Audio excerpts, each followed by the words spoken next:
first always said it was mine. They told me I was sweet, but told me I was fine. Yeah, you do you, and I'll do me.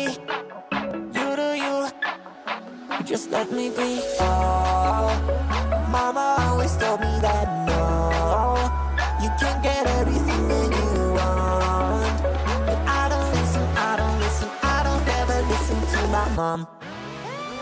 I want money, I want cash, I want everything you have. I want fame, I want greed, I want every single thing. Fancy cars, golden stars, everything from here to Mars. I want fame, I want pain, I want every single thing.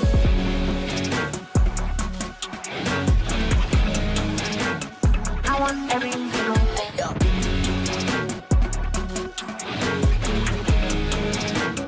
I want every single thing. Oh, mama always told me that no, you can't get everything that you want. But I don't listen, I don't listen, I don't ever listen to my mom. I want money, I want cash, I want everything you have. I want fame, I want greed, I want every single thing. Fancy cars, golden stars, everything from here to Mars. I want fame, I want pain, I want every single thing.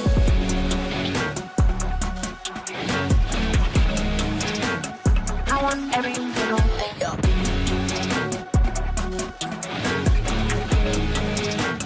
I want every single thing. Oh, mama always told me that no, you can't get everything that you want.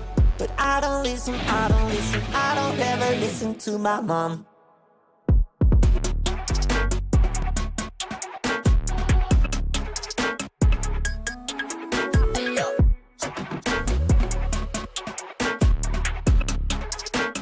I want every single thing.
see it in your eyes. They're the star you like to shine.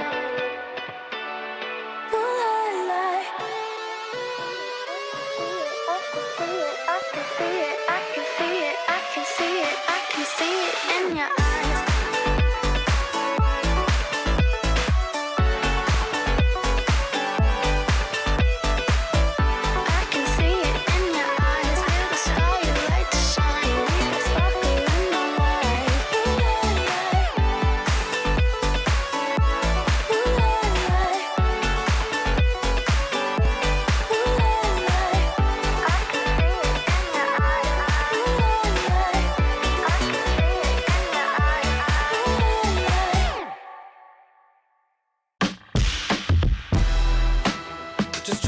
Me down, you won't get off the ground. I never lost a round, hand over the crown, son, cause I'm taking over now. Just try and keep me down, you won't get off the ground. I never lost a round, hand over the crown, son, cause I'm taking over now.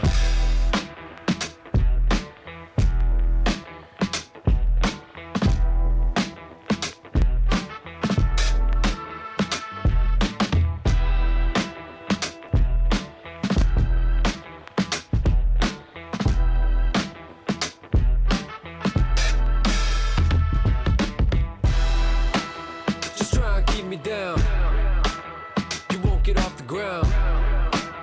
I never lost a round, hand over the crown, son, cause I'm taking over now. Just try and keep me down, you won't get off the ground. I never lost a round, hand over the crown, son, cause I'm taking over now.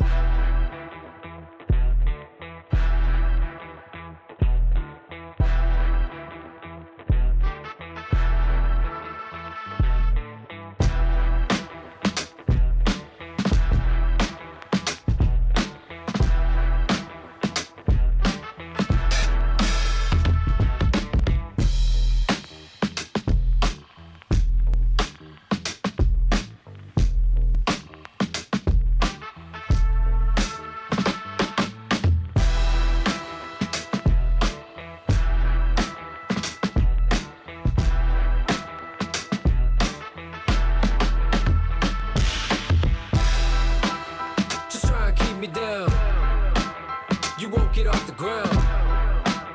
I never lost a round, hand over the crown, son, cause I'm taking over now. Just try and keep me down, you won't get off the ground. I never lost a round, hand over the crown, son, cause I'm taking over now.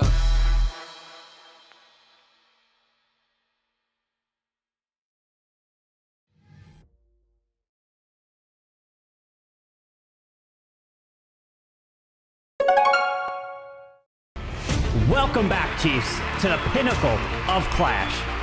8 of the most elite teams on the planet. 2 days of pure intensity. But only one can claim a legendary golden ticket to the prestigious World Championship Finals. They aren't just fighting for glory anymore. They're competing for their share of a massive $1 million prize pool. The lights are on, the community is roaring. Let's play some Clash! Howdy, Chiefs, and welcome back to the 2026 Clash of Clans World Championship. This is our first monthly finals and the first chance to award a golden ticket to one fortunate, well-skilled, and prepared team. My name's Woody, and it's my pleasure to introduce the 3 casters alongside me for this month's commentating, starting off with Carbon Finn. Thank you so much, Woody. It's a pleasure to be here, and we are officially back. It is now the very first monthly finals where we will be giving away a golden ticket at the end of this weekend bash. Oh yeah, we got some of the top teams in Clash of Clans ready to play for that golden ticket, but also some newcomers looking to come in and make an immediate impact.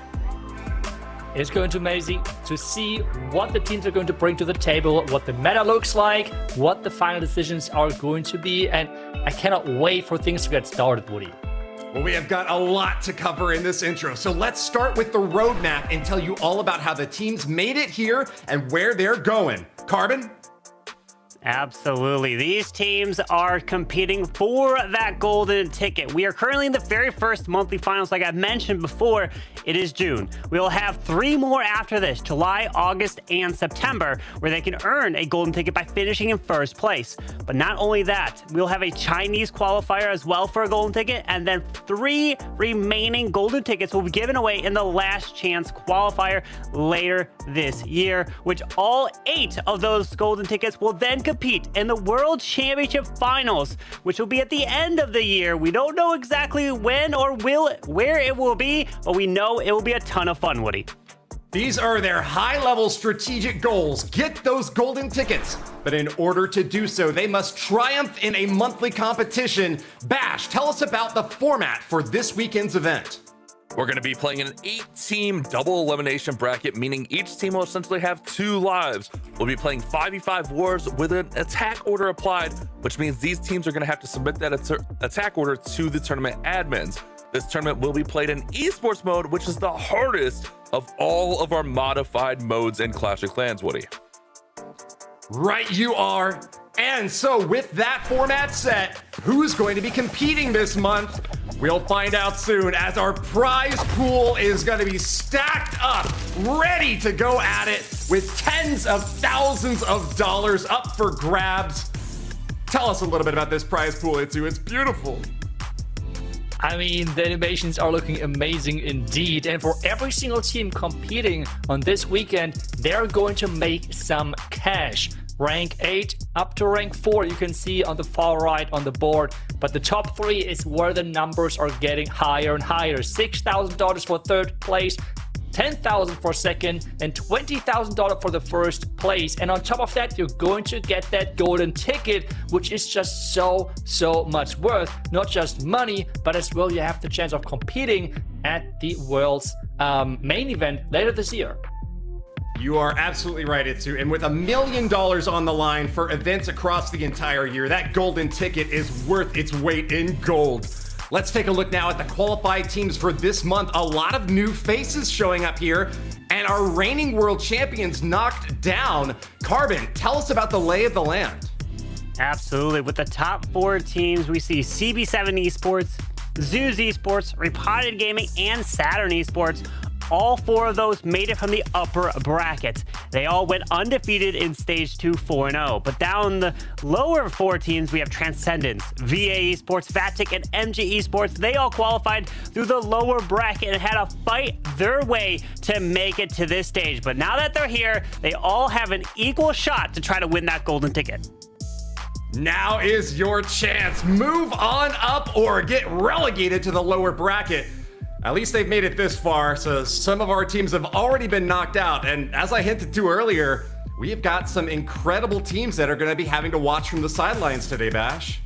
Yeah, you alluded to it already, Woody. Our world champions Tribe Gaming did not make it to our monthly finals. I don't think that's a big deal for them, as they've missed monthly finals in the past and still qualified. Fan favorites Carry Esports also not making it this month, and Psycho Esports, another team that fans were looking forward to, that got eliminated. So they're going to have to wait and try again next month to make it to our monthly finals.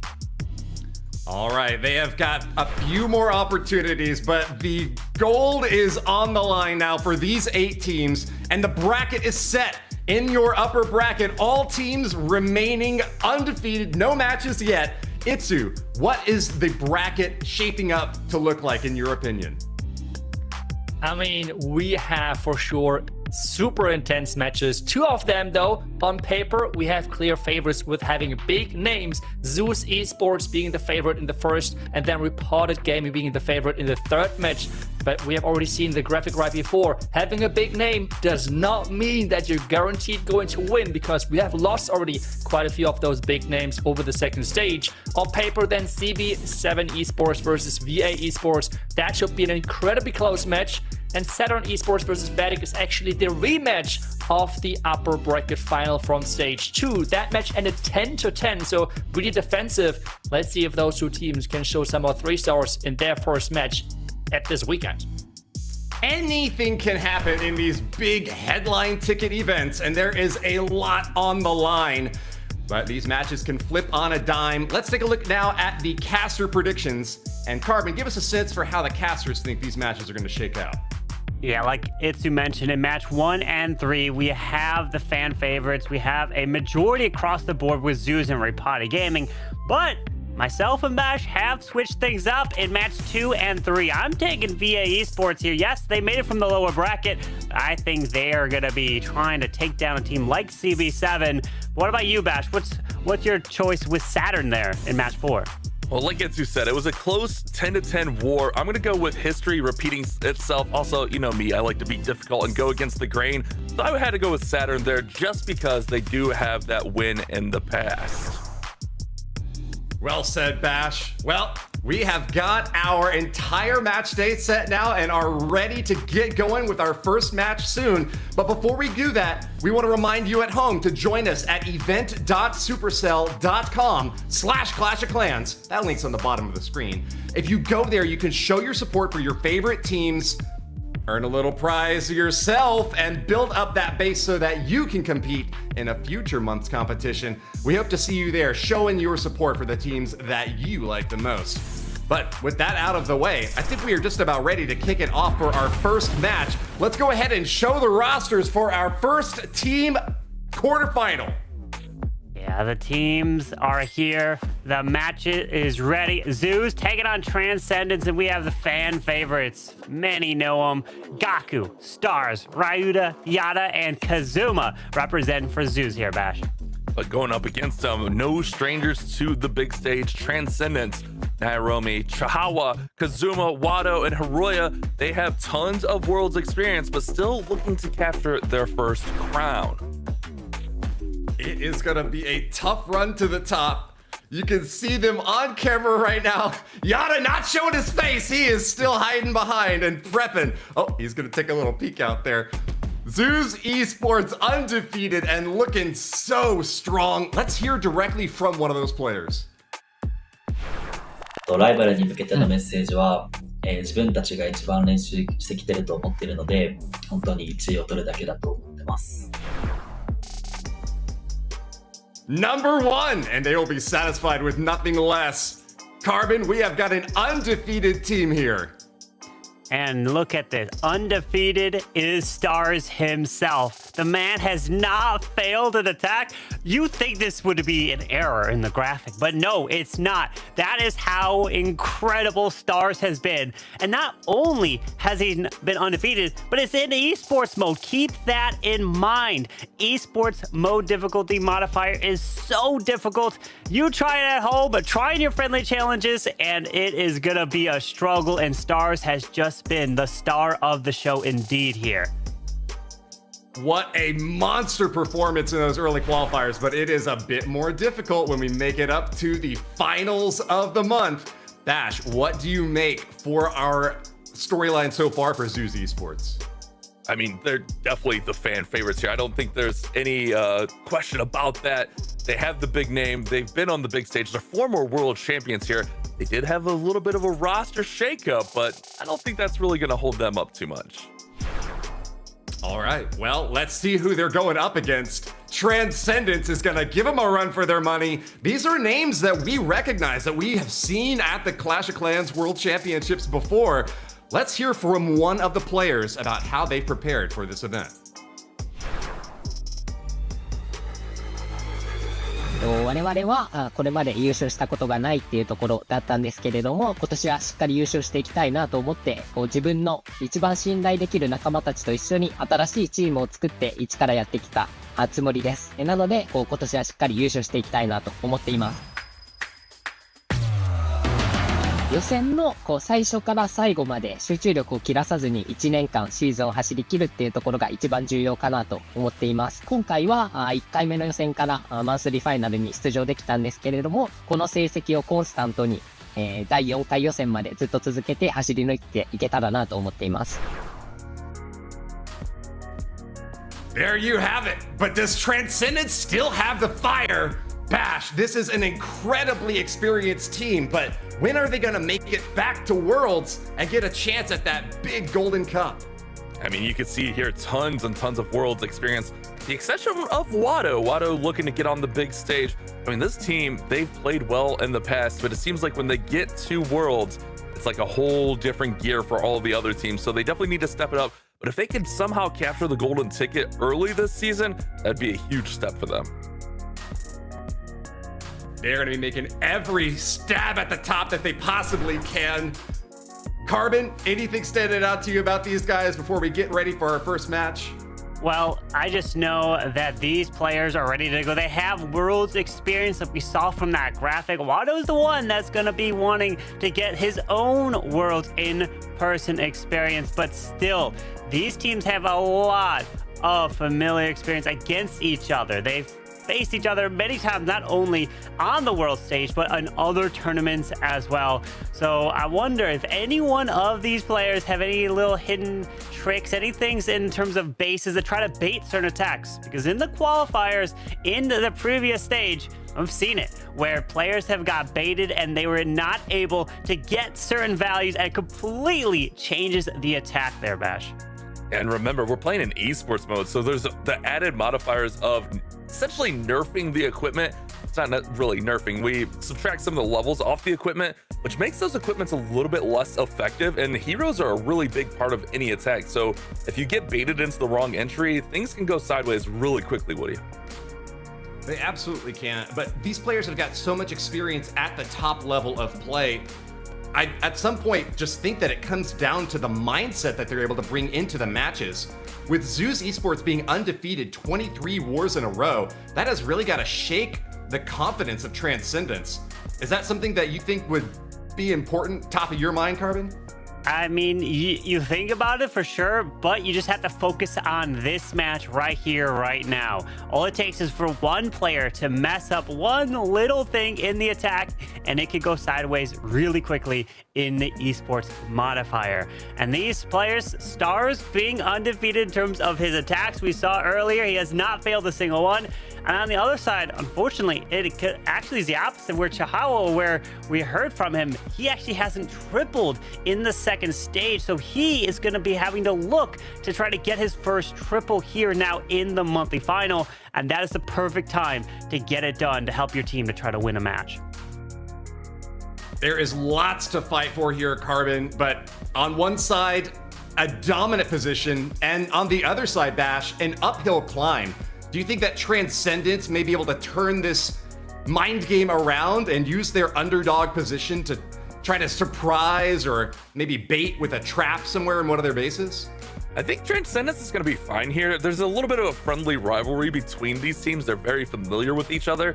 So I think if we could see any upset today, it could be in this matchup. I think Transcendence are coming in kind of confident and ready to go against we'll say like the friendly adversary of Zeus Esports. But I mean, at the same time, when you have a player like Stars who's undefeated, hasn't lost a single match, hasn't missed a single 3-star, I mean, that is such an intimidating factor. But I mean, there's only one way to find out, Woody. The match is going to be starting soon. We'll find out here in less than an hour how this one's going to shake out.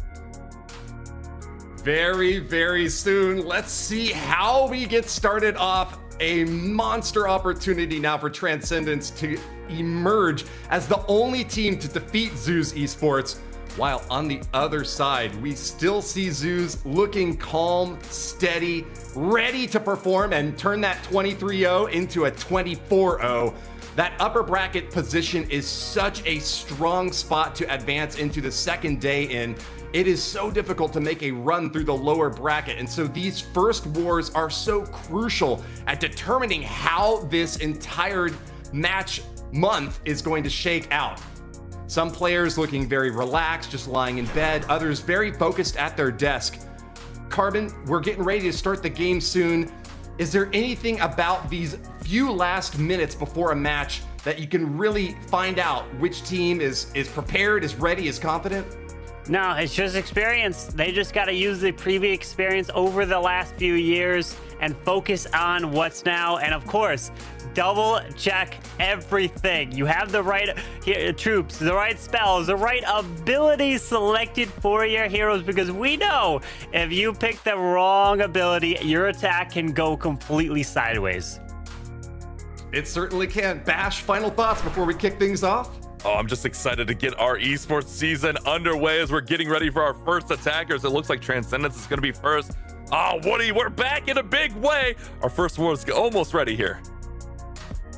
Kazuma and Chihawa, the first matchup in our war. We are gonna kick things off with a bang for the 2026 Clash of Clans World Championship. Get ready to go into the arena. We are starting right now. Prepare for war! And just like that, we have started the June monthly final. Chihawa's in. And Chihawa, like I said before, actually has not tripled all of stage 2. He's looking for his very first 3-star against Kazuma. This is the perfect time to step up for your team, as we've got some invises down, earthquakes as well, and a fireball coming off near that town hall. Gets some really nice value to start there, Bash. Yeah, really great value. But remember, you have to do that extra compensation, because here in esports mode, common equipment's levels are reduced by 3, epic equipment's levels are reduced by 6 levels. So you have to make those adjustments and make the proper, bring the proper spells to adjust and get that in. Now, the Dragon Duke is going to go in with those electro things and just take down the Town Hall, take down that Logger Guardian. That's going to be a nice takedown if he can successfully finish that off.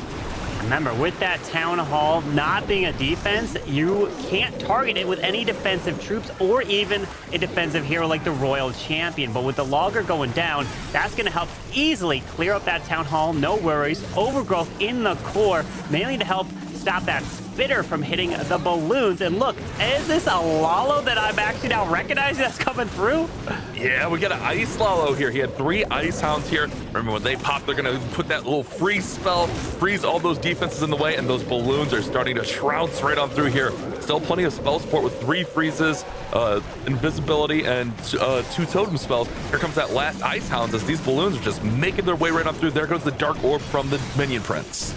The Dark Orb right there, but the Revenge Tower is still there. Nice totem to keep the Warden alive, but he needs to somehow target the Revenge Tower. Unfortunately, he's not at the moment. The defensive Duke's also going to be hitting the balloons. He's out of spells. Just a few troops left to deploy, and the core of this base remains, and things have faded away quick. An Archers and an Inferno Dragon up top, looking to finish off the percentage, but Chihawa, unfortunately, does not get a 3-star, and still one of only 3 players not to get a triple in at least from stage 2. That is an 87% 2-star there, but now it's going to be up to Zeus to try to take advantage in their first attack. And you can kind of just see there at the end of that attack how fast things can fade out here in esports mode. Those defenses are buffed up, doing more damage, but especially that Revenge Tower. Remember, the more buildings get taken out, the stronger the Revenge Tower gets. So you really don't want to leave it till the end, or you have to have a plan for it. With the buffs to it, plus the strength that it gains over the attack, the Revenge Tower can be the real X factor throughout our tournament. Yeah, the Revenge Tower will be just taking down troops and heroes. You have to focus on it, and you have to have a plan for it, because if you don't, then your attack can go sideways really quickly. The Revenge Tower, the monolith, and of course, the Guardian. Either a long shot, or it could be the Logger. I don't know if we're going to see the Smasher at all on the defensive side, but you know, maybe, depending on a base design, we could see one sneak in. But it is now time for a Yada, and you know he loves his Super Bowlers. Yeah, Yada Bowler, you know, one of his little nicknames there. Of course he's going with Super Bowlers, but I mean, not just one of his favorite troops. Oh, wait, Warden's in trouble. Warden's in trouble early here. He's gonna have to rage him up. Ooh, he does have the Angry Jelly, so the Warden's targeting defenses. Oh man, but that Warden went to ability right off the rip here, Carbon. That is not good. Unfortunately, that Warden ability is going to hurt. You need to save it for later, but we're going to have a Rage spell compartment up top near the Giga Bomb. We have another Rage spell compartment down to the bottom side where the other Spitter is. So now he's going to have to fight through both of those, and no Warden Eternal Tome to protect. And the Flame Flinger is even about to open up. This is not good. Yeah, things have definitely gone sideways here for Yada. Definitely has a little bit of the funneling established, but needs to be careful that Warden doesn't actually pull over with the super minions. If they get too close, he's going to go ahead and deploy the Queen, which should pull that Warden down and away, going right into that Revenge Tower. We talked about dealing with the Revenge Tower, and Yada's going to go right in and deal with it early. Does have a jump spell to access the Town Hall compartment, but remember, no Warden ability. No Warden ability is going to really hurt as we see the push through the bottom side with the Ice Golem kind of defensive side in the core. Two minions from that Flame Flinger. They are going down, but now he's just trying to push his way into the core of the space towards that Town Hall. And no Eternal Tome is really going to hurt here, but he does have a revive, which he could use for a Duke, but he stuns the left side, which is actually very helpful. Oh, that was a great stun, shutting down those defenses at the perfect time. Now everything's starting to work towards the top side of the base. The Queen is chasing that defending Duke. Super Bowlers kind of spread out there and are going to get taken out. That's going to really be on the Queen and the Duke to run up the percent. There are some buildings on the outside that can be obtained with his remaining troops. He's got a couple of Valks, a Wizard in there. But with that extra revive, that Dragon Duke can really get a lot of value. So this one should still be able to push up, I'm going to say close to 80% here, but that Monolith will shut down the Duke quickly. Yeah, the Monolith is going to be a big problem. We had a first stack from Chihuahua at 87%. Yada needs to try to get as close to that as possible because remember, we have the stars as the first win condition, and then the percentage is the second tiebreaker if you are all tied up there. But there is the revive coming in for the Duke to the left. Can continue to get a little bit more there, but the Monolith and air defense combined will shred this Duke really quickly. Yeah, that's the tough thing is that mono. Remember, the Monolith deals extra damage based on hit points. And Dragon Duke has a lot of hit points, so the Monolith makes short work of him. But this one is going to be right around that 80% mark. 79 is going to be the final number, so it actually will be a slight advantage for Transcendence. They're going to have an 8% advantage going into attack number 2. But Carbon, those are just our first attacks of the war here in esports mode. We have a ton of war on the line. I would say this one's pretty much neck and neck at this point. Yeah, anything can happen. It's a close match, and it really comes down to whoever can get that first triple. The nerves are here because you know what's on the line. It's an upper bracket match, meaning, okay, you lose, you still have another opportunity in the lower bracket, but we know how difficult a lower bracket run can be because if you get sent to the lower bracket at any time, then if you make it to the grand finals, you're going to have to win twice, 2 times in a row, force a bracket reset just to try to get the golden ticket. We've seen it happen before several times, but again, it is a very hard thing to do. But not only that, it's just the amount of resources that you go through as well in the lower bracket. You have to use so many more bases. Well, let's go ahead and let's focus here on Hiroya as he's going to come in with a Fang charge into Dragon Riders. We're seeing Dragon Riders used in so many different attacks here, but this Fang charge with the new Electro Fangs for the Dragon Duke, I should say newer because it's not the newest equipment in Clash of Clans. This equipment allows him to chain similar to how an Electro Dragon does, but with his rate of attack, he can really create some pathing, create some funneling on a base really quickly and get tons and tons of value. Yeah, with the chains moving right on into the core. Can he get this Duke to that Revenge Tower? Ooh, yes, goes to the Queen. Should be able to step to the Revenge Tower after. That is some nice value, but now we gotta think about the funneling. If he can takes out this top compartment with the scatter shot. Now, where are the Dragon Riders going to come from? They're going to come from the top left? I would possibly think so, because then you could take out the Monolith. We do have an Overgrowth, and yes, there we go. It is coming from the top left up there. And I would say the Overgrowth maybe is going to be used for the far right side for that Spitter as he approaches the core so he doesn't get hit by that damage. Yeah, that would be a good idea. Shut down all that damage over there on that right side. We'll have to keep an eye on when that Overgrowth comes in. A couple Rocket Loons being used. There goes the Dark Orb for the Minion Prince, excuse me, along with the Warden ability to go ahead and protect all of those Dragon Riders in the base. Here comes some Rocket Loons in, which should pull out the poison. Does pull out the poison there. And there it is. There goes the Overgrowth. There we go. I was just going to say, still hasn't deployed the Overgrowth, but right there's the Overgrowth to shut down exactly what you said, Carbon.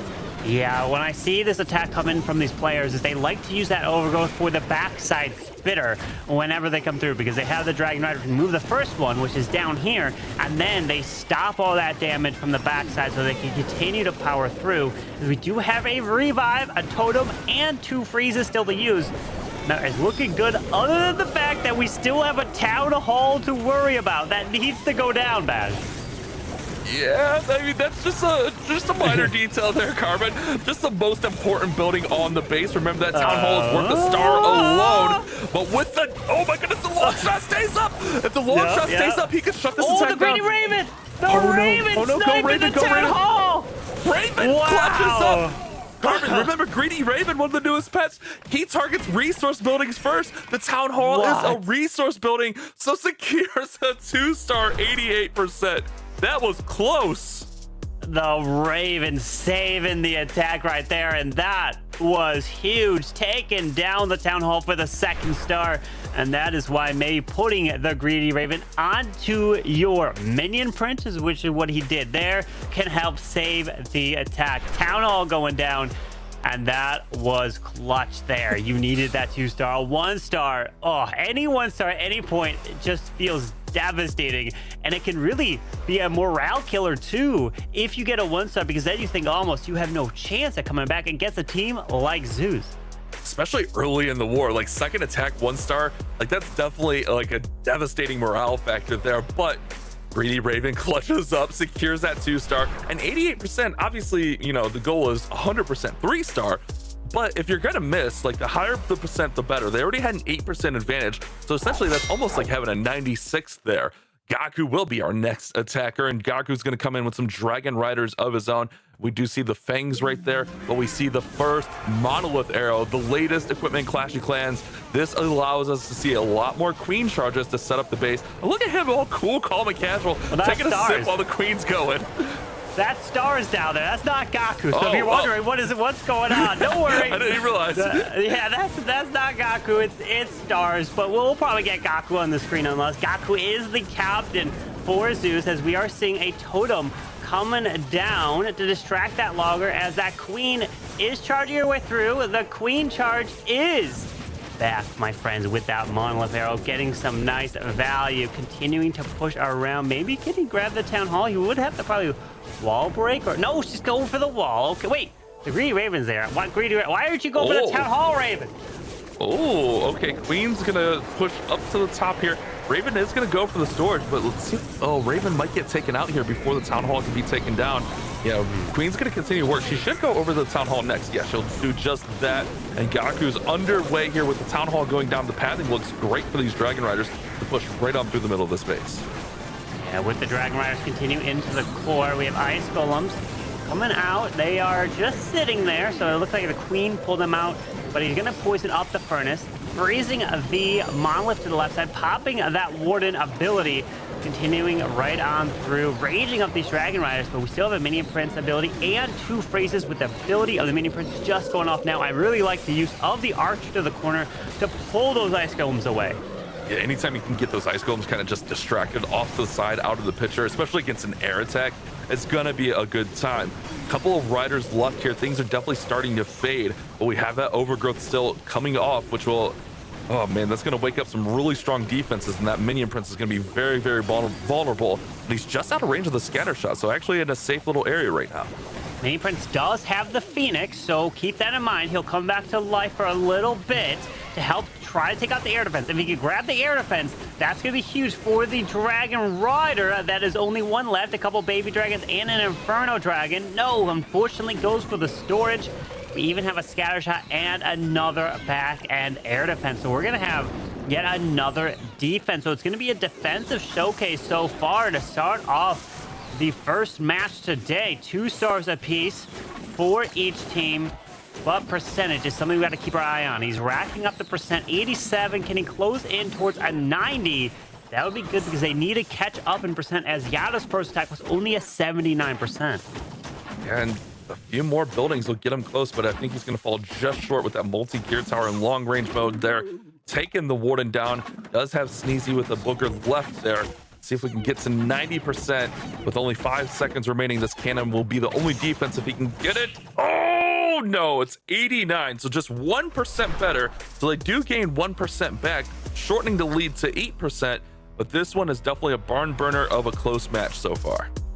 Yeah, it can go either way. All it takes is for that one player to come in with the one needed triple at a stage like this. So nice try to Gaku there, falling short.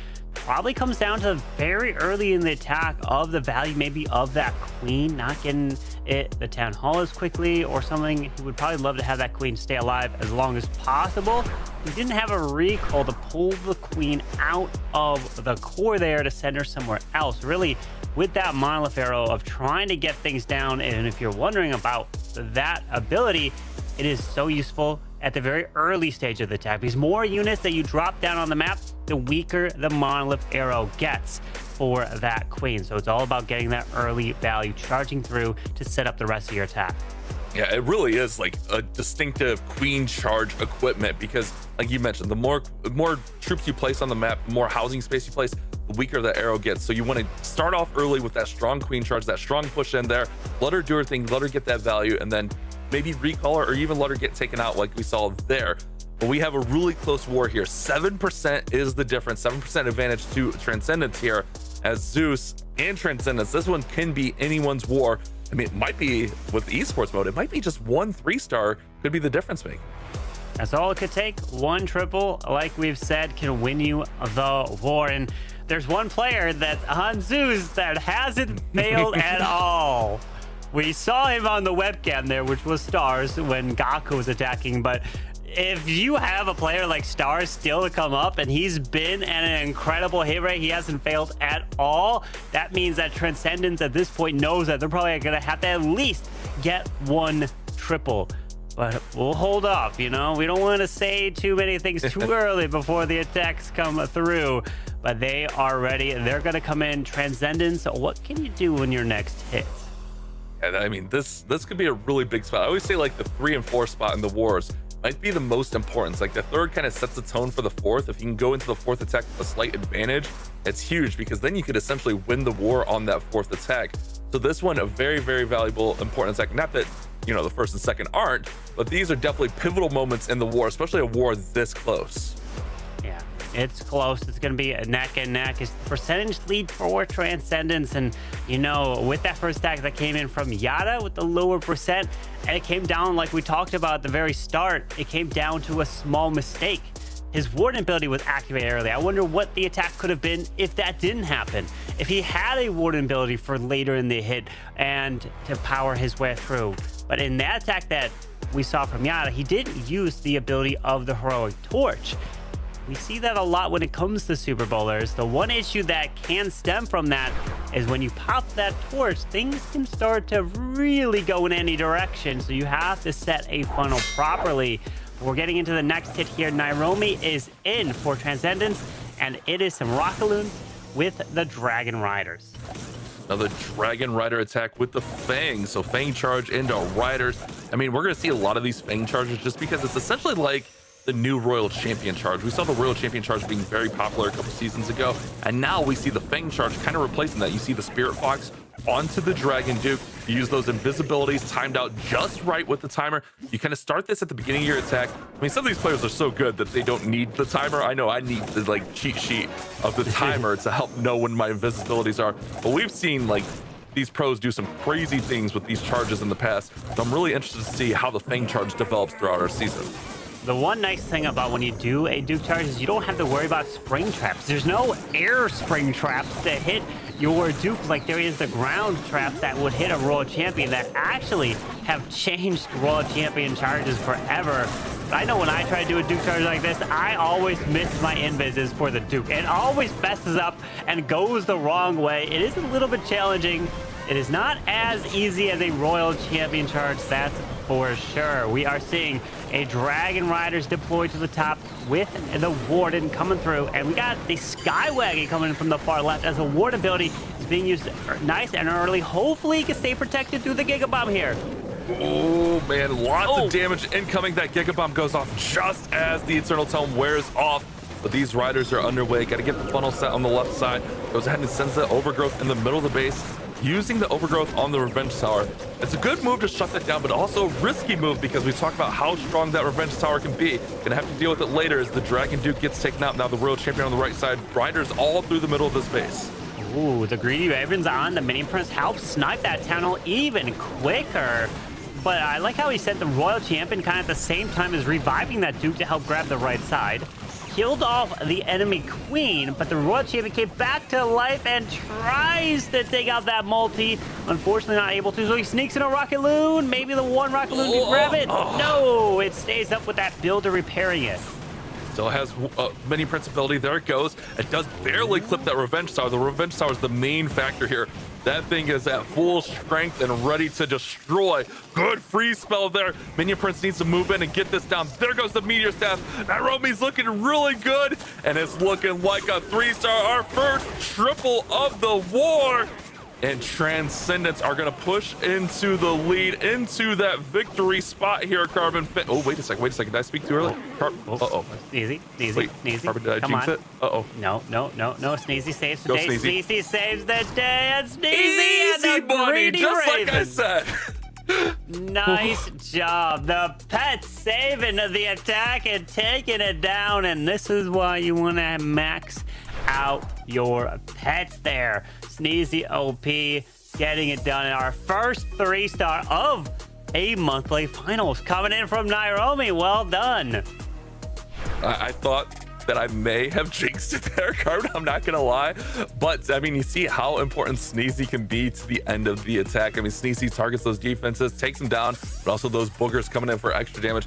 Now Transcendence, remember, they had the 7% advantage coming in. They're essentially going to force a 3-star situation for Zeus Esports. Zeus are gonna have to keep up here, as we're gonna see Kazuma being our next attacker. Yeah, Kazuma with the, we got an Overgirls, the Invises, and Dragon Riders as well. So, if we're taking a look, we're trying to dissect the attack. Remember, Overgirls is used for a spitter. Typically a backhand spitter in the direction that you would be flying, as he is going to charge this Duke from the bottom side. If he's going to charge the Duke, let's see, does the Duke go left or right? Because whichever way he goes, your Dragon Riders will probably go opposite here. That's the big thing. He might get pulled in here and deal with these heroes. Actually, he's going to shift down to the bottom side. Logger never threw a log, so no targeting there. Dragon Duke is just focused on that minion prince. Going to continue to circle, and now he's got the attention of the Logger. Still has tons of invisibilities here. Whether or not he uses them all for this Duke charge, he could potentially get the CC through the town hall here. He could. He does pull out the furnace and actually chaining into the furnace there, slowly taking it out. Town Hall is going to be secured, which is actually not bad. Logger's going down. Oh, wait. Okay, it just goes down in time. Pulls a tornado trap as well. That is going to be very helpful, but down he goes. So now, I mean, there's two things up, and it's basically the same thing. Yeah, he's going to go left, which means that the Overgrowth is going to have to be used on the far right spitter as he pushes his way in. Hey, I mean, that was a pretty heavy investment there for that Dragon Duke. They did get some pretty nice value through there. Royal Champions on the top side, setting the pathing, setting the tone up there. Dragon Riders all through the middle. Still have Warden and Minion Prince ability. There goes the Warden's ability, Eternal Tome to protect. Gonna go right into that Revenge Tower. That's how I personally deal with the Revenge Tower. Just get it out of the way early. So I love this approach for Kazuma.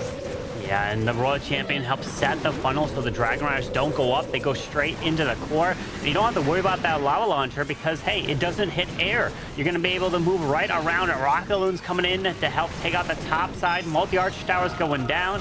We got the revive on the Duke to help move through the bottom side. Rocket Loons to the bottom Wizard Tower. Things are coming together here. This is looking strong. Big thing here is when the Monolith wakes up, there's the Monolith up now. There's a lot of smaller troops around. Oh, but the Monolith locked right onto the Warden. It still might be all right here. So he still has Duke and Minion Prince and not too many air targeting defenses. Just that air defense need Duke or Minion Prince to turn around. But the Dark Orb goes to the top. Still 3 riders though. It's really just that air defense. If we can make pathing to the air defense quickly, this should be a 3-star for Kazuma. He's got it. We got baby dragons here. And remember, this air defense only targets 1 unit at a time. All that is overwhelming. And it is an answer from Zeus. Kazuma getting the 3-star here for them. And they are going to stay in this. 7-7 it is now. Percentage, though, is still on Transcendence side. So they still have the lead. But the attacks we still have left for Zeus is Ryuta and Stars. And Transcendence, we still have Kazuma and Watto. Yeah, this one could still go either way. And remember that advantage, it's a percentage advantage, but it's not much. It's 7%. And we've seen how these attacks have gone. I mean, all it takes is Warden getting a little bit of trouble forcing that ability early, or even like a queen charge, queen, you know, not going the right way or not getting the right value. This one could definitely shift in a hurry. And we're going to see Watto being our next attacker going up against Stars, who, remember, Stars hasn't attacked and he hasn't missed a single attack throughout this tournament. That's still crazy to think about, not failing a single one in stage 1 or even 2. But here we go with the Super Bowlers. This one, I'm believing the Warden's probably going to have the Heroic Torch on him. Monolith Arrow on that Queen. Going to look to grab this value. Ooh, even the Stick Horse for that King. So he will be able to jump some walls if he does end up targeting in the core. But there it is, the Torch on the Warden, but easily snipes that Monolith, takes that down with that Queen, so no worries there. Queen with that Monolith Arrow, getting some really, really nice value in here. Nice use of the Totem spell there to distract the Duke and distract the Logger Guardian there. Needs the Queen to step up and take the Logger out. She's going to go ahead and get in there. But remember that Logger, it's going to knock back and it can hit the healers. So got to be careful there. Luckily, the angle was just right so that doesn't happen. Now with that Stick Horse, that's going to allow the King to actually jump over walls. They'll attack faster. It's a real kind of game changer if it can be used right. Opening up right there to get into the Town Hall compartment. King will set the funnel on the opposite side along with that Dragon Duke. Everything's looking really good for Watto so far. Notice he still has the recall. He didn't have to use it on the Queen. He probably was like, if the Queen goes the right on the right side, use it, bring the Queen back. But he actually had the Queen go perfectly where he wanted. Didn't have to do it. Now he can adapt on the fly and use the recall later in this attack. As it continues through the core, unfortunately going to get slowed down by the Ice Golems. But these Super Bowlers getting some nice skips right in the middle of the space. Oh, yeah, that's so nice. And that King did a really good job. Oh, man, he could have had that Super Wizard Tower out if he just waited the split second of the overgrowth, but wanted to shut down all that damage to protect his troops. I don't blame him there. Queen still has ability. Dragon Duke still has ability. Still has a recall, so he could actually, if he needs to, pull these troops out and get them where they need to be to get the final buildings out on the base. King's still working down there with the Dragon Duke. Still, Totem still frees. A lot of resources here for Watto. There's time. Okay, there's the recall on the Queen. Where do you redeploy her? Right to the bottom side behind the two. 55 seconds left in the attack. Oh, Giant Bomb. A lot of damage down there. Baby Dragon up top does not take down that Ricochet cannon. And the Queen is dead. Hold on, things have died off fast here. This was looking so good and so promising, but just those Super Wizard Towers, they could be so devastating. Wait, we still have his ability. He gains some health here, and there's nothing targeting here other than a Tesla. That's it. Yeah, time's a little bit of an issue. It's not super. Wait, he can super wall break. It will go to the Tesla. He does. Hold on. Fangs can. Yep, there's the wall break to help. Nice. It hits it. 13 seconds. Come on, Watto. Go. That giant is angry. He's going. He's got plenty of health. He's beefy, and he's gonna smash the Tesla. And it's a 3-star for Watto. Wow, what an attack. That looked like it faded out, but you see the power of the Dragon Duke right there on display. No air targeting defenses remained except for that Tesla, and that allowed Watto to have the success and get another 3-star. What an attack coming in here, putting pressure on Zeus in the first match here today.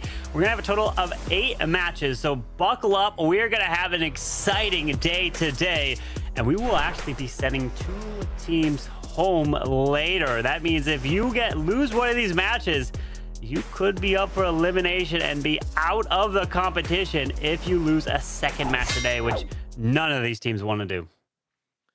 Ryuta will be our next attacker, and we're going with more of a Dragons. I was gonna say a little bit of a Hydra. I guess it's like a baby Hydra. We got a couple Dragon Riders in there, a little bit of a hodgepodge with Rocket Loons, Ice Golem in there, but primarily just focusing here on the Dragons with 9 regular Dragons in this army. There goes the RC with that Seeking Shield, Rage Jump with the Rocket Spear as well, and she's just gonna get such a chunk of this base out here to set the path for the Dragons. Yeah, with air expos going down, that's nice. And triggers the Giggle Bomb, but dodges the explosion there. Takes it out and then comes back to life with the Phoenix to secure the backside air defense. Some nice value to start as he is pushing his way through, freezing the left with these dragons. Not Dragon Riders, but dragons looking to push and power their way through the core, raging up into the defensive mini prince, popping the Warden ability, but he's needing to move through a Clan Council. He needs to move through Revenge Style, the Logger. A lot is there in the middle. Use this totem spell right there to distract that logger. That's a very good play. If you can get the logger's attention and just turn it around so it's not pushing those troops back, that is massive. And now we're seeing a lot of that core start to get taken out. But a big chunk of those dragons over on the left side. The Duke has cut the funnel a little bit here on the top side of the base. Overgrowth on the back just to cut some things off. But there's a lot of beef in that middle of the base that's been dealt with already. And look at that, totem to the far right side. Rocket Loons are gonna help sneak and fly in to take out that air defense. Very nice use of the Rocket Loons there. He has another revive for a Duke if he needs it, but this is looking good for Ryuta as he continues through, has a handful of dragons, a couple of them moving through. Warden looks like he's gonna go down, barely alive, but he's smiling with one spell left.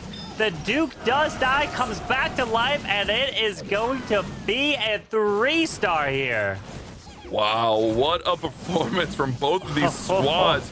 Carbon, that's 4 in a row, 3 stars, and we know who remains for Zeus. They got to be feeling really good about their chances because they've essentially forced their opponents into what has to feel like a must 3-star situation with the way Stars is playing. You would think now that is what it is. Comes down to Kazuma for Transcendence. He's got a triple.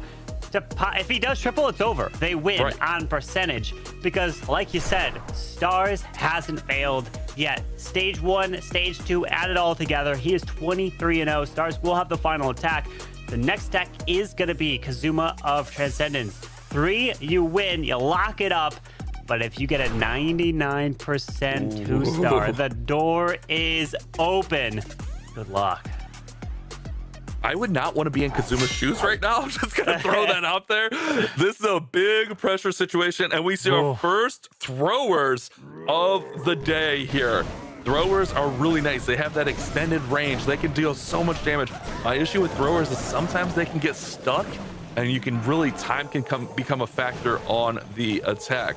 Do have Feng in here for the Dragon Duke, but here we go. We're starting those throwers right towards that monolith.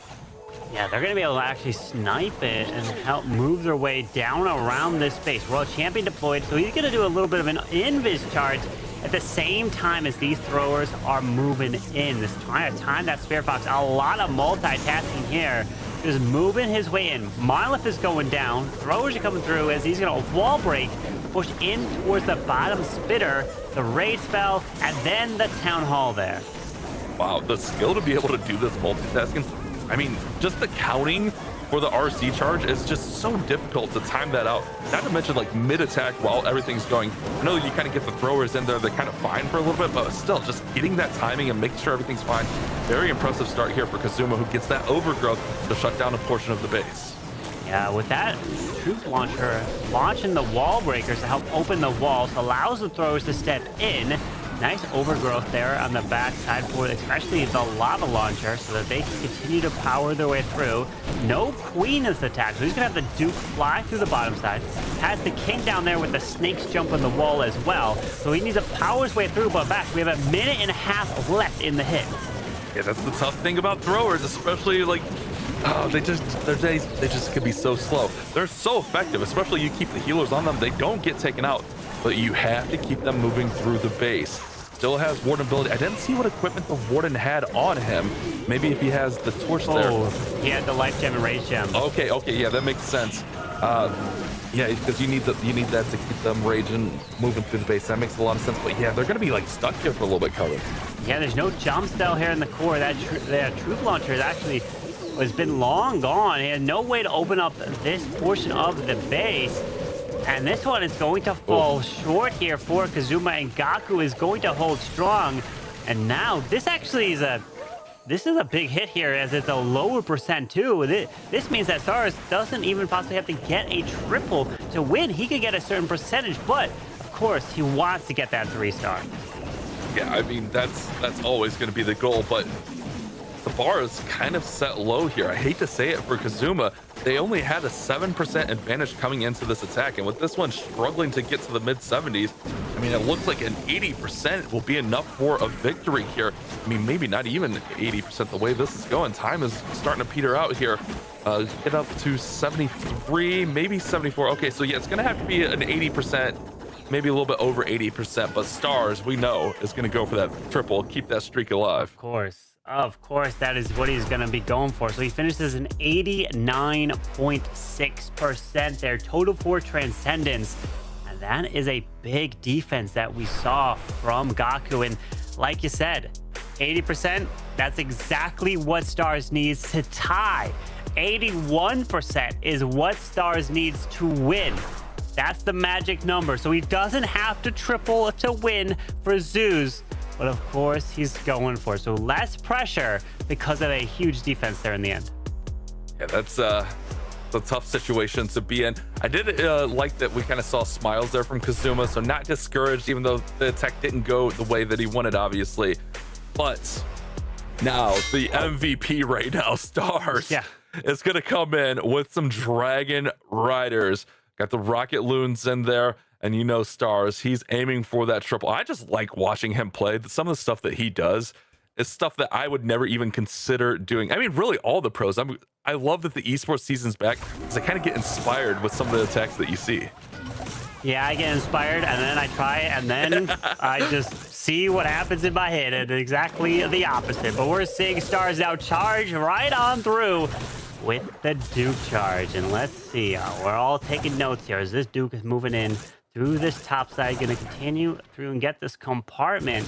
You can even get the poison spell tower, and that is going to be very helpful here. Air Skelly's popping, that going down without a hitch there as the Duke also now moves up towards the town hall, goes invisible, and even working on this logger here. Yeah, he redirected him right into the middle of that base. But the Clan Castle troops actually pull the Duke's attention. The Furnace Mites are going to pull the Duke up top. Now double poison's going to be thrown. The Logger's going to throw him off. And he's just going to forfeit the Duke and just let him get taken out there. So it definitely looked like it went a little bit sideways for Stars. But I mean, let's see. He's still powering through. The Royal Champion clearing the right. There goes the Lava Hound Dragon Riders going right into the Town Hall. But the nice thing is this defensive CC, it's gone. Doesn't have to worry about it. The RC would have probably pulled out some ice goals, but no CC to worry about. Once that building is gone, no CC's troops are even able to come out, defend the base, but we have the 3 UAV helping, working on that tunnel. That goes down relatively quickly. The Revenge Tower goes down and now pops that Warden as he's trying to push his way into the core.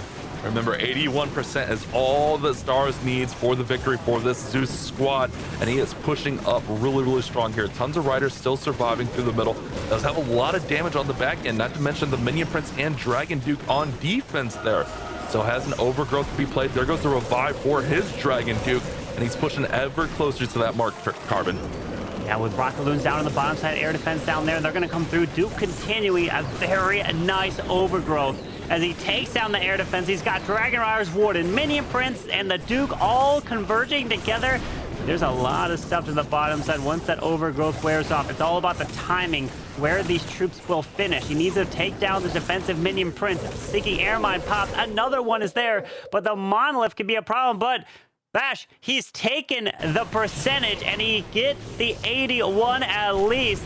And that is a guaranteed victory for Zeus Esports, and he's just trying to finish this one off. Wow. Yeah, he's not done, Carbon. You know he's going for that 3-star. It is 100% perfect for Stars, and Zeus will get the victory 13-12. The slight misstep there for Kazuma at the end left the door wide open, and Stars slams it shut, and we see why Zeus are the heavy favorites in this matchup.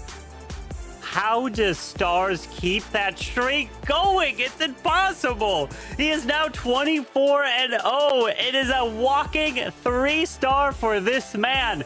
And he's going to be the final attacker. The enemy just has to know that they have to triple in the end. If that's the case, I think Zeus is realizing the streak that Stars is on right now. Easily the number 1 player in the world with that hit rate. And he is proving it here on the biggest stage. Yeah, that's a historic streak, especially in esports mode. I mean, just look at some of the numbers we see on the board here. 79% there for Yada. We had the 73% for Kazuma. You can see just how tough esports mode can be. But let's go ahead and take a look at our updated bracket. Zeus Esports will move forward into our semifinal, meaning they still essentially have their 2 lives. But Transcendence moves down to the lower bracket. We'll talk about that in just a second. So Zeus will play the winner of CB7 versus VA, and then Transcendence will play the loser of that matchup in what will be an elimination matchup a little bit later on. Yeah, we will be sending 2 teams home later today, but the next match up is going to be CB7 Esports going to take on VA Esports. CB7 did actually take down Carry Esports, so they are going to be looking to prove themselves here. But of course, the MVP is up, and who else could it be? Stars coming in and clutching up the victory. I mean, he only needed the 81%, but he got more than that. He got the triple and kept the 3 stars rolling in. Oh man, I mean, I think Stars might be like our MVP fodder this season. The way he's playing right now, he is playing out of his mind. It's so fun to watch. Oh, I'm so glad that Clash Clans Esports is back, so we have these kind of stories and the fun things to watch. But what a match! I mean, Transcendence hung right in there, right till the end, Carbon. It was such a great performance.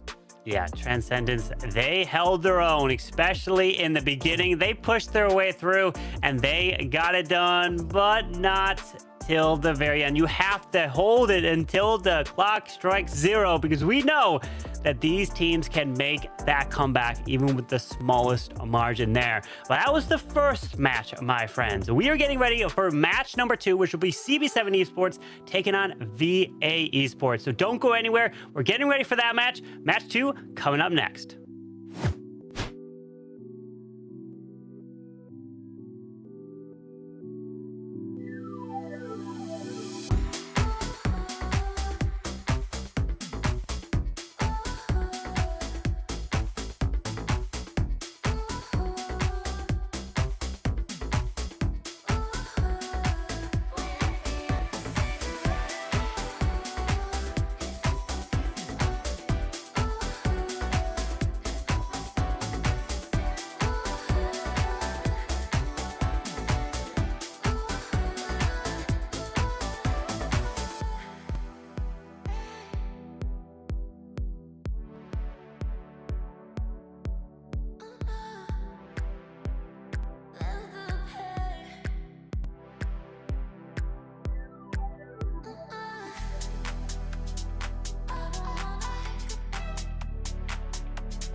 A superb war to kick things off, and what a result on that MVP vote. More than half of the community decisive in that result.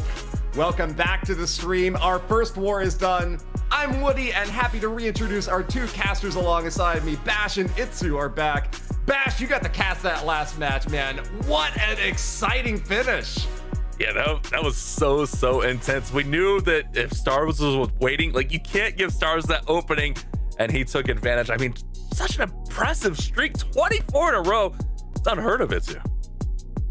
It is kind of crazy as well. I just looked it up again to say the right number. He's now having the record right now of being 5 times in a row on #1 in Legend as well. Like, wow. He's just insane on offense. And I feel like as soon as we have seen him going into the attack with his Legend army, you already knew, okay, this is done. This is a 3-star.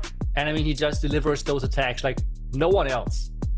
All right, well, let's go ahead and get things kicked off for our next war. Remember, before we get there, go to our website, event.supercell.com/Clash of Clans. If you want to support either of these two teams now shown, the rosters are up and quarterfinal 2 is ready to go, Bash.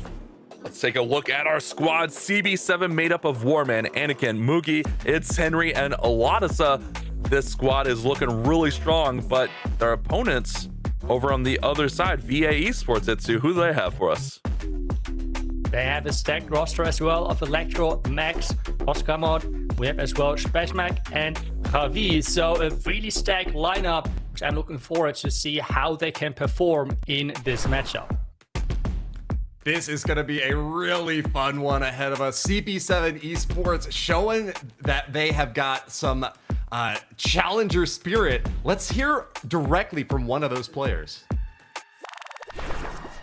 Açıkçası bizi diğer takımlardan ayıran şeyin arkadaşlığımız olduğunu düşünüyorum. Çok kısa zaman beraber oynasak da iyi bir iletişimimiz var ve herkes kendi sorumluluğunu yerine getiriyor. Dediğim gibi hafta sonu hep beraber elimizden gelenin en iyi performansı göstereceğiz. Yeni bir takım olarak aslında bu noktaya gelebilmek için çok çalıştık. Hepimiz bu inanca sahiptik ve hep beraber sorumluluk alarak bu noktaya geldik. And very well said. That was one of the coaches here for CB7 Esports. We've heard before about how Clash of Clans, when you're in the match, it's just you tapping the screen, ordering your army, but you've got an entire team backing you up. What is the role of communication in these matches, Bash? Oh, it's so important. I mean, you have to have spotters. Some players actually don't even prefer spotters, but just having the plan and knowing like what you need to do. Obviously, early on, you want to set that tone, but it's definitely a big team esport, even though you're kind of out there on your own. Hard opportunities to face off against foes, especially if no one's supporting you. But I know, Itsu, from your own competitive experience, you've enjoyed having someone be able to talk to you as well. We're going to hear a short statement real quick from VA Esports, and then I'm going to return to you, Itsu. I feel very great. This time I'm finally with my Polish team. We have 3 Polish players, so I'm really proud of this. Yeah, it's my second time being in third qualifier in first stage. So yeah, I'm fine. I feel really great. Well, I think we were trying to achieve this season last chance qualifiers. Maybe in this season we'll try to get this golden ticket, but that's gonna be tough one. Acknowledging the challenges ahead, but fresh and ready to fight, Itsu. That's right, and they have actually defeated quite some big names on their way to making to this stage of the competition. RNG TPM was one of the highly ranked teams within the community tournaments which we have seen, so not an easy road from them whatsoever. Hey, the tougher the fight to the top, the more energy and excitement that follows that team. And with an opportunity to earn a golden ticket, there's no better reason to prepare as best as they possibly can, Bash. Yeah, I mean, I think both these squads have put in all the preparation. I mean, the fact that they've made it this far against some of the top teams. I mean, our world champions aren't here, Carry Esports, some of the fan favorites, and we're seeing some new teams in here. That's why I love Clash Esports. Anyone can make it. The average player, if you put in enough work and dedication, you could be here on the grandest stage of them all as well. Well, we are just about ready to kick things off for our second war. Remember, you can put your community prediction in at event.supercell.com/Clash of Clans. I think we're going to have that result up on screen shortly for this next war. CB7 Esports and VA Esports are dueling, and we're going to start the war. You know what? Let's just hop right into it. Electro is attacking Mugi in this first match attack. Let's get it on, guys. Move on in and march forward. Let's go. Electro from VA Esports. You can see he's nice and experienced with the swag in the background. We see that monolith arrow coming in, setting the tone here for these super bowlers. And this is a big attack. You want to set the tone early and you want to set it right. That's right, but it's always the risk of losing your queen early because especially esports modifiers, there's just so much damage. But he's able to get his queen back sniped that arch tower in a really nice way, and now he can enter the base either on the top left or on the right side. With how he's starting that funnel, it seems like he wants to enter into that revenge tower nice and early. Yeah, I don't blame him there. That is always my strategy, is how can I get to the revenge tower? Where's the revenge tower? I am so afraid of that thing, because if it ramps up to full power, it can deal so much damage. And here in esports mode, those defenses, they deal 25% more damage, so you don't want that revenge tower ruining your day. Yeah, it's like always something you have to remember when people are used to playing versus the revenge tower in the regular game without any modifiers. This is 25% more damage. That is just a massive difference, as we have now the clan castle trying to delay things further with ice golems approaching. The super boats are throwing their rocks everywhere. The bounces are everywhere. But is this going to be enough power, as the monolith and as well some other defense are isolated on the back end? I really love the heroic torch with the super bowlers. It allows them just to get in there, you rage them up, and they just power through. But that monolith, like you said, isolated in there. But the queen, she locks on, and she's going to take the mono down. That's a big pickup.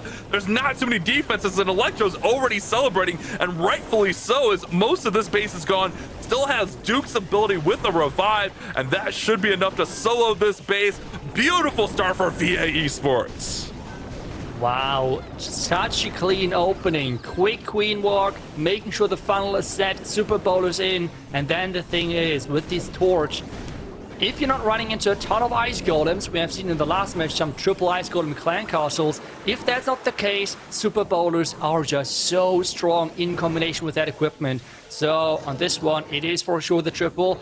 It seems like he really tries to swag that revive spell, which is always some risk involved, right? Because it could be coming down to time, even though, I mean, you have to admit it is maybe unlikely, but still, there's the chance. Yeah, definitely always a chance, but brings the queen back with that revive just to play it safe and get that taken care of, and a nice triple on the base. Use that Dragon Duke's ability to recover some of that health. I think maybe that could have been his concern, is the Dragon Duke, if he caught a couple Seeking Air Mines, maybe could have got low and needed that revive. But beautiful attack from Electro, well played in the middle of that base. And VA Esports, they set the tone really early on here.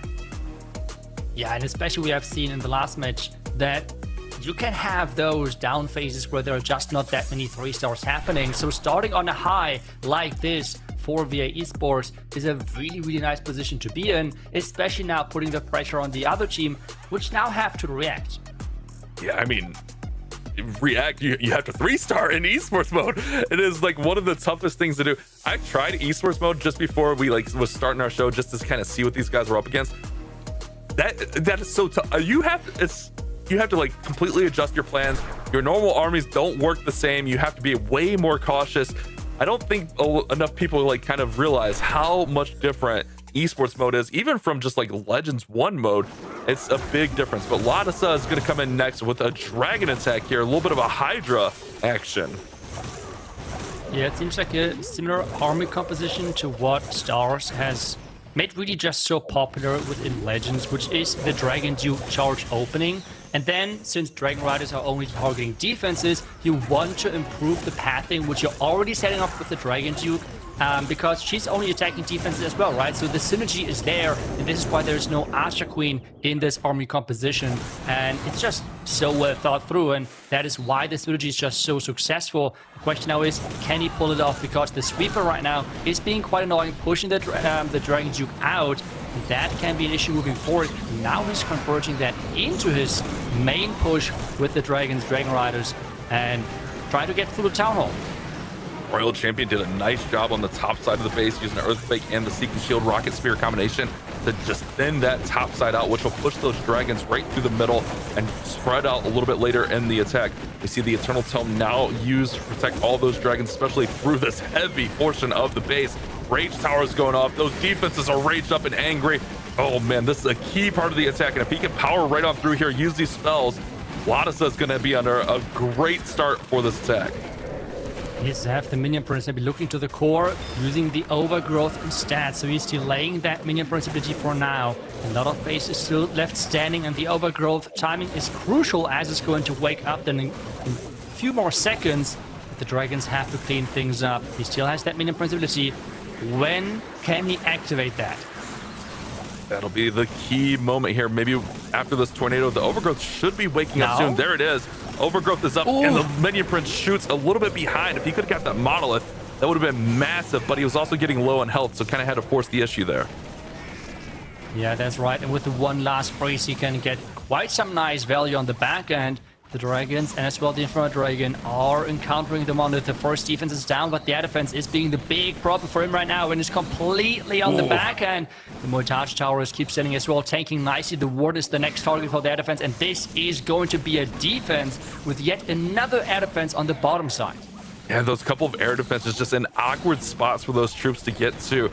Oh man, the Super Dragon comes in. It's going to be decent on the percentage points as he still has a Dragon, Super Dragon up top. Sneeze is going to go ahead and put out a couple more boogers here to finish off the attack. With that air defense kind of tucked in there, I just don't think there's any way for those Dragons to get there. Also with 22 seconds, percentage will be nice, but CB7 are going to be behind after this first attack. That's right, but the percentage is quite close, which is overall crucial because we have seen that plenty of times that teams are not just pulling ahead with these stars, but as well percentage, and then it always feels like you have this 2-star deficit, which is really, really frustrating to just chase non-stop over the match. But CB7, as you said, 2-star to start things off, high percentage, but now it's about VA Esports. Can they keep the pressure high? And not only do they have the star advantage, they will begin with an 8% advantage as well. Still a lot of war to be played, but anytime you start off with a 3-star, I think that is the most optimal start. I don't think there's any argument there, but we'll have to see how this one plays out. We saw in the last war, I mean, just a couple little mistakes and the war could shift easily. But the big thing here is if Javi can keep the momentum going for VA Esports, it's going to be tough for CB7 to come back, and we're going to see Super Bowlers yet again. Yeah, but this time around we see the Dragon Duke charge. Is that going to have the value? Because you always have the risk of any traps versus the Fox, but so far he's not running into any of those. No Spring Trap, no Giant Bomb so far triggered. There's the first one, and those corner compartments are usually stacked with a lot of traps. Trying to predict those entries, seeking air mine there on the Dragon Duke, but remember he takes less trap damage there when he's solo. Spear Fox does get taken out, so you're gonna have to burn through those invises. Actually gonna use that next invis to push up towards that Revenge Tower and try to get that taken out. Remember, he'll be able to gain back just a little bit of health with the Duke ability, and there's the ability, and he's gonna push down to the bottom, so the Revenge Tower will remain. Revenge Tower will remain, but he was able to get that pathing, so he can enter into that bottom compartment, into the Monolith right away. He has the Queen to funnel. He's using the Angry...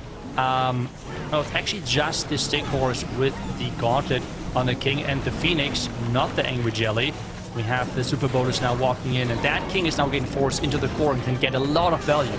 Especially with that Giant Gauntlet's going to reduce some of that damage he's taking. Those Super Bowlers are all raged up in there, just shoveling through the middle of this base, dealing tons and tons of damage. Look at that King. Oh my goodness, that King is just going nuts in there.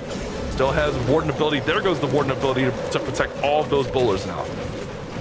And now you need to be careful though with that core, with the lava launcher, because if the Warden goes down, the effect of that torch is gone.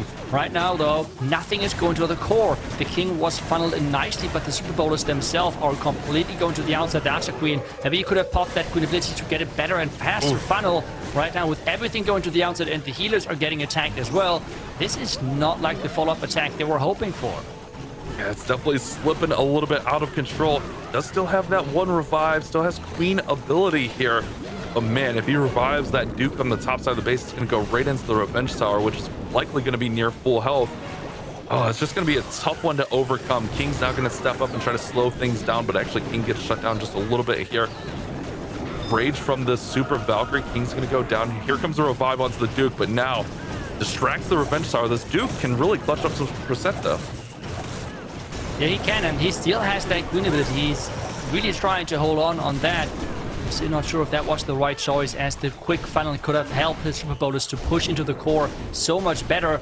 But now instead, the Giant right now is tanking nicely, getting enraged, and we have now more percentage points getting picked up. So percentages are getting increased, but 3 stars are out of reach. And this one has a chance. Oh, I guess time is the issue here. gonna say had a chance at 90, but time is going to be the big factor, as this one will finish out at 86% for Javi and VA Esports.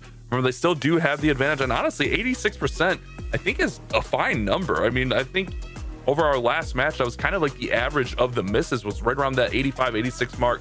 So I don't think Javi needs to be upset about that at all. Yeah, I don't think so either. Now at this point, just depends on if we can see 3 stars as well from CB7, because you have mentioned it, sometimes the esports mode can feel like that you're running against the wall, because it just feels impossible just to get through those bases with those heavy restrictions. Because remember, you have like 25% more damage from defenses, which already on its own is something you should not really underestimate. Then as well, you have equipments heavily reduced in their level. Common equipments only level 15, epics then level 21. And on top of that, you have defending heroes being stronger, you have the Guardian being stronger, you have your own heroes being weaker on top of the equipment nerf. So it is not easy whatsoever that we see the Super Bowlers again on this one, again with that Queen charge. Maybe, can he get her in? Or does he have to invest in Invis to funnel? Yes, he does, but she's still not walking in. Yeah, she's just kind of doing her own thing there. He's going to go ahead and recall the Queen. Smart play rather than keeping investing spells and then risking her getting taken out, especially with that Rage Sour right there. I do like the play of just going ahead and recalling her out of there. King and Baby Dragon going ahead and setting the pathing, setting the funnel up top. Ice going to distract the Ricochet Cannon, and Super Wall Breaker opens the wall for the bowlers. That's right, and now it all depends as well on that clan castle. Let's have a look at that. If it's a triple ice golem, or in general some ice golems in there, that would be bad news for the attacker. Let's keep an eye on that. We have archers coming out. Anything else for now? Just archers. We have the freeze in the middle. More archers are coming out. More archers? Wait, are there no ice golems? That would be... Okay, I think there's one ice golem or something in there, which is actually really good for the attacker. So that means the troops are not staying in that position for too long. Yeah, that's definitely a good shot there. Anytime you get those ice golems, they just slow down the Super Bowlers, especially in those core compartments. And now those Super Bowlers are allowed to be raged up and just deal so much damage, especially with that torch just pushing them right on through the base. Dragon Duke on the top side. All he has left is a couple archers and one totem spell. So definitely low on resources, but if they can kind of get behind that spitter, it'd be really, really nice. But man, a lot of these troops have gotten taken out. Yeah, the opening overall with the Queen, walking complete the wrong direction has cost him quite a bit. But considering that he is getting really far with his push, he has the Dragon Duke alive. We have the Super Bowlers as well still going with their rocks. We have the Dragon Duke now encountering the defending Minion Prince. And I mean, he's pushing it really far. Yeah, the percentage is going to be fine on this one. Remember, Javi was at 86, so you really want to stay close to that as they were already behind. If this one fails to get to 80, it's definitely going to be tough. I mean, it should get right about 80, but not too much more than that. Is just this one Super Bowler going to look to pick up maybe this Elixir Collector, but look at those defenses raining down. It's going to be an 82 because that Archer will be able to go ahead and get that. I think that storage is going to not be able to take it out. 83% actually.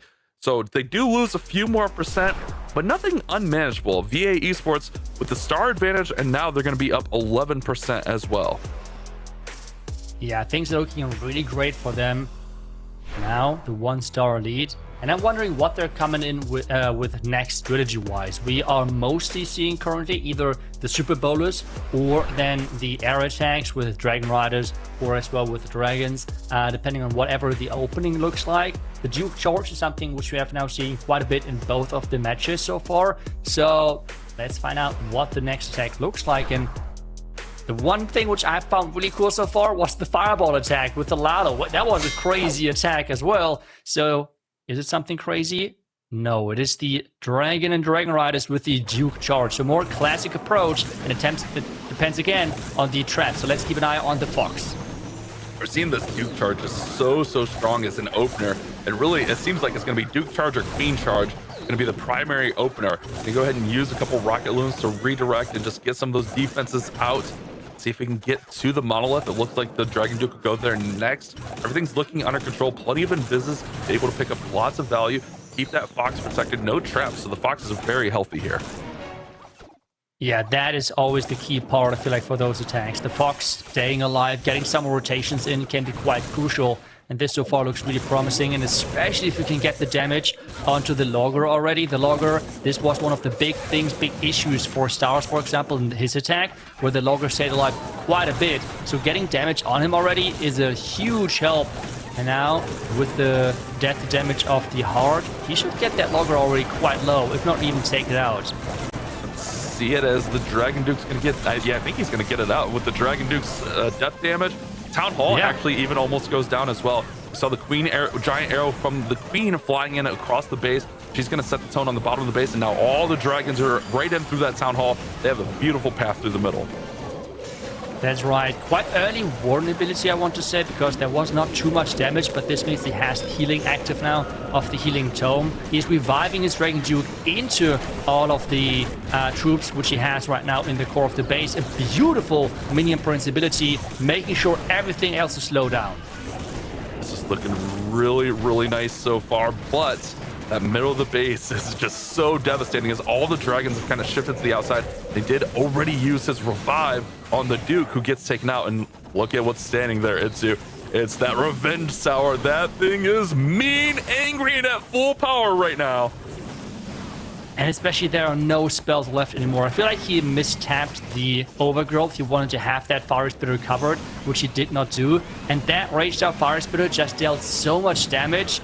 And now we can witness the fully stacked plus 25% damage Revenge Tower. I would love to see the damage numbers right now above that defense. Like, look at that. He's just firing those dragons out of the air like it's nothing. It is crazy, this defense. Boom, headshot, boom, headshot. Taking down dragon after dragon. Poor little Sneezy going down. Another dragon gets headshotted by the Revenge Tower, and Revenge has been served. 82% there for Max, which is still very fine and respectable, especially with them having an 11% advantage on the way this war is going. I think that number is okay, but I think you're right there, kind of missing a little bit on that Overgrowth. Wanted to have a little bit more coverage. Just, man, the back end of that base, if you don't deal with that Revenge Tower, if you don't have spells for that Revenge Tower, it's gonna eat you alive. It just soloed all of those dragons.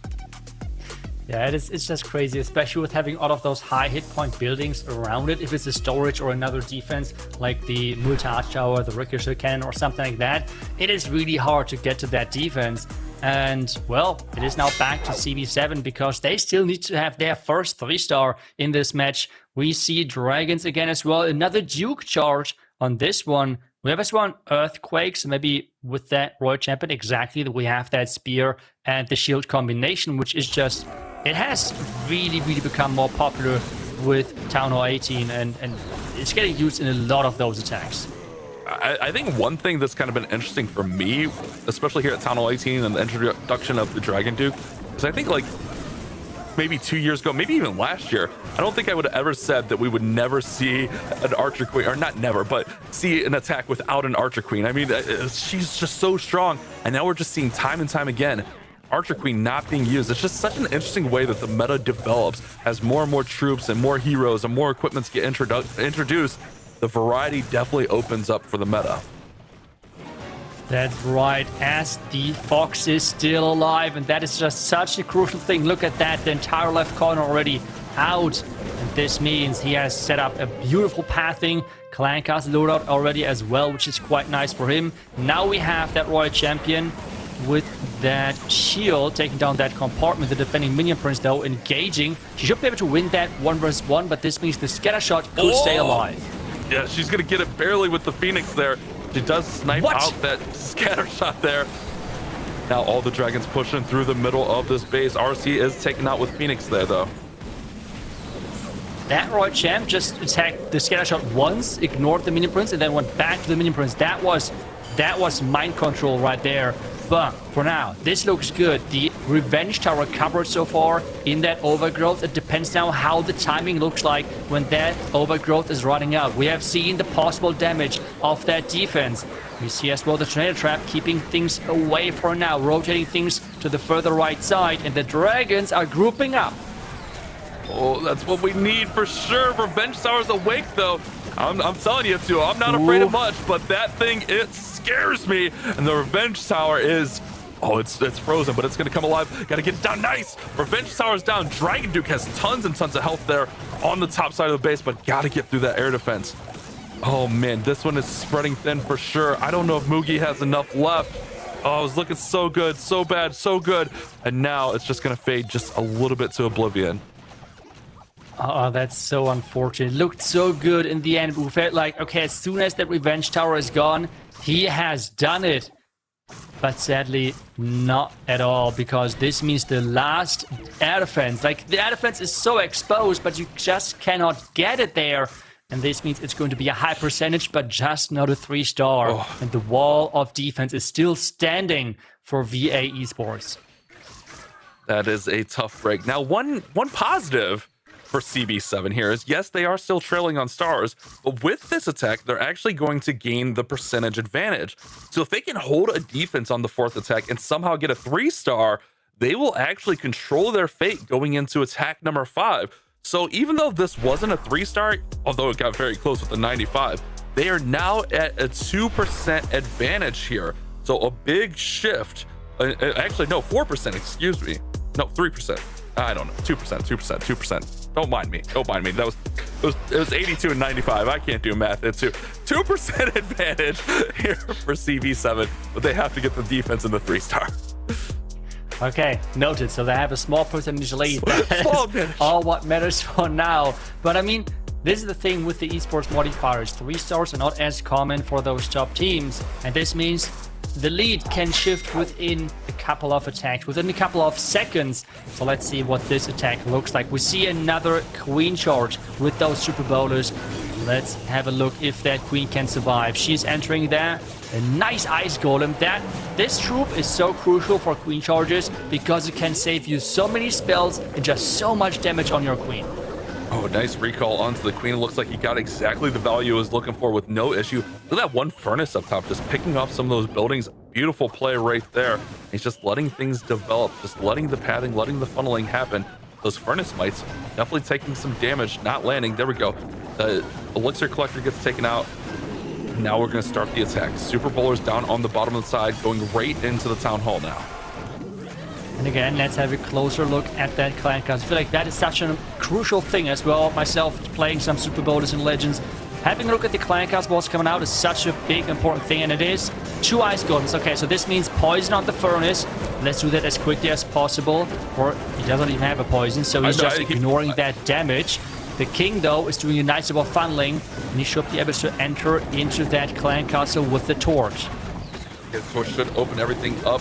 Dragon Duke's working on the top side. There goes the torch, which will allow those bowlers to go right through the middle, but he doesn't have any rages for these bowlers. Ideally, if you get one rage on them right there, they're going to eat right on through there, but the equipment is going to protect them and keep them alive. Nice invisibility spell there on the giant. Got to get through the revenge tower. It's finally going to go down, but all those bowlers pop to the top side of the base now. Just keep pushing, trying to get through that rage tower. Wasn't there just an overgrowth which I've seen? Or did I just miss? I don't know. Maybe I just completely missed that. But we have the Dragon Duke at the top side still. He has the 1 revive. The question is that enough to get through 2 heroes and 2 super wizard towers? Yeah, it's going to be tough, especially with the bowlers kind of hanging back there. It doesn't have much support. It does have healers, and the super bowlers are going to finally break through. 50 seconds. I don't know that he even has enough time to get all the way through here. The Duke's going to have to do some heavy lifting here. Going to use those super bowlers maybe to distract. Here comes the Dragon Duke back. Those bowlers, man, they just got shredded there. There you go, shredded indeed, and I just double checked. I don't know where exactly I've seen an overgrowth spell, but for sure there was none, and like not a single one in this attack. So apologies for that, but this is a defense as you have somewhat predicted it. And this means everything is coming down now to that next attack. Yeah, that's a huge defense, actually. Now, CB7 can get the 3-star. They're going to be up huge. I mean, with that being 86, they had the slight advantage. Obviously, 100% will shift it even more into their lead. They control their own fate here. If they can get a 3-star, they could win the war on their final attack. But, I mean, that's easier said than done. This esports mode is no joke. Those modifiers are crazy. Javi's going to be on defense, and Warman is looking to bring War to the battlefield. Needs a 3-star in the best way here. Oh, and it's another Dragon Duke charge, and we see Super Bolus. Wait a second, we do not see Super Bolus. We see Super Bolus, but we see the Queen charge instead. I was tricked by that Electro Fang. We have the Queen walking in here for that Rage compartment, but be careful. That Queen is losing a lot of hit points from those scatter shots, especially because they're raged up. The Logger might be hitting soon. That's so much damage. Ooh. Another Invis. And he's keeping that Queen alive somehow and trying to improve the pathing even further. The Super Wizard Tower is up next, and I guess then the recall. Oh, okay, there it is. Oh, that made me a little bit nervous, I'm not gonna lie. Warman gets some pretty nice value setting it up, and here come all those Super Bowlers right in for the attack. Oh, with that storage at the top side, I really hope those Super Bowlers are walking in. I mean, if they're just, or the Queen, is she going in? With that storage, she might run towards the top as the Angry Jelly's. Yep. So, no. That storage really hurts. That really hurts. Not having the Queen with the Super Bolus is not great whatsoever. You can pop that vulnerability now, but all of the troops are splitting right now. They're trying to come back together. We have the distraction, the core. But I'm not sure if we can push to the core as quickly. The Dragon Duke, though, making a great job at that bottom side. The Queen is cleaning things up. It's all about this back end. Nice overgrowth there. The Super Bowlers did bunch up a little bit there to get that value, and King's Spiky Ball, I saw that just flow through there on the bottom side, getting towards that storage. That Monolith, it does still remain there. But if these bowlers can somehow target onto the mono, they're like barely missing it. They're just a couple tiles off. Queen's on the top side. She's gonna be isolated and probably take a lot of damage really soon as the multi-gear tower is getting ready to wake up. Dragon Duke's still working, no revive in here, and those bowlers are fading more and more, and Warman looks like he's going to be just short on this attack. That was unfortunate. The Queen getting distracted by the storage, and that means that this is not going to give them the 3-star that we're looking for. If Bash Math is right, I mean, it's Bash Math, so you never know. But with that being an 83, I believe that shifts the advantage back over to VA by 1%. So now VA, if they had 99, they force the 3-star for the tie. If they 3-star, they just win. That's actually a big defense there. Okay, so how safe is this number from 1 to 100? We're talking 1% here.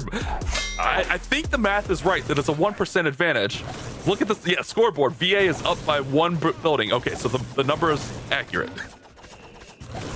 That's great to hear. We have another Super Bowler attack in as we are figuring out the numbers. We have this time around no Queen charge. Instead, it is back to the Dragon Duke, having the job of funneling the troops later on. You should get that Monolith out, then the storages, and as well... Oh, wait, he's going for the Clan Castle. And everyone who has played it once, if he's locking onto those troops, it's hard to get him away from them.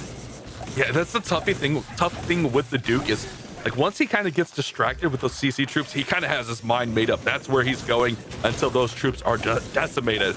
But it's actually going to push him in, should push him in towards that Logger. Oh, wait, the Sweeper's going to push him back a little bit. Logger's going to push him back a little bit also, and that pushes him to the exterior of the base. Logger's like, we don't want you here in the core. let's go away. And yeah, the Dragon Duke is following that command, but getting the funnel, like, overall, so that looks quite solid. The King on the far left side with that Archqueen is improving that pathing even further for the Super Bowlers. He's going right into the lava launcher, so he has to be careful and of not losing the vulnerability too early, as you usually want to delay a little bit. But the great news for him is there are no ice golems left anymore, because he already lured the Clan Castle with his initial Dragon Duke charge. Yeah, so maybe the Duke charge didn't go 100% to plan, but also a little bit of added value there that'll allow these raged up Super Bowlers just to bounce their way right through the middle of the base. And look at that Revenge Tower, no big deal, as they're just going to go ahead and get that torch, and they are going to rock and roll towards the back of the base. If they can get through there and raged up in a hurry, man, that back end of this base is going to get decimated. Yeah, if he is raging now for the yep, there it. Oh, it could have been maybe a little bit more aggressive. I feel like the rage could have covered his troops a little bit better, but still really solid overall. We have the Queen now joining up forces as well. The Tornado Trap is keeping everything in place. The Rage Up Super Wizard Tower is dealing a lot of damage. Daydream at the top side starting the cleanup. The Queen is not getting used just yet. Now there we go. There are a lot of traps as well. Duke revived on the top side of the base. Looks like we got the 3 queens with the action figure. No more spells, only 2 archers. It's really, if he can thin out all these air defenses, which there's not many left, the Duke should have free reign of this base. And I'm gonna try it. It's you, Spezmek, going for the 3-star for VA Esports, and that will be enough to secure the victory. Back and forth of Fair and CB7 are going to be knocked to the lower bracket with this attack. What a great attack that was. And yes, the Clan Castle being such a crucial part of the defense against those ground armies. And he was able to get that out of the way for his main push. And this means that we see the second 3-star for them in this match. And this means at this point, CB7 have no chance of coming back. They still have the last attack. And since we have them then in the lower bracket, there always is this second chance within the double elimination bracket. You at least want to finish your first match, not with 10, but at least 11 stars. That would be a great momentum. Maybe then shift still in your favor when it comes down to having to fight for another match in your tournament live then later on. Yeah, I think you and I are both big momentum guys. You definitely want to go in with the positive attitude, the right feeling. Even though you get knocked down, you definitely want to go in feeling right. Anakin will be our final attacker, but it's all for naught. I just looked at our caster predictions. Did Carbon Finn know something here? Was Carbon Finn onto something? He was the only one of us to pick VA Esports. Anakin is in with that Fang charge into Dragon Riders, which we haven't really seen in this war, much of just Dragon Riders. It's been a lot of dragons, but we saw it be very effective in our last matchup. Yeah, I feel like overall Zeus is really effective with those Dragon Riders, and they are just so strong. And if you can create the pathing, they are monsters in 3-starring bases. Right now, the pathing, which this attack is getting set up right now, is looking really promising as well. The Dragon Duke getting a lot of value. And always remember, it is not just important about what defenses he's taking out, as well as the pathing which he's creating when it comes down to the amount of buildings. And take a look at that. The entire top side is taken care of. And this means those troops have no way to get distracted. Oh, I love that play of the rocket balloons there. Even though he catches the tornado trap, that air defense is barely hanging on there. But the Duke is distracted by the CC troops. With his explosion, he'll be able to get that air defense out. Oh man, those rocket balloons were almost the most beautiful play of the day right there. Fire Spitter actually still barely hangs on. We see the RC throwing those rocket spears in. Gonna go ahead and use a couple more of those rocket balloons. I love the way he plays those rocket balloons. They're beautiful plays. If he can get this Revenge Tower down, that's huge. Dragon Riders are in on the bottom now, and this is a great start for Anakin. It is a great start indeed. Is he going to use that overgrowth for the core? I mean, that is quite scary to say the least. We have that freeze in the core. More rocket. Ooh, is that going down? Oh, they ran out of gas. The rocket balloons were on a beeline for the Revenge Tower. They ran out of gas, which means the Revenge Tower is being healed up by those battle builders. And it could be at full health towards the end of this attack if he can make it through. It looks like Anakin went all for not here. I mean, he was all in. It was 3-star or bust. I guess he could go 2-star or bust, but saving that Town Hall towards the end of the attack is the riskiest of all plays. Wait, did I just see correctly? We have seen a Dark Crown? That is kind of crazy. I feel like within the esports scene or within the modifiers in general, most people would agree that the Meteor Staff is more effective. And seeing the Dark Crown here is quite surprising to say the least. And in the end, it is going to be our first 1-star, unfortunately, of the day. I guess, like, if you're gonna look at it positively, you know, we like to remain positive. At least, like, it was in an attack that essentially didn't matter, as the war was all over already, with VA Esports securing the war with the triple. But you still never want to get that 1-star on the board.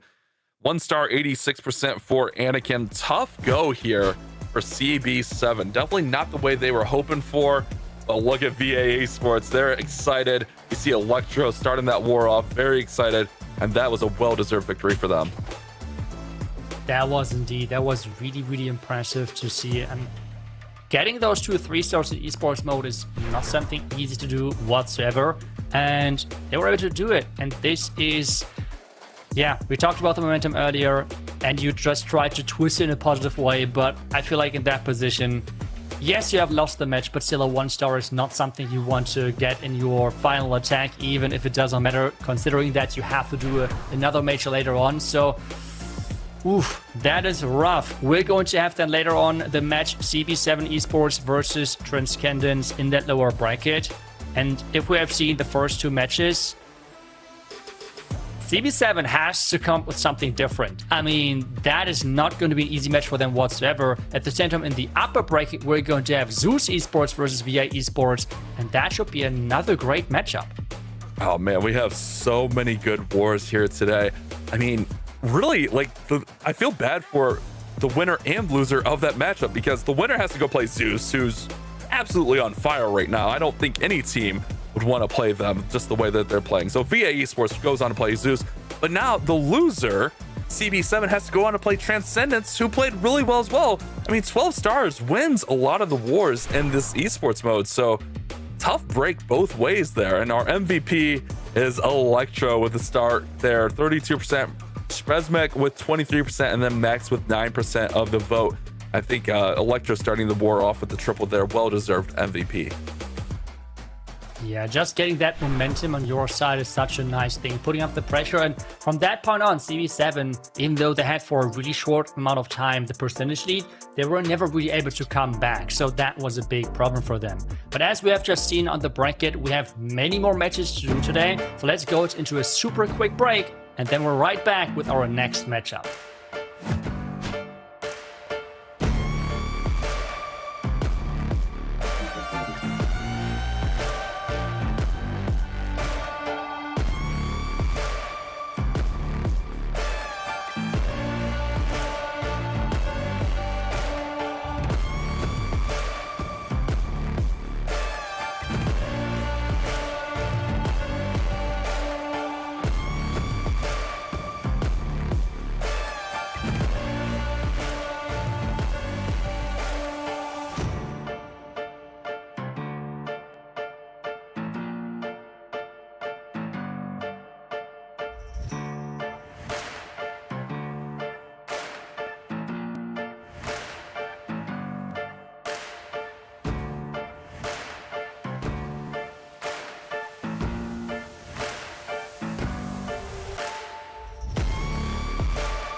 Welcome back to the Clash of Clans World Championship 2026. Another war done and dusted on the books. And what a fantastic finish yet again. We're just about ready to kick off match number 3, but let me go to you first, Itsu, and ask you how you felt at the end of that last match.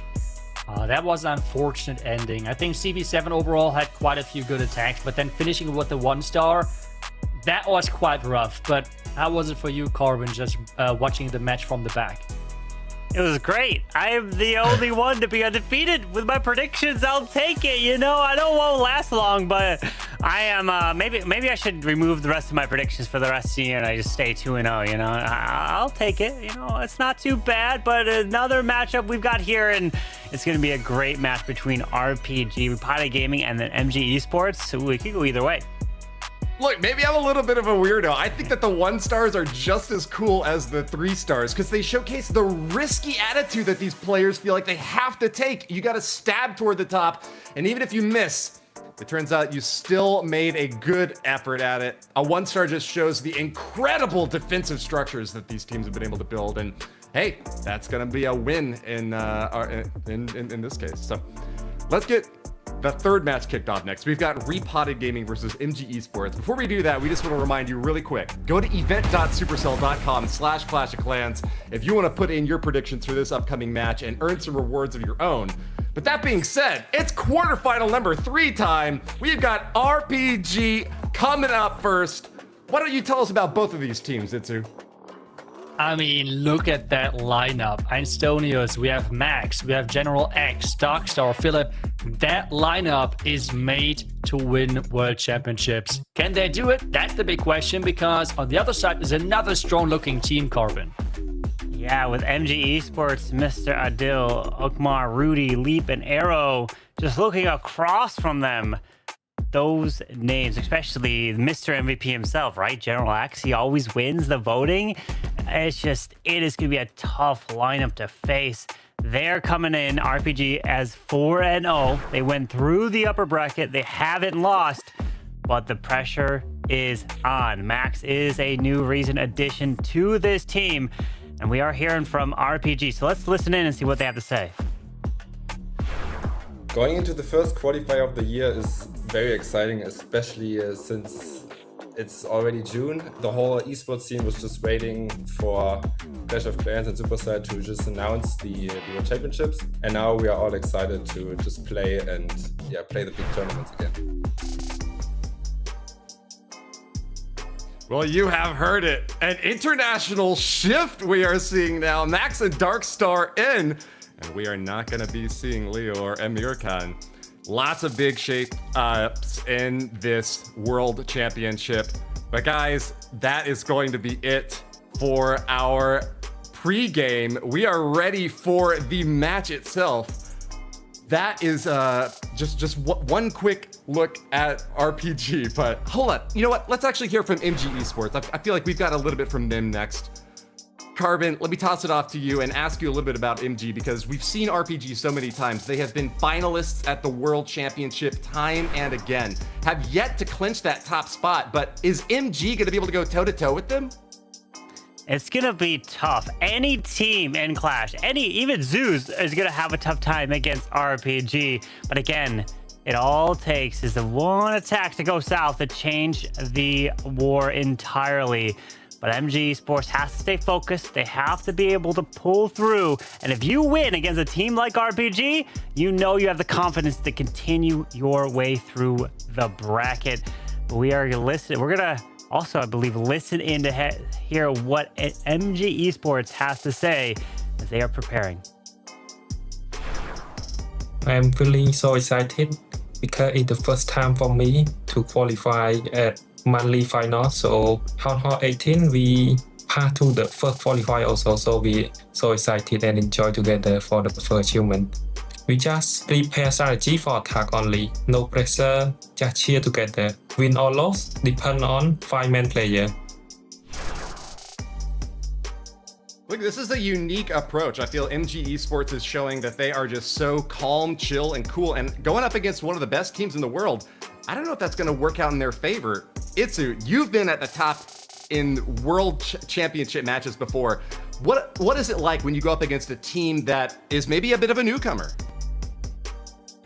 I feel like especially in that position for RPG, it is all about not feeling too safe, if that makes sense. Not being too overconfident, because this is at this point their biggest enemy, and just respect every single opponent. I think that's what they do. That's why they have made it so many times already through the different stages, into the qualifiers, and into the main event at the end of the year, most of the years. So I'm expecting a lot from them. And I think the community as well, as I'm seeing the community predictions here, Carbon. Oh, 69 to a 31% there. The community is also leaning for Repotted Gaming. I mean, we don't blame them. It was a unanimous across the board for the casters' predictions as well. We were unanimous for Zeus. They did get the victory there, but Repotted Gaming's got the pressure on them. All it takes is a slip up and they could get sent to the lower bracket. But Repotted Gaming is one of the very few teams to actually lose in a first match in a monthly final and then win out and get a golden ticket by forcing a bracket reset. It doesn't happen often, but we have seen it from them. Well, our first attack is ready to go. Let's see if the underdogs are going to make a barking run to the top. Repotted Gaming and MG Esports are in the arena. Let's go! And we see Leap starting things off for MG Esports. We see a Duke charge into the Giga Bomb, which is quite risky, and he's losing the Fox early on, which can be a quite big difference maker here. He's getting quite some nice chains, getting the air defense out as well, which is interesting that this is possible. Is he going to get all of that? Yes. Okay, Bitterheart and as well the air defense going down here.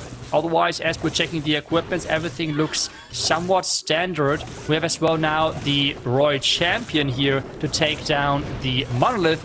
And during all of that time now, we have that Dragon Duke healing back up again.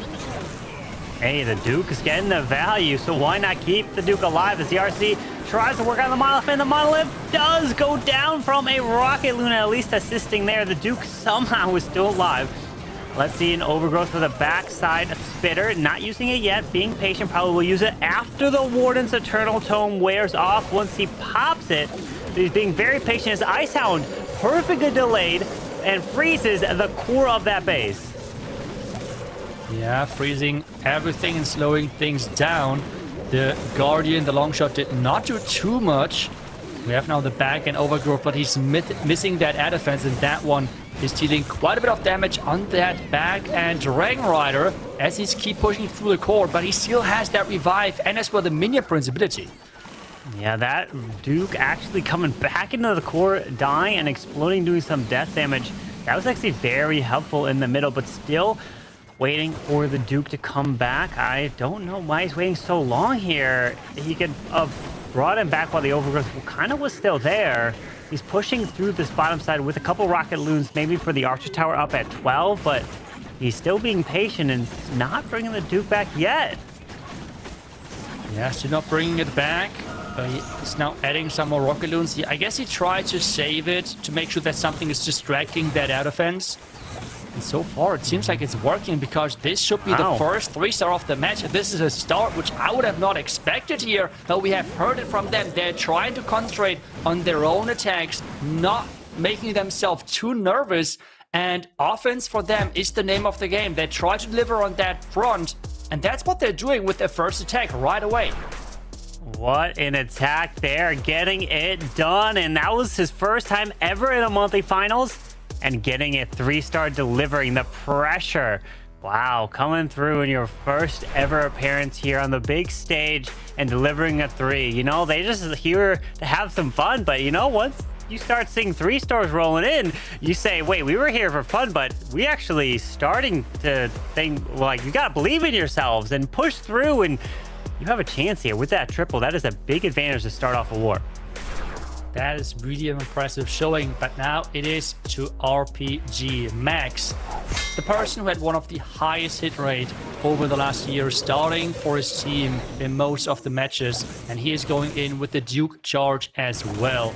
We have the Dark Crown here in this attack as well, which is quite interesting. So maybe we see a meta shift here, and we see no Eternal Tome, Life Gem and Healing Tome. Is that something which you have seen quite a bit? I have not. I'm not gonna lie, I've not seen that combo before, but if someone was gonna be able to do it, it would be this man himself, Mr. Max. The Duke is kind of going backwards. The sweeper is not ideal, and he's not able to push into the Spitter, which I think he wanted to get, and that sweeper really causing some issues here. Now you're gonna have 2 Spitters both up if you're gonna push your way through, as we're gonna see a Rocket Spear with the Royal Champion now to the top side of the base. And oh, he's attacking from the complete opposite side of the Town Hall, meaning he won't be pushing into any Spitters. Yeah, and that, I mean, this shield at the top side has taken down 2 air defenses. Perfect placement there from him. And now we see the attack unfolding. And Max already last year was the person who started using the Rage Gem with the Healing Tome with the ground attacks when everyone else was using the Eternal Tome. So he is really trying to always invent the new stuff. And this time around, it is the life gem which is used because we have so many small troops now with the wagon, right? Because there are so many troops spawned, and this means for every single troop it's like 1,000 hit points more. That is a quite significant difference. That actually adds up as he continues through. Look at this. Max just powering his way through. Still has a minion prince ability. Overgrowth is still there, so no need to pop the minion prince. He's got a totem. He's got an ice golem with the backside. There it goes, the minion prince. Even another freeze still. And that one's moving in. He's going to freeze with the ice golem. Oh, this is looking really good for Max. We don't need to question this, man. Look at him power through. This is a perfect addition to Repotted, giving him Max delivering yet again, and he has done it with a 3-star to now tie up this match, and we've got ourselves a fight. 3 stars apiece.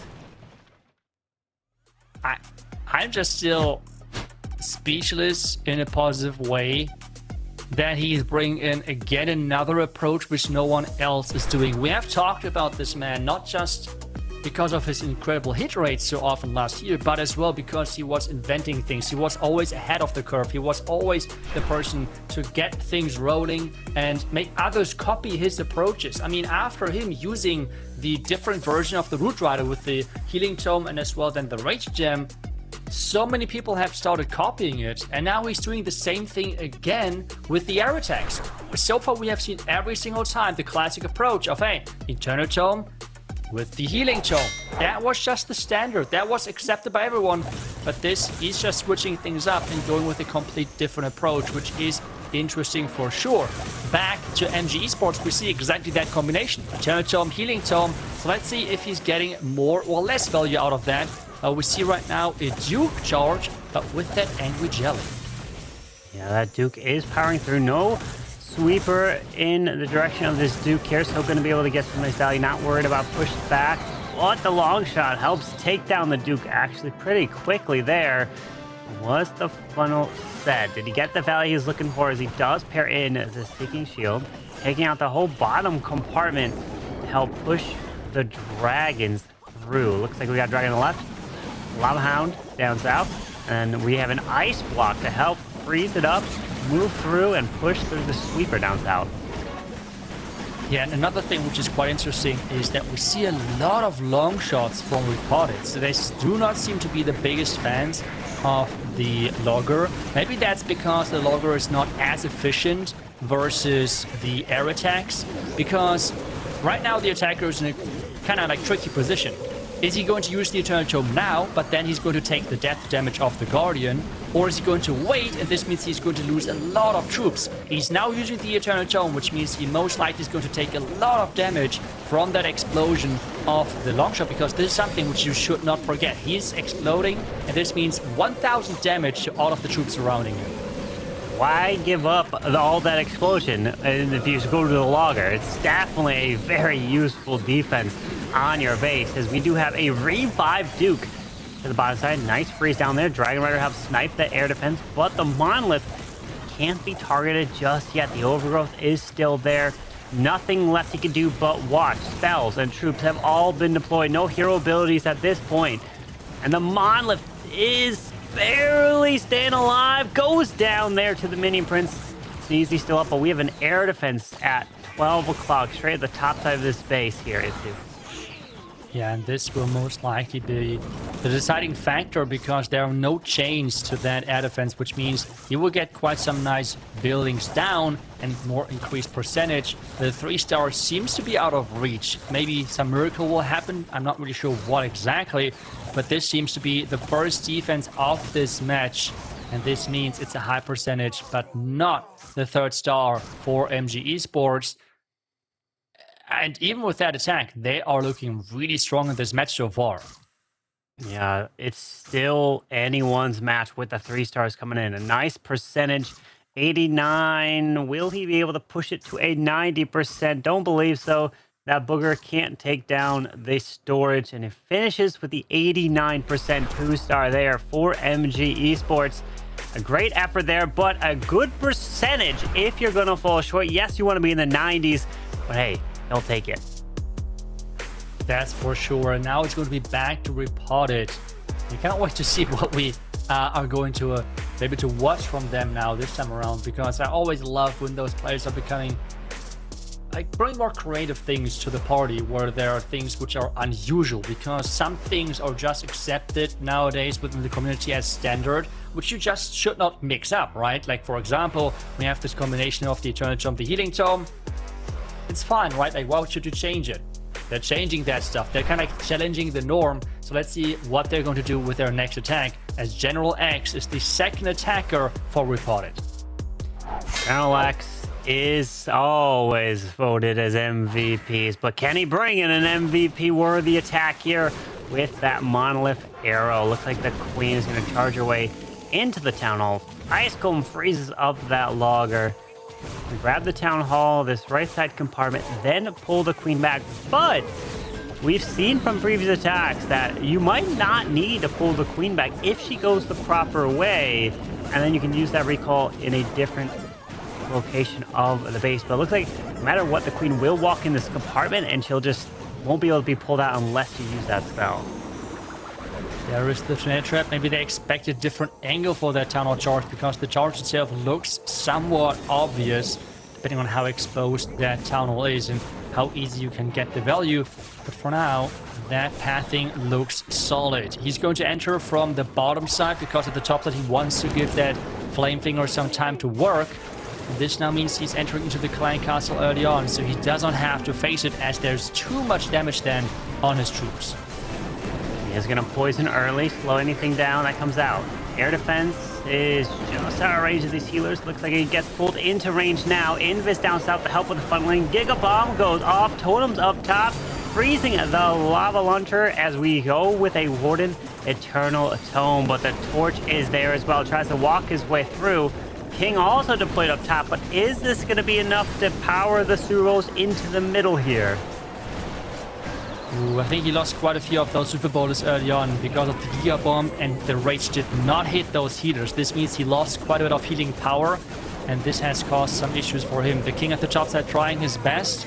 We have the Duke on the bottom side. He still has the stun over there. He has that Queen ability as well with the Giant, but that monolith is out of reach, and the the torch has ran out. Now the stun is getting triggered from the Duke, but there's just so much more base left. Yeah, there's a lot of defense still up on this attack here. Unfortunately, General X will be falling short. The Duke is still alive, trying to get some percent around the edge, but this is the lowest percent so far, unless he's able to pass the 89% that we did see from MG Esports in their previous attack, and this will unfortunately not be able to hit that. One little wizard on his storage has a little bit left, but I'm looking around here. I don't see anything else he can actually get, because everything else is protected by a defense. Other than that one storage there, okay, 84, he probably will be able to get there.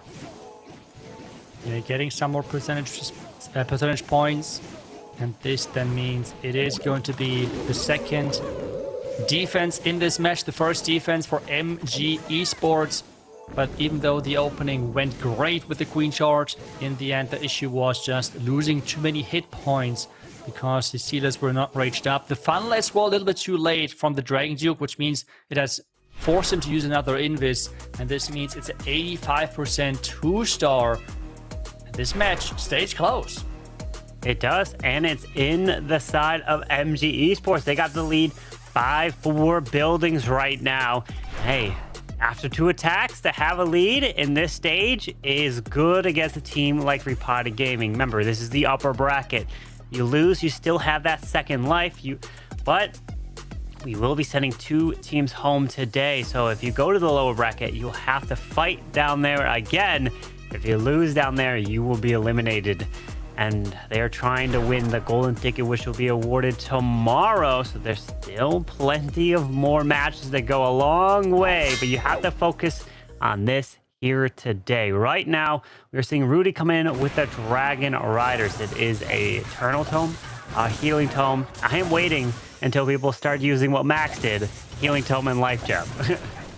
Yeah, that would be kind of crazy if that's coming up more. What I'm surprised here is that we see quite a few bases here from Repotted who are like allowing the chains.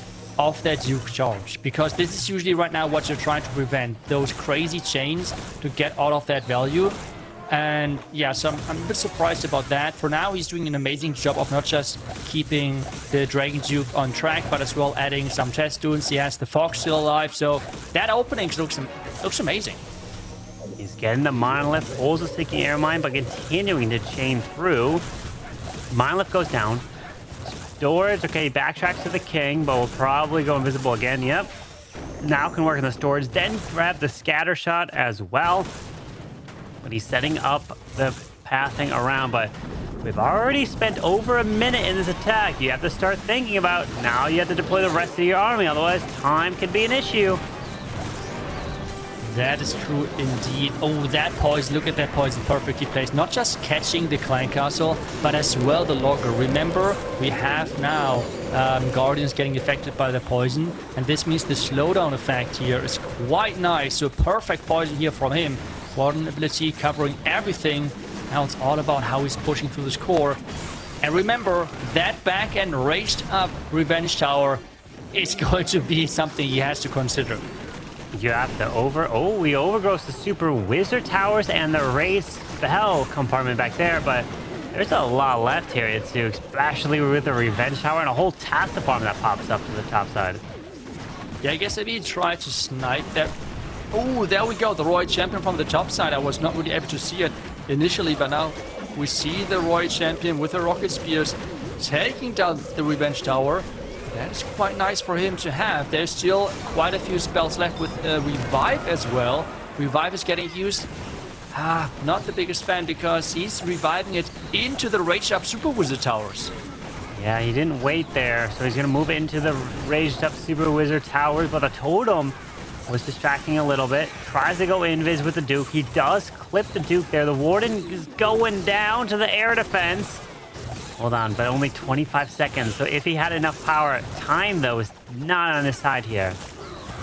Time is not on his side, and the power, it seems like, is not either, because that Dragon Duke catching another Black Mine, and this means it is going to be a defense. High percentage though, again Carbon, above the 90% mark, which is something which General X was not able to achieve with his attack. So percentage is still really big in favor of MG Esports.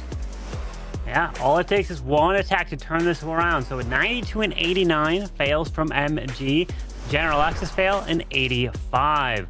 So the next attack for Repotted Gaming can change the complete outcome of this war right here. Are you going to get in the 80s, 90s, or you get that triple to really give your team the lead going into the final half of the attacks of this match here? Because you win, you will advance to the next round, but then you will see who you face next, as that's not determined just yet, because there is plenty of matches still to go. But we are seeing a Lalo from the one and only Darkstar here. This guy is just built different. So let's see what he is able to accomplish here. The crazy part about this is, who is supposed to test versus those entries? Like, no, he's literally doing a Queen Invis Fox charge. Like, what is this? Who would try to come up with that? It is crazy what he's doing here. So let's see if he can pull it off now with the Lalo, because the opening work, wait a sec, is no Fireball? No. Yes, what? Yeah. Okay. Fireball takes out that whole compartment. He's got a life gem on the Warden. Queen secured the Duke, the King, the Town Hall. And now we're going to start the Lalo, as we have a Sky Wagon up top. We have the balloons coming down. It looks like the Ice Hound's kind of getting pulled to the bottom side because of the air defense there. Then there's another Ice Hound up top. Watch out for the red air bomb somewhere in the core of this base, most likely. Is he doing right now a two-side Lalo from the right side as well with some loons? That's crazy. Loons, though, are falling down quickly. What? He has the Warden with the remaining troops. The Minion Prince taking quite a bit of damage. He has the Dragon Duke on the far left side. Everything is happening at the same time, Carbon. Everything. Oh my, everything's converging together. Remember, the Ice Hound, when it pops, the ice pups slow whatever it's hitting down. So that's super effective there, as we have the Duke continuing to the left. We got two invis, we got a freeze, the Revenge Tower is still up. We unfortunately lost the Minion Prince in the core. But we got to use these spells for the Duke to really try to protect him here.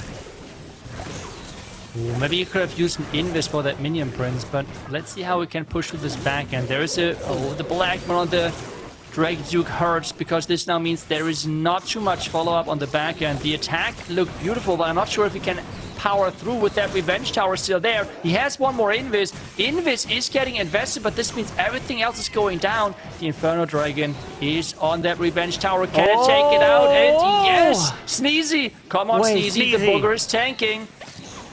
Sneezy, Sneezy, Sneezy. You got to clutch the air defense. You got to clutch the air defense. You got to grab it. No, he doesn't, but the booger! No! It falls short. And it's at 91%. And this means they are still down by 1% overall here in this match. A 55.2 to a 56.2. And unfortunate there, but what a nice attack. It's beautiful to see that. Such a hard attack to execute on the fly in a stage like this. But they are still going to be down on percent now. That was just crazy to watch. I mean, I felt like everything was coming down to the fact that that Minion Prince went down. If he would have somehow kept that alive, maybe with Invis spells, maybe with something, I don't even know. Maybe just with hoping and praying for the best. But in the end, the Minion Prince falling, that was his main damage source within that army. Because the loons are moving slow, they're taking as well quite a bit of damage. But in the end, he needs something behind. We have now the next attack, though, on the other side. MG Esports right now still in the lead on the percentage side. And they're entering with a Queen charge on their own. But this time around, no Fox. Instead, the Angry Jelly with the Super Bonus as follow-up. All right, Queen's moving right on through. Poison getting launched to that Queen. The long shot defending this base here. But the Queen is working through the defensive Duke. Down that goes.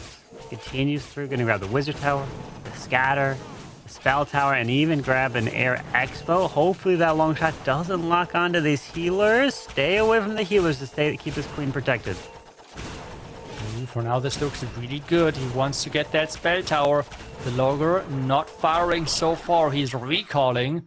And this opening looks amazing. I mean, take a look at how much value he was able to accomplish. But he has to be careful with that air defense. Air defense is out of reach.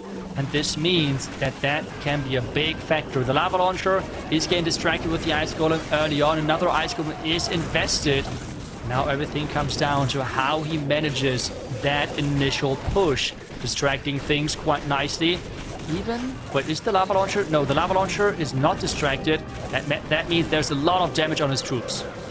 Yeah, there is damage there. Hopefully the healers can heal him back up. The Duke is getting some chains through that top side. Does go with the stun. Pops the Warden. Needs to continue through the long shot. It will explode. Can he stay protected from it? It does some damage, but he goes with an Overgrowth. A top side Spitter. The top side Revenge Tower. But does he have enough to power through the core? Looks like the torch is still active, but it's about to wear off, I think. Yeah, it should. I mean, we have the king now on the far right side. Everything is merging in from different directions. But again, it's coming down to the Revenge Tower. That thing right now is... Oh god, the Warden. He's jumping into everything. And this means those boulders are stuck now. And everything is really, surrounding that Revenge Tower. But that is such a scary defense. And that Revenge Tower shows why it's one of the most menacing defenses at Town Hall 18. With the King Spiky Ball still intact. I believe he'll skip through this outside here. Yep, there we go. Gets a couple extra buildings. Some damage as well. 35 seconds left. Queen goes down. Giant busts through this wall with the Super Bowler. But it is just going to be a defense. A 2-star, 87% here. Giant goes down, which means the door is still open. It's only a 2-star gap for Repotted to come back to tie and then hopefully get a higher percentage to bring the percentage game closer. If not, trying to take that lead. A 3-star would be a lead for Repotted Gaming. But hey, there's a handful of attacks left. Who's going to step up? Because I know, well, we still have Philip to attack, and we still have, which was Einstein, but it's now Einstonius. he has also got an attack, and he's been hitting at a very high hit rate as well. So I'm going to be curious to see. He likes to bring those fireballs. Or will he bring a fireball at this stage? That's the big question. I feel like the fireball is just an art which is slowly disappearing in a lot of areas of the game because it's not easy to land those. Well, Antonius is up next. Is he going to bring it, or is there something different? We have just one earthquake, which means there's the chance, right? Is it the fireball? Let's see. He's bringing it. He's bringing it. Yeah, he's bringing it. Come on. Yeah, I had a lava loon. Are you? What? Who brings a lava loon puppet? He actually. Nah. I was made fun of playing Queen Charge Fireball and bringing the lava loon puppet with it, and now it's getting played in Worlds. Like, what is this? People were making fun of me for doing that combination because the thing is, you're playing the Queen Charge because that is way faster, especially with modifiers, of setting up a fireball. But if you have that fireball then, Rage Gem, Eternal Tome, everything else is somewhat useless. It does nothing pretty much. So what I thought is, hey, let's just bring the Lava Loon Puppet because it at least does something, right? Because now you have at least something flying across. With the Rage Gem, you would not have anything. So the just air. Yeah, and you have as well Sneezy then getting delivered over. So, I mean, that is just so cool. But he has to be careful. He has to be super careful. Did I just see a sacrificial warden? Am my eyes deceiving me? What did we just witness? Who sacrifices a warden in Worlds in a monthly finals? Well, Antonius is saying he could do it as we have a Royal Champion still to deploy and a Duke. 12 rocket loons still to come. Only a minute and 37 seconds left. There's not much time here. Time is always a big factor, especially as soon as you have deployed multiple troops. That means that the monolith shots are getting weaker and weaker, and he still has to manage a lot of this base. He has the Royal Champion on the back end, he still has the Dragon Duke as well, but there's as well a lot of base left. He's trying to encounter now the Town Hall with wall breaks, but so far it's kind of tricky. He needs another wall break to get towards that Town Hall, and the Logger is there as well, which he needs to distract. He does distract it. Royal Champion sent up top. 60 seconds left in the attack. Royal Champion's Rocket Spears have taken out the topside multi. The Queen needs to go grab the Town Hall, the Logger. We have the stun from the Duke, but where is your wall break for the Queen up there? He's not deploying it. He has 9 rocket loons left. 40 seconds. What is he doing? What is he trying to do with this Queen? I'm not really sure either. Like, what? That wall break would have been... Yeah, now the wall break... I think this is now the moment where he realizes, wait a second, I had that wall break all along, but I didn't use it. He's trying to use another invis, try to get that wall open towards the Town Hall, but that Queen is down, and this is a 1-star in the end. I mean, it would have been most likely a 3-star, I guess, if he would have used that wall break. No way. Oh, that wall break. It's a time fail. 97% 1-star from Antonius. An unfortunate turnaround, and that is gonna hurt Repotted Gaming. That is huge for MG Esports. There is 1 attack left for both sides. Percentage is on Repotted. So let's see, a 2-star here means Repotted could still triple and in theory win in terms of percent. So it's not over yet, my friend. It's not over yet, but things have, well, somehow taken a twist, I guess, because that was not for sure what I was expecting here, a 1-star at this stage. Again, that's already the second of the day, unfortunately, but they have now everything in their own hands. They have the lead, and they can secure the victory if we see a solid attack right now. Let me do the quick math just to double check. Yeah, so if it is a 3-star that comes from RPG, no matter what, MG Esports cannot win even if they get a 99%. So the door is barely open for RPG as long as this is not a 3-star. as we are seeing the Duke charge in from that top side with the Invises coming down into a Revenge Tower. Enemy Queen, enemy Minion Prince getting the chains with 8 Dragon Riders to use here. You need to take your time. Remember, time... Oh, wait a second. This Duke is not going in the Revenge Tower. It's kind of avoiding it here. Yeah, really nice Tesla placement by the base building team from Repotted, which means even the Gigabob is pushing the Duke back to the outside, and now we have both sweepers. Like that Dragon Duke trying to get the Revenge Tower is, I mean... Nope. I really want to get there. The sweeper is like, nope, you won't get here. And that means that that Revenge Tower is staying up. That Revenge Tower is going to be huge for Max on the defensive side. As we are pushing our way through a bunch of archers out of the Clan Castle. The Royal Champion has died off, come back to life with the Phoenix. And we got Goblins, and Ice Golems also coming out of the CC here for Max. Interesting choice. We are going to continue our way through. Dragon Riders won't even target him. Icehound comes across this base now into the air defense. Freezes the back end spitter. Still has an overgrowth yet to deploy.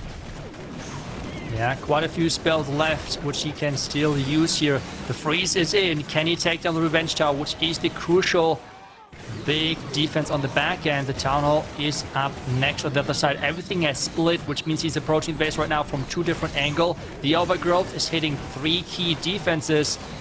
That Revenge Tower is just not going down.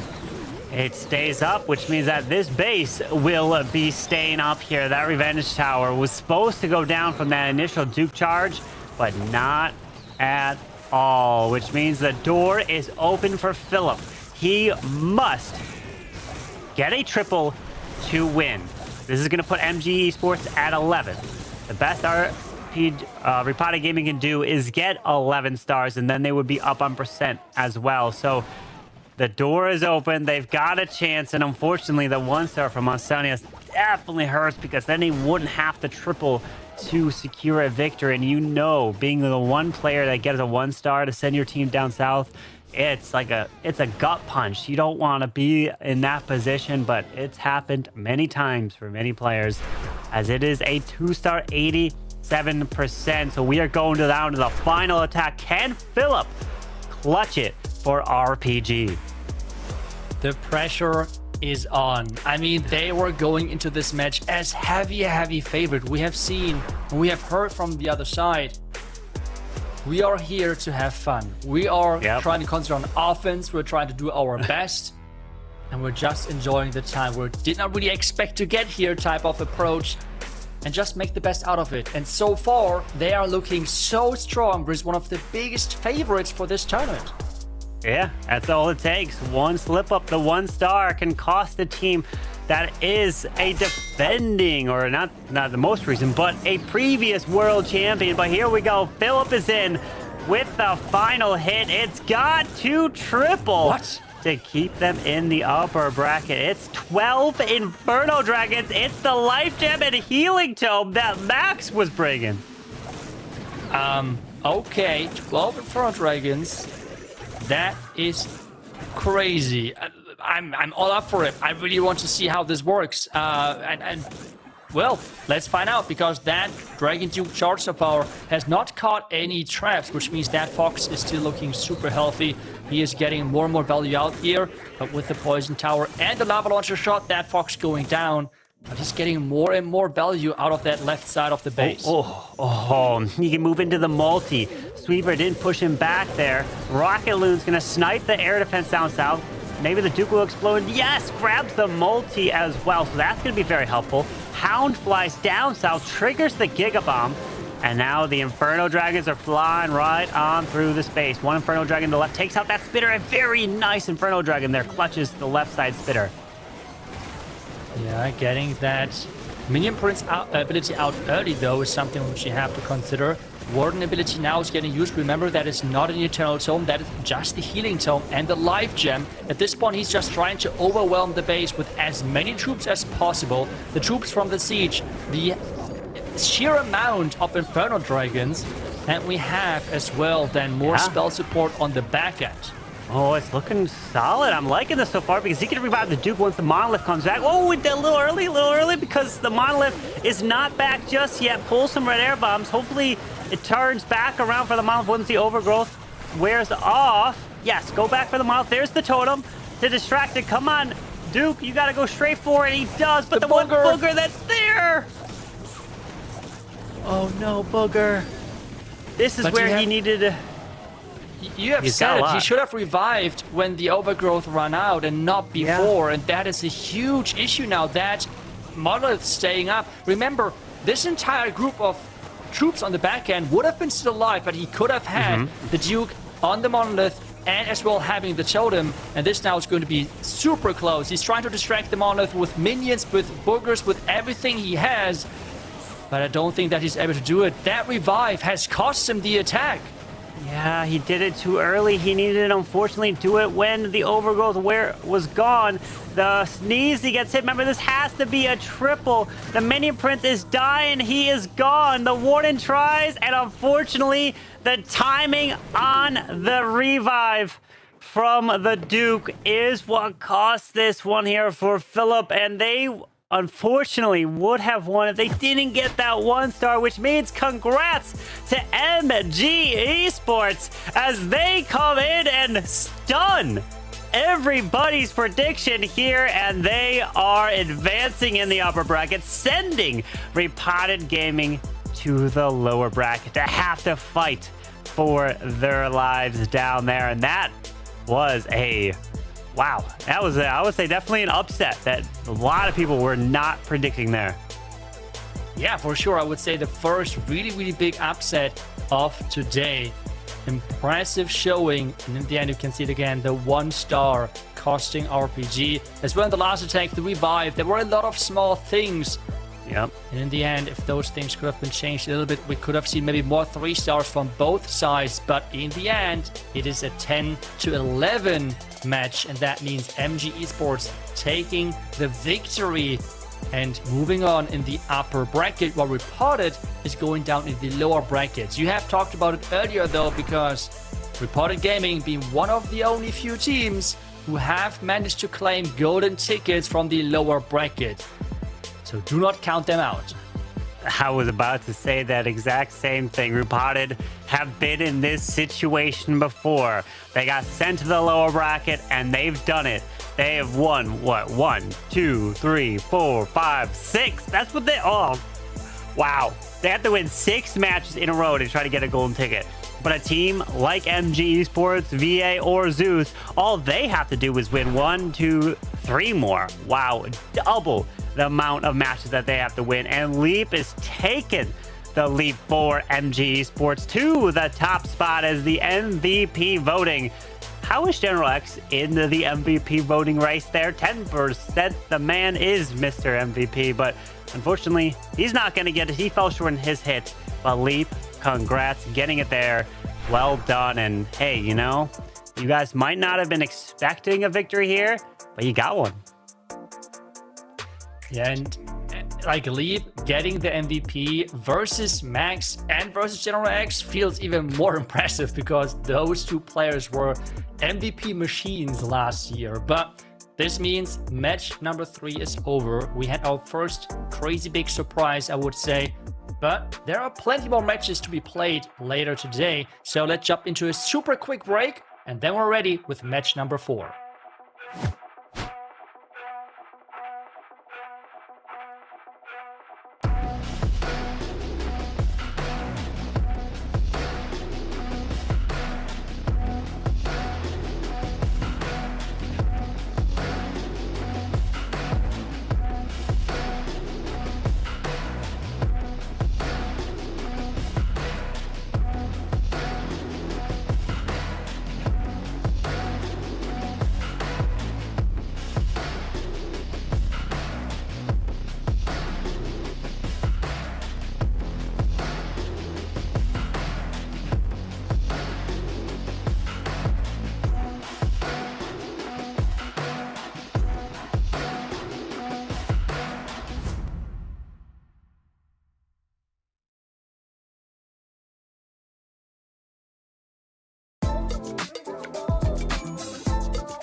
Feels like we're on thin ice, but tonight I don't feel like treading light.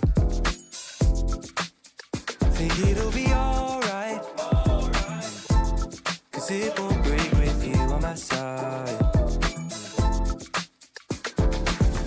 You got that look inside your eyes, no need to talk, I'll read your mind. Let's swirl, you got me moving side to side. Let's swirl, you got me feeling out of line. Let's swirl, I'm hoping you can read the signs. Let's swirl, you got me moving side to side. Howdy, Chiefs, and welcome back to the Clash of Clans World Championship 2026. And what did we promise you at the beginning of this day? What did we say? Upsets, new teams, kicking butt and taking names. That was the story of that last round. RPG have taken a big hit, Carbon. RPG, one of the fan favorites here this weekend, going down to the lower bracket. MG Esports showing them who's boss, getting the victory in the end. Bash, what did you think of that match? I think my predictions are in shambles. That's what I think. Just a heartbreaker there for RPG. I mean, there's just like two little things and they win that match. But I mean, that's the heat of the moment. It's tough to make those adjustments on the fly. But imagine being on the other side. MG Esports now energized beyond belief, having taken down a team that has already earned multiple golden tickets in past years. Are they one of the new favorites now, Carbon? I don't know. It's all about if they still believe in themselves. I would say they probably believe in themselves more after taking down a team like RPG. But you still have teams like Zeus that are in the upper bracket that you would have to fight through if they continue to win. So it is not going to be an easy road, because even these next two teams that we got, Vatic and Saturn Esports, this is going to be a great match, as this is a rematch of a defensive showcase that we had last time, Bash. Yeah, this matchup should be really, really good. We kind of talked about it in the pregame, but let's talk about the rosters here. For Saturn Esports, we got PJ, Ripper, Achilles, Sorcerer, and Jata in here. And then looking over at the Vatic roster, who do we got, Carbon? We got the Captain, Kingsman, Anat, Nest4X, Cynthia, and Tryhard. And the storyline here for at least Vatic, they're all in person. They're doing a little boot camp together. So playing in person all together around the same table, I would say that is a huge advantage for a team able to scout and not have to talk over voice on comms that way. So Saturn Esports, what are they going to be able to make up that in-person feeling that Vatic is going to have? But Saturn took down Vatic last time, but it was only 10-10. So that means it was a defensive showcase and anyone could have won that match. So let's listen into what Saturn has to say. Everybody loves a good underdog story. The team has been built from scratch and optimizing for dedication and passion. That's why I think we've worked incredibly hard for it. That's why I think we stand more than a fair chance. Well, an underdog story is what we saw just before this round. Is the pass going to be prelude for our Saturn Esports versus Vatic match? You've heard all of the great things that Vatic have going for them. Previously qualified for Worlds, having a boot camp now, all in person. But Saturn Esports seem unfazed, Bash. Oh yeah, I mean, they played them well at that. I mean, Saturn's got some really solid players. I know we say new faces on there, but some of these guys have been around the esports scene for a long time. And you see who they defeated, that last name on the list. Not to mention like RNG, they've taken out some really tough teams to get to this point so far. So they should definitely be proud of themselves. Well, they have got a lot going for them and are clearly ready to march on in, but they have some very tough competition. Carbon, you've already been alluding to the strength of Vatic, the powerhouse French squad that has been working for years and years to hone their craft. Here they are, ready to march into battle. Let's hear from them directly. In fact, I think Vatic has got a short statement to share with us. I hope they trained as much as we did, because I guess we will be ready. And we are full training, full preparing our defense. We hope to be ready for this weekend. Well, you've heard it from Kingsman now. He is ready to face his foe, not fearful at all of even the strongest opposition. And guess what? They squashed the beef. They had been previously on different teams, but we now have our lead men up on the top, going hand in hand under the Vatic banner. Is this going to be the year of the French squad to make it all the way to the top? We're going to find out very shortly, as this war will begin very soon. Let me toss it back to you, Bash. What do you make of this reunion of these two French soldiers? Honestly, I'm a little bit surprised about it, because it definitely seemed like there was some intense heat between those two. But glad to see them back on the same page, because the French squad is actually a really exciting squad to see when they're on the same page.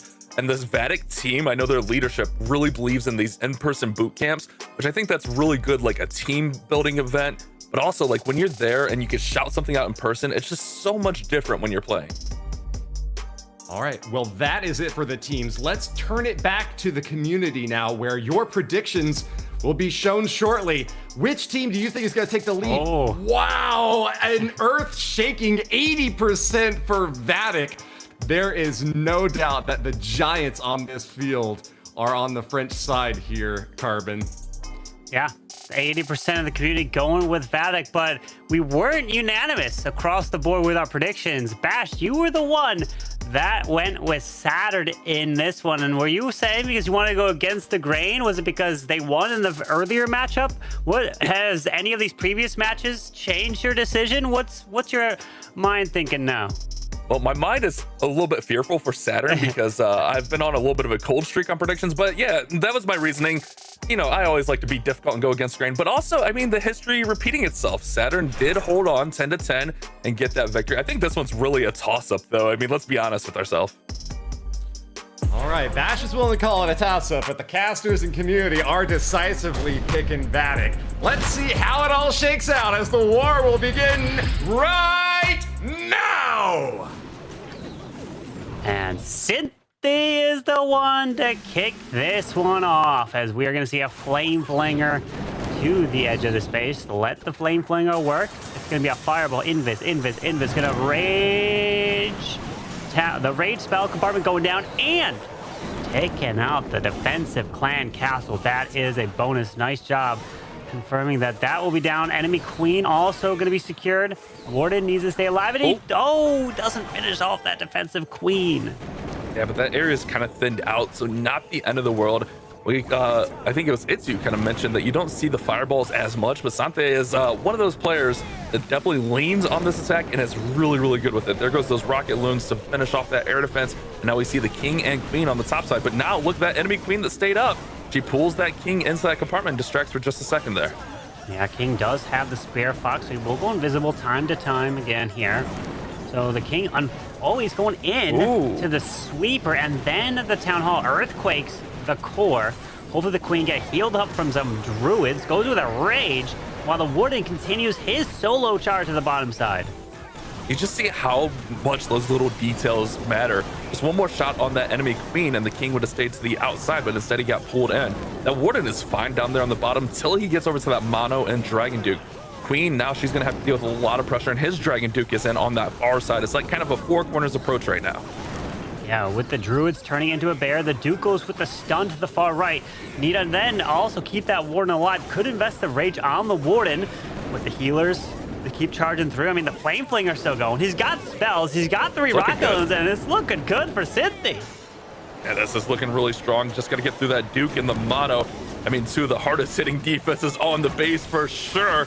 But, misses the Dragon Duke with the freeze, but the monolith is frozen, so that'll help out a little bit. His Dragon Duke is catching the tornado, but he's still very healthy up there. Even if his warden goes down, it's going to invis. Nice invis there, 45 seconds, plenty of time, and this will be our first 3-star of the match.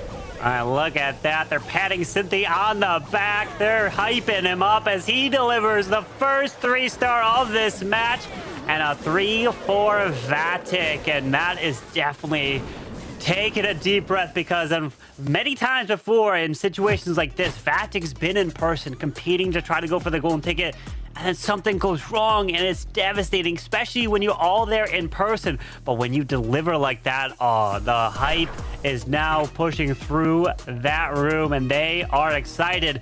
Now they're going to hopefully cross their fingers and hope that their defenses are holding strong for their team. And you see the importance of bringing in Sente, like having that leadoff hitter that's confident, ready to go. I mean, he's one of the most creative attackers in all of Clash, but I mean, he's been so good with that fireball strategy for so long now, and that one was just flawless. Beautiful execution, and Vatic have the early advantage. Yeah, Vatic with a great attack there to lead it off. Now, can Saturn answer the call? So if we think back, let's rewind a little bit to last weekend. That match was only 10-10. No 11-11, no 12, so it was a defensive showcase. There was no triples, but this first one is a 3. Is that enough to now scare Saturn and help win this war? But we know that Saturn's capable of pulling in the 3s. They've made it to this stage. They've taken out many teams just to get it here. Queen's gonna step here, reach over the wall, grab the poison spell tower. Now she's going through the wall of her own. But will he recall the Queen back? Not yet. He's going to let the Queen continue to charge through. If she can get that logger out, that would be a huge pickup. And watch those healers. Oof. Scattershot got a few shots on the healers, and they're low health when they get redeployed. Yeah, with the ice golems, furnace coming out of the clan castle, going in with that poison. Breeze goes off down south. But there's a redeployment of the Queen. Skeleton spell to distract. Ice golem out front, and the super bowlers are in now. He's going to push his way through. Going to have to encounter the Revenge Tower through his initial approach. Going with the Skywagon. So he's going to have some wall breakers hopefully open up the wall to help path towards that Town Hall. I do love this approach, though, going right into the Revenge Tower. I've talked about it. Like, that thing is scary, but getting it out of the way early. Ooh, that Duke kind of followed the King up top. The Duke was probably supposed to get a little bit more of those defenses in that compartment, maybe go in towards that air defense, but instead he's going to go path up to the top side. And the pathing is a little bit shaky at best now. And no healers to protect and heal up these bowlers now. The Warden ability goes off, meaning they're going to kind of walk around. He's been shaking his head throughout this attack. He is not liking what is happening. I mean, it's Kingsman's base is old and strong. Town Hall's going down, walking his way through the court, but there's way too much stuff left on the backside, and this is going to also be quite a lower percent for Achilles here. Remember, those healers were low health when they initially got recalled, and they came back and they just got obliterated pretty quickly. So yes, this is going to be super low percent. And Vatic, if you're Vatic, you got to be feeling really, really good. You obviously start with a 3-star, but you hold really strong on defense, holding this one to what looks to be 75-ish%. I mean, that's probably the most optimal start you could have, really. Yeah, other than a possible 1-star, but hey, you'll take anything you can get, especially if it's not a triple. In the mid-70s, probably won't even be able to get anything. No, the storage on the left probably will go down and won't be able to grab the hero hull to the right side because of a builder and not enough time over there. Nice try to Achilles, but a 76% for Saturn is going to be quite low. So now Vatic needs to take advantage of this opportunity. Big start here. Yeah, man, those healers just getting hit by the scatter shot there, and then immediately getting taken out when they got redeployed. Definitely the difference maker there. With the Super Bowlers, they have to have that support, and when they don't have that, they can go down. They're kind of like a mid HP troop. Like, they have enough to sustain. They're not super squishy, but also if they don't have the support behind them, they go down quick. There's just so much damage on these bases, especially here in esports mode, where those defenses are in Guardians and Heroes are all dealing so much more damage. Yeah, and so it takes a mistake, which we've seen today, or you can step up and deliver a 3. Cynthia did that in the first attack, but who is going to be next? Will it be the Captain Kingsman to go right after Cynthia, or will it be somebody else? I know a player like Ness has come in at the very end, and no, it's going to be Anat, is a new addition to Vatic this year. It was Ness and Anat that both played for MMG, Millicent MMG last year, but now they joined up. And he is coming with the Lalo. This is what I was about to say, is he is known to come in with some Lalo attacks, and this what I like. It's going to be Eternal Tome and the Life Gem. is a big attack. We're seeing a lot more Lalo, which I think relieves a lot of players because Lalo is a favorite, just a fan favorite, just because it's so hard to execute. It takes so much skill to be able to execute a good Lalo, and just watching this gun is so good. The one thing, like the big difference in the Lalo these days, you don't really see like a lot of haste or rage on the balloons as much. It's more just like kind of let these balloons trounce through the base and just do their job and just support them along that journey.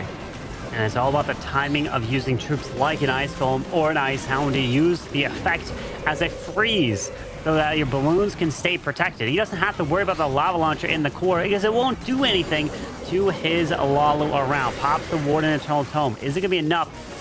The back end spitter is quite a lot there. The defensive rage not activating. He goes with the Minion Prince ability there. Ice Hound on the backside is flying down south. That will freeze maybe perfectly. And he goes with an overgrowth now onto that spitter. Balloons are starting to fade a little bit here. He still has a couple balloons to be deployed here. 4 more balloons, but the main pack is taken out. But look at that Minion Prince. He's just in there doing a lot of work. Overgrowth obviously shutting down a big chunk of the base. Monolith still up there on the top. That bow is on ground mode, so it's not going to attack any of the balloons or the air troops. So as a revive there, also he can bring back that Dragon Duke, but man, there's still a lot of base remaining. Duke comes back to life, goes with the final. Oh no, he has one more freeze after this. Can be used for the Monolith. When you're going to deploy, there you go. Monolith, it's frozen with the Builder Hut. Ground Expo won't really do anything to this attack. The Duke needs to fly through back and air defense back in multi-archer tower. Can that stuff go down with the Minion Prince? Assistance here, Bash. Oh, okay. He gets the mono down, but the Duke also goes down as well. But look how healthy that Minion Prince is right now. Minion Prince is essentially full of health. If he gets through the air defense, there's not going to be much to stop this. I thought that mono would actually shut down more, but he did a great job with his spells. And now the Minion Prince is looking to clutch this attack up, and a knot is on fire. Wow, look at that. A knot delivers the Dark Crown ability for the Minion Prince. Coming in clutch, tanking so much damage, and a 3-star yet again for Vatic. Back-to-back triples. And this is going to put an immense amount of pressure here on Saturn now. That is a massive attack for a knot. Man, that one was all over the place. It looked like it was going to be sketchy for a minute, but once that Monolith went down, there was no more real threats, and you could see why Vatic pursued a knot. It's just such a strong player coming out and getting a 3-star. Back-to-back triples to open from the new players on the squad. Vatic did their homework and went out and got the players that they wanted. They did. They got the 3 stars in a great way to start off this match. Back-to-back triples.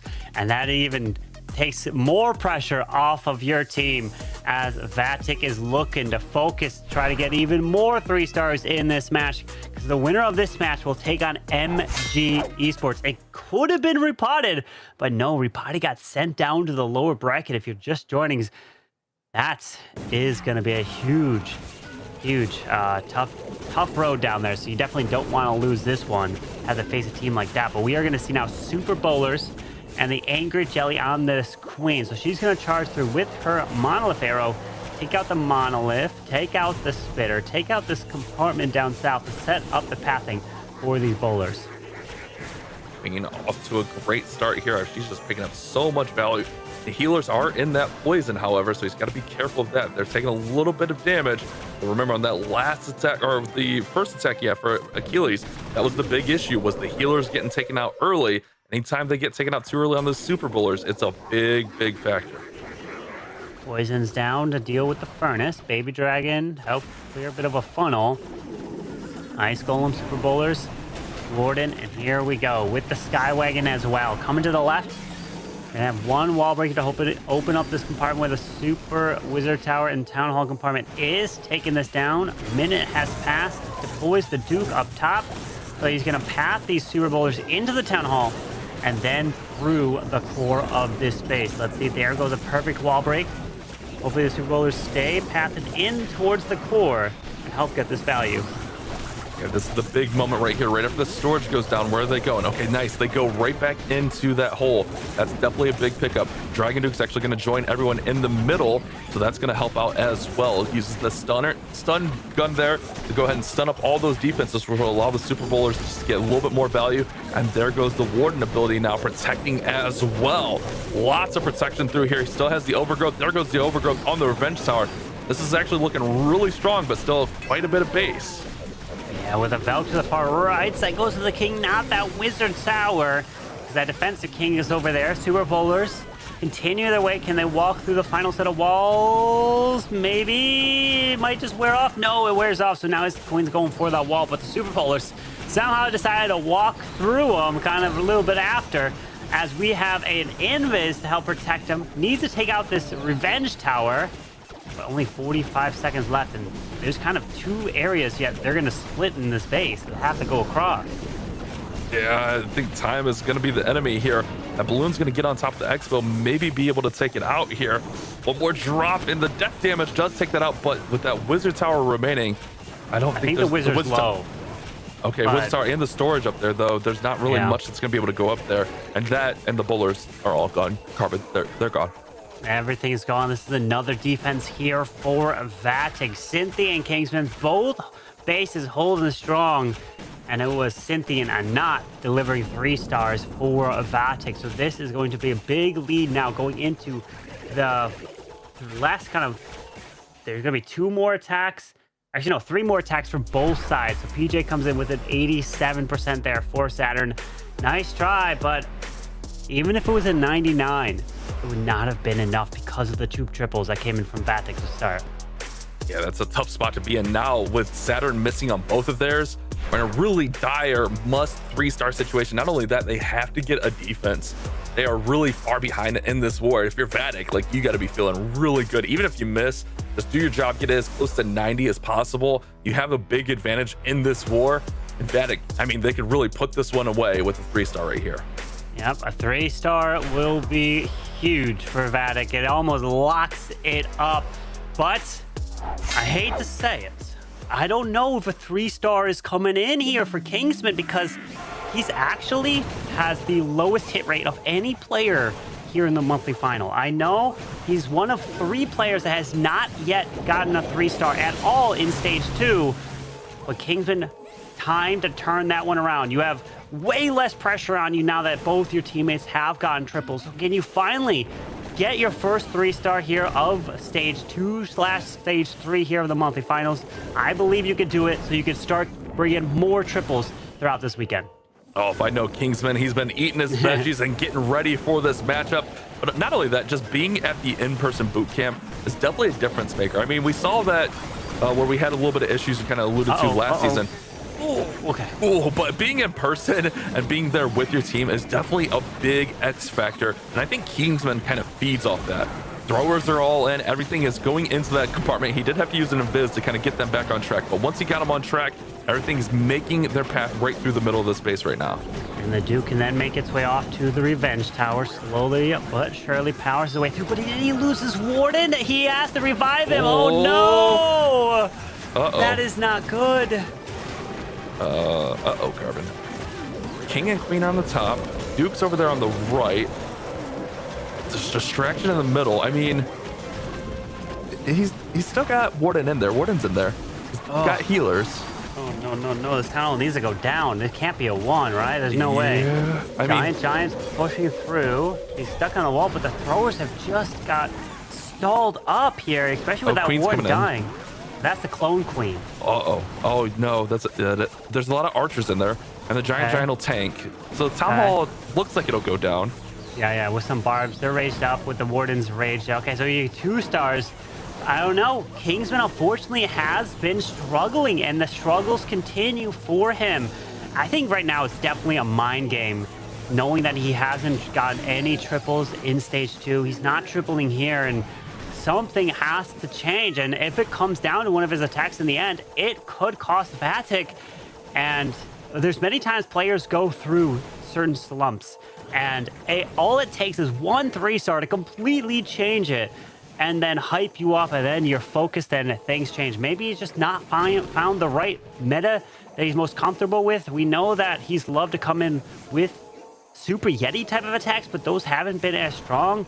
Unfortunately, the thrower's not working here as well, and the warning getting picked off early is leading to a lower percent here, Bash. I mean, I can kind of speak to that because I know like when we got our most recent changes and like the most recent update, it kind of threw me off as well. Like where you're in a comfort zone and things are working, and then you get these changes in, you get the balance of changes coming in. It can definitely throw off your gameplay, and it takes a little bit to adjust to that. So that may be what we're seeing from Kingsman. Still pushes up to 80, which I think with them being up by 2 triples, I think 80 is still fine. I mean, we saw an 87 and a 76 from Saturn Esports, so 80 is just fine. That could have been way worse. That was really on the verge of almost a 1-star there. So I think he should just be happy with the 80% 2-star, to be honest. Hey, it's better than the 76 that we saw from Achilles, but even though you have the 2 triples as a team, so that is good, you might now start to focus on the future matches. And unfortunately, if you can't be tripling in those matches against teams like Zeus, or maybe even if Repotted make a push down south from the lower bracket, it's going to be tough to take down those teams. But hey, each war, you focus on those one at a time. I know we like to kind of foresee, we like to predict, we like to try to see possible matchups in the future as well as the community. But these players are focusing on here and now, Sorcerer, if they want a chance, if Saturn has an opportunity, it's now. They're going to have to look to triple out. Let's try to take this one. A little bit of a nice Hydra here, the Fang Charge Hydra attack, which we've seen be very, very effective, but still looking to get that first 3-star on the board. And remember, Carbon, you already kind of alluded to this earlier in this matchup. When they did beat Vatic, it was 10-10. So it's not like they were putting up a ton of stars against Vatic in the past, but they also took down a lot of big name teams just to get to this point. So I don't think it's that they're incapable of putting up 3 stars, because to get to this point, I think they were undefeated in stage 2. You have to be able to triple. And right now would be the perfect time for Sorcerer to get on the board. He can do it. This is the opportunity with 6 dragons and a lava hound. Is there an ice block? No, I don't see an ice block here, which sometimes we do see with a lava hound and a dragon type of attack, but Duke is staying to the edge, pulling that sticky air mine. We have a royal champion deployed, I think down south, maybe somewhere. Oh no, to the far left side. Yeah, to the left, so that the dragons probably can come from the 12 o'clock.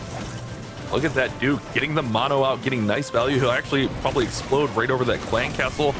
Nice little pickup there, but he's got the dragons now working on the bottom side, going right into that sweeper. So he's got to deal with that. Can go ahead and use the totem spell to distract all those heroes there, except for the enemy dragon. Duke doesn't get distracted.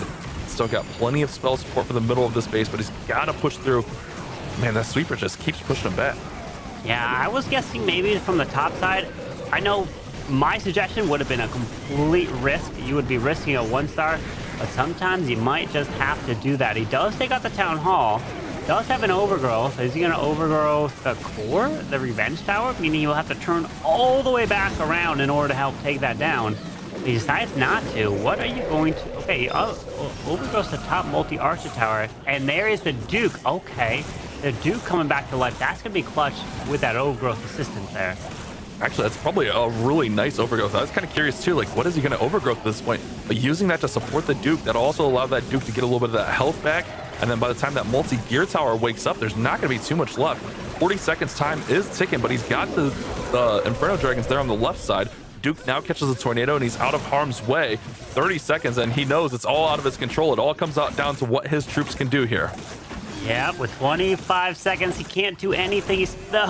Wow, look at this. We have the Greedy Raven taking out the core defense, the lava launcher going down.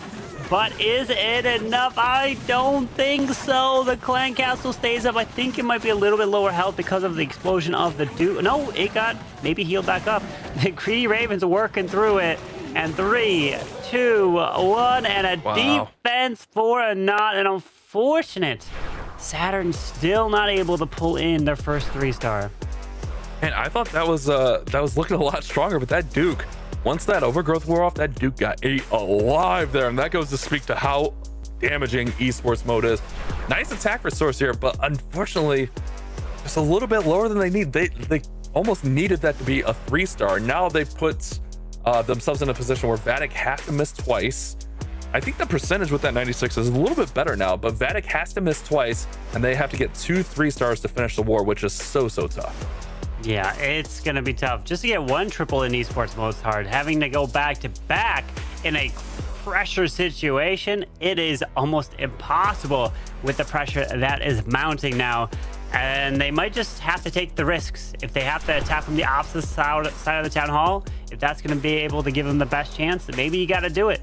But it's going to be try hard, and try hard has been doing really well so far through these stages. And it's going to be a little bit of a lightning spell attack. So we got lightning with the throwers and the Duke as well. So we got the Rage Gem, Life Gem on that Warden. We got the Greedy Raven also with the Warden. Pulls out an early CC of the Furnace, and he is not waiting around. Well, zap thrower action, and realistically on these thrower attacks, you can't afford to wait too long, because if those throwers get stuck in the middle of the base, it takes them a little bit. They can be very beefy. If you stick them together and keep the healers on them, they won't get taken out. But the big thing is if they get stuck, man, they can just be so slow. He does go ahead and zap out there in the middle of the base. Nice zap value to be had, and everything is looking really strong. He does have that flame flinger down there in the bottom as well, starting that. And here comes the RC, going to take out that monolith. RC secures the monolith. Nice funneling there, so throwers can stay moving toward the town hall and grab that value. But that flame flinger is just going to work kind of solo down south at 6. Don't have to worry about that. Leave it alone, as the king is going to go up. He's going to get hit by the Air Expo, and there goes the Duke. So he's just slowly pushing his way around this base. I really like this open a lot. That Royal Champion, she took out the bow that would have been a threat to the flame flinger, so the flame flinger is going to be safe there. It's really like that revenge tower compartment. That's always the X factor. And remember, those throwers, man, they are beefy and they have the range. So if they can make their way in there, it'll definitely be huge. Still has a wall break, still has king ability. Warden probably just has the passive abilities, but he also has Duke still to be deployed as well. Or no, Duke's in there, but Duke's ability to be deployed as well. Yeah, he's still making his way up and around. The throws have moved back into the core of this base, but the Warden is gone, so no more Rage or Life Gem to help assist. We still have the Revenge Tower up. Super Minions out of the bottom side, taking that down. The Duke's ability is still there with the stun, going with a freeze on the air defense. Things are trying to convert here. I think the King Spiky Ball can clutch a lot of this. Hold on. Yeah. Air defenses are starting to go down. He's got totem. Oh, he's throwers are looking really good. They'll get the poison tower. There you go. Oh my god, just skipped backwards. Oh my god, just skipped back. I didn't even go to the king there. He triggers the kick, stuns the Revenge Tower, and Tryhard delivers the third 3-star. GG, what an attack there. And this one is over, essentially, with that. I mean, you never know what could happen with the last one, but I'm going to go ahead and stick a fork in it. As Vatic is playing out of their minds right now, on pace for a potential 14-star performance, which would be our highest of the day. I mean, Tryhard, that was a beautiful attack. Ooh. I mean, kind of swagging out there at the end as well. Yeah, and then Ness is going to be the last, Ness 4X, going to be the final attacker for them. If he triples, then the Captain Kingsman, the only one not to do it. You know he's got to turn around, and one of the future matches will be an opportunity for him to do it. But Vatic is looking at it as like one of the strongest teams right now. And the in-person boot camp, the in-person playing, has to be helping for sure. And remember, I'm gonna say when. If they win this, they're gonna go on to play MG, who took out RPG. But not having to play RPG in the next round is a little bit of an advantage. I mean, I think RPG was like two, I don't want to say misplays, but it definitely felt like 2 misplays away from winning their matchup, and avoiding a big enemy like RPG is huge. Jotun will be in next with a Rocket Loon attack here. Okay, this should be nice and fun and interesting for Saturn Esports, going up against Ness's base, who will be the final attacker for Vatic as well. Let's see what he's got for us. Yeah, Jotun was one of the players that did compete in my Creative Master Series, so this man can think outside the box. He can come in with some very fun hits here, as we have the Warden and Queen deployed to the bottom side, wall breaking open this bottom compartment to push into the monolith. Rockaloons to try to help clear the left side. Tesla does pop. Mortar barely staying up, but one final Rockaloon helps finish it off. Things looking really, really good. Got to get that monolith under control, and does just that with the queen. That queen charge is looking very strong. Now that Flameflinger, it's going to be all cleared down there with that Expo taken out. I mean, the queen warden charge looking really, really well. Look at that Yeti up top, teched in. It's going to take out more defenses. Oh, Now, okay. the queen and warden going Hold on. here, Carbon.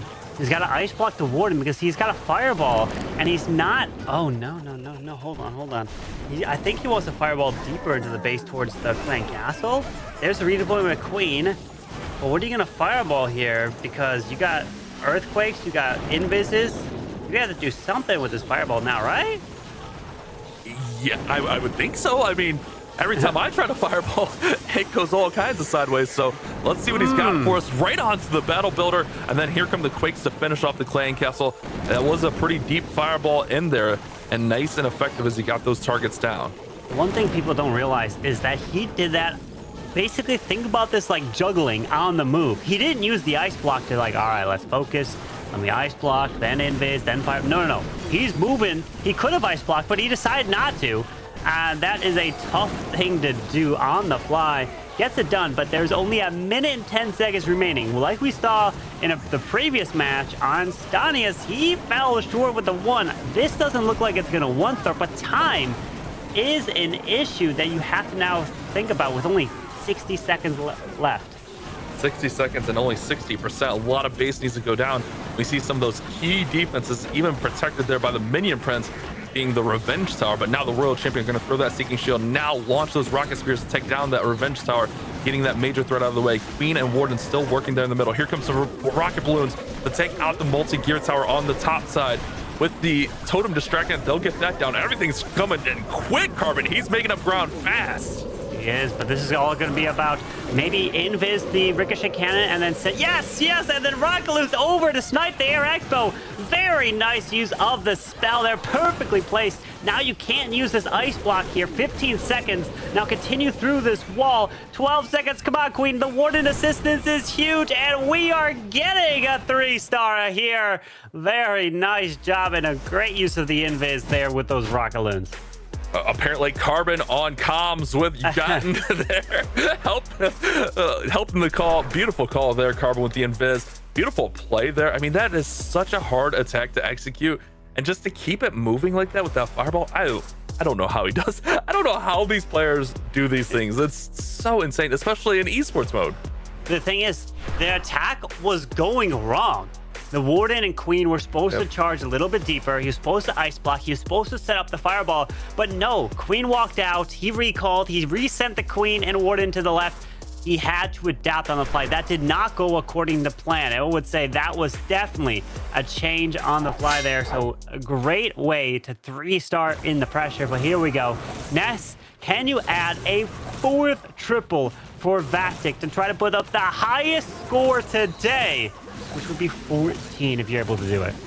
Remember, Ness was a huge part of that MMG team that kind of surprised a lot of other teams there on the world stage. I mean, he came in time and time again in the clutch, and I know that Vatic, they pursued him pretty heavily, pretty quickly.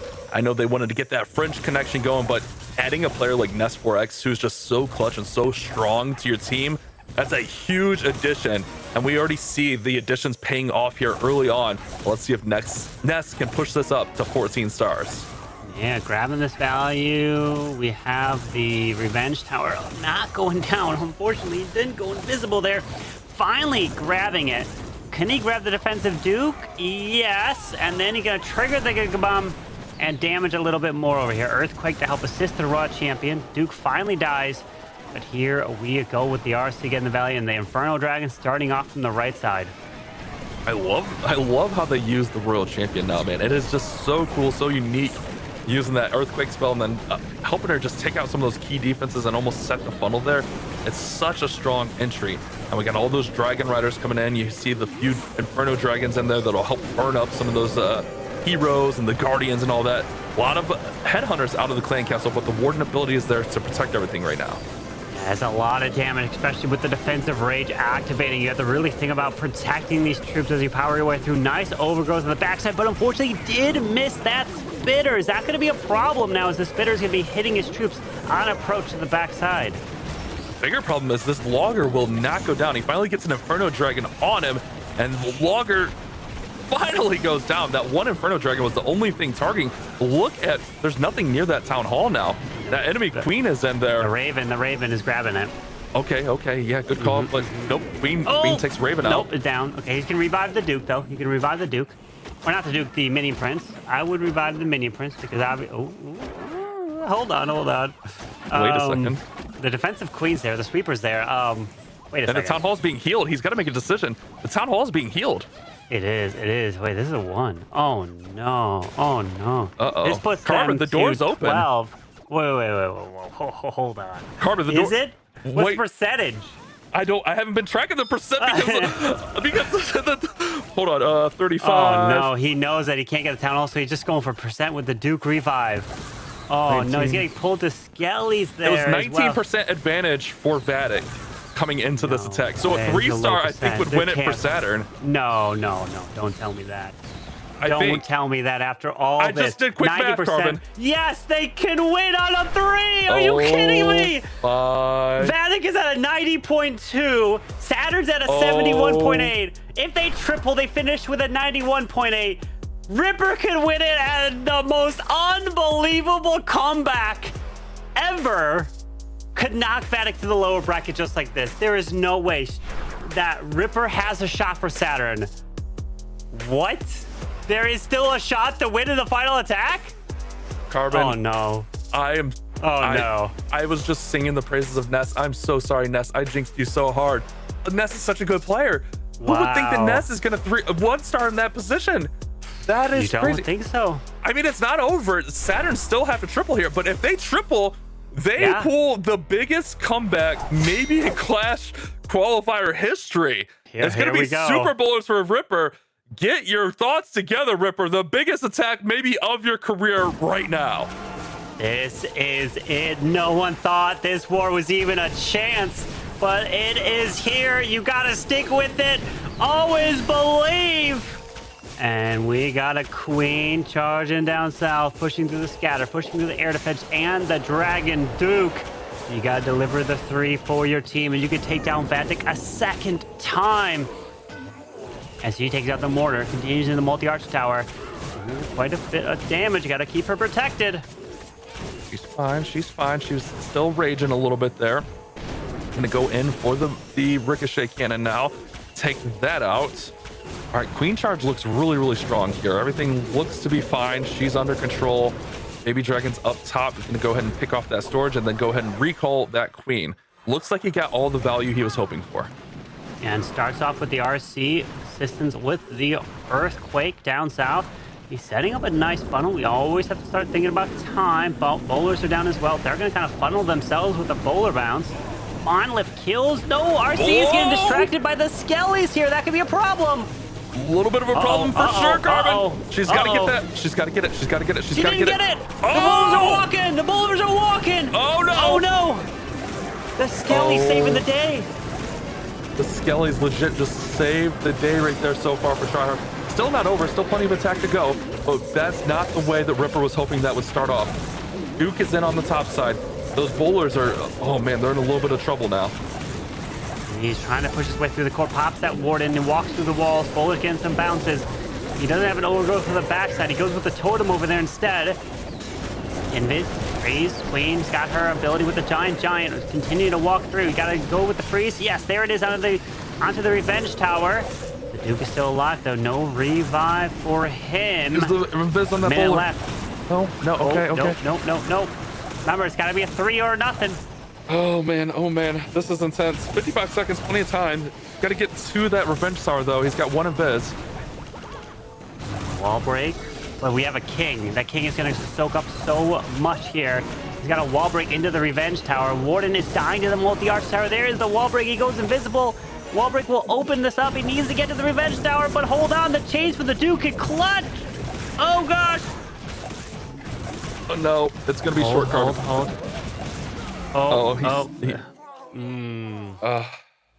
And it is a 2-star, 90% Ripper, not able to capitalize when they had a shot at Vatic. Will be victorious in the end, and what a finish. Roller coaster of emotions. Didn't expect that ending there, but it is a victory nonetheless. Vatic taking it 12-11, advancing in the upper bracket. They will be taking on MG Esports. Wow, what a match there. We thought that Vatic was cruise control, going away with it, have no chance for Saturn, but if you stick with it in the end, you always possibly have a shot. But GG to Vatic there, hanging on. Man, I wonder if he would have invised that one balloon that was right there on the Revenge Tower. It's hard to say, because he could have invised the storage that was right there too. Just that Revenge Tower was so healthy at that point. But man, I mean, the MVP of that attack was those couple skeletons that pulled the bowlers down, distracted the RC just enough. As we take a look at our updated bracket, that means Vatic will go on to play MG Esports in our second semifinal. Obviously, Zeus Esports and VA Esports will be up there in the top one. But in our lower bracket, our elimination matches are set. We got CB7 versus Transcendence, and RPG now will go up against Saturn Esports. We've got the bracket starting to come together now, and notice the lower bracket matches. You will have those here coming up very shortly, and you lose down there, you are eliminated. CB7 taking on Transcendence. We have Repotted Gaming taking on Saturn. The pressure's on down there. Repotted Gaming has plenty of experience being in the lower bracket before, but they're gonna have to win a lot of matches. This one, Cynthia coming away with the MVP votes here. 40% picking him at the top. Well done, because he led off this match with a 3. It was looking so hot for Vatic at one point. They could have put up 14 stars, but in the end, they barely hang on for the victory. But hey, Bash, they'll take it. They'll take it. Yeah, I think you can see like the emotion on their faces there at the end. They know how close they just barely escaped losing that matchup. But guys, we're gonna come back. We're gonna have a couple of elimination matches coming up, so don't go anywhere. We'll be back with our June monthly qualifier.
Howdy, Chiefs, and welcome back to the Clash of Clans World Championship 2026.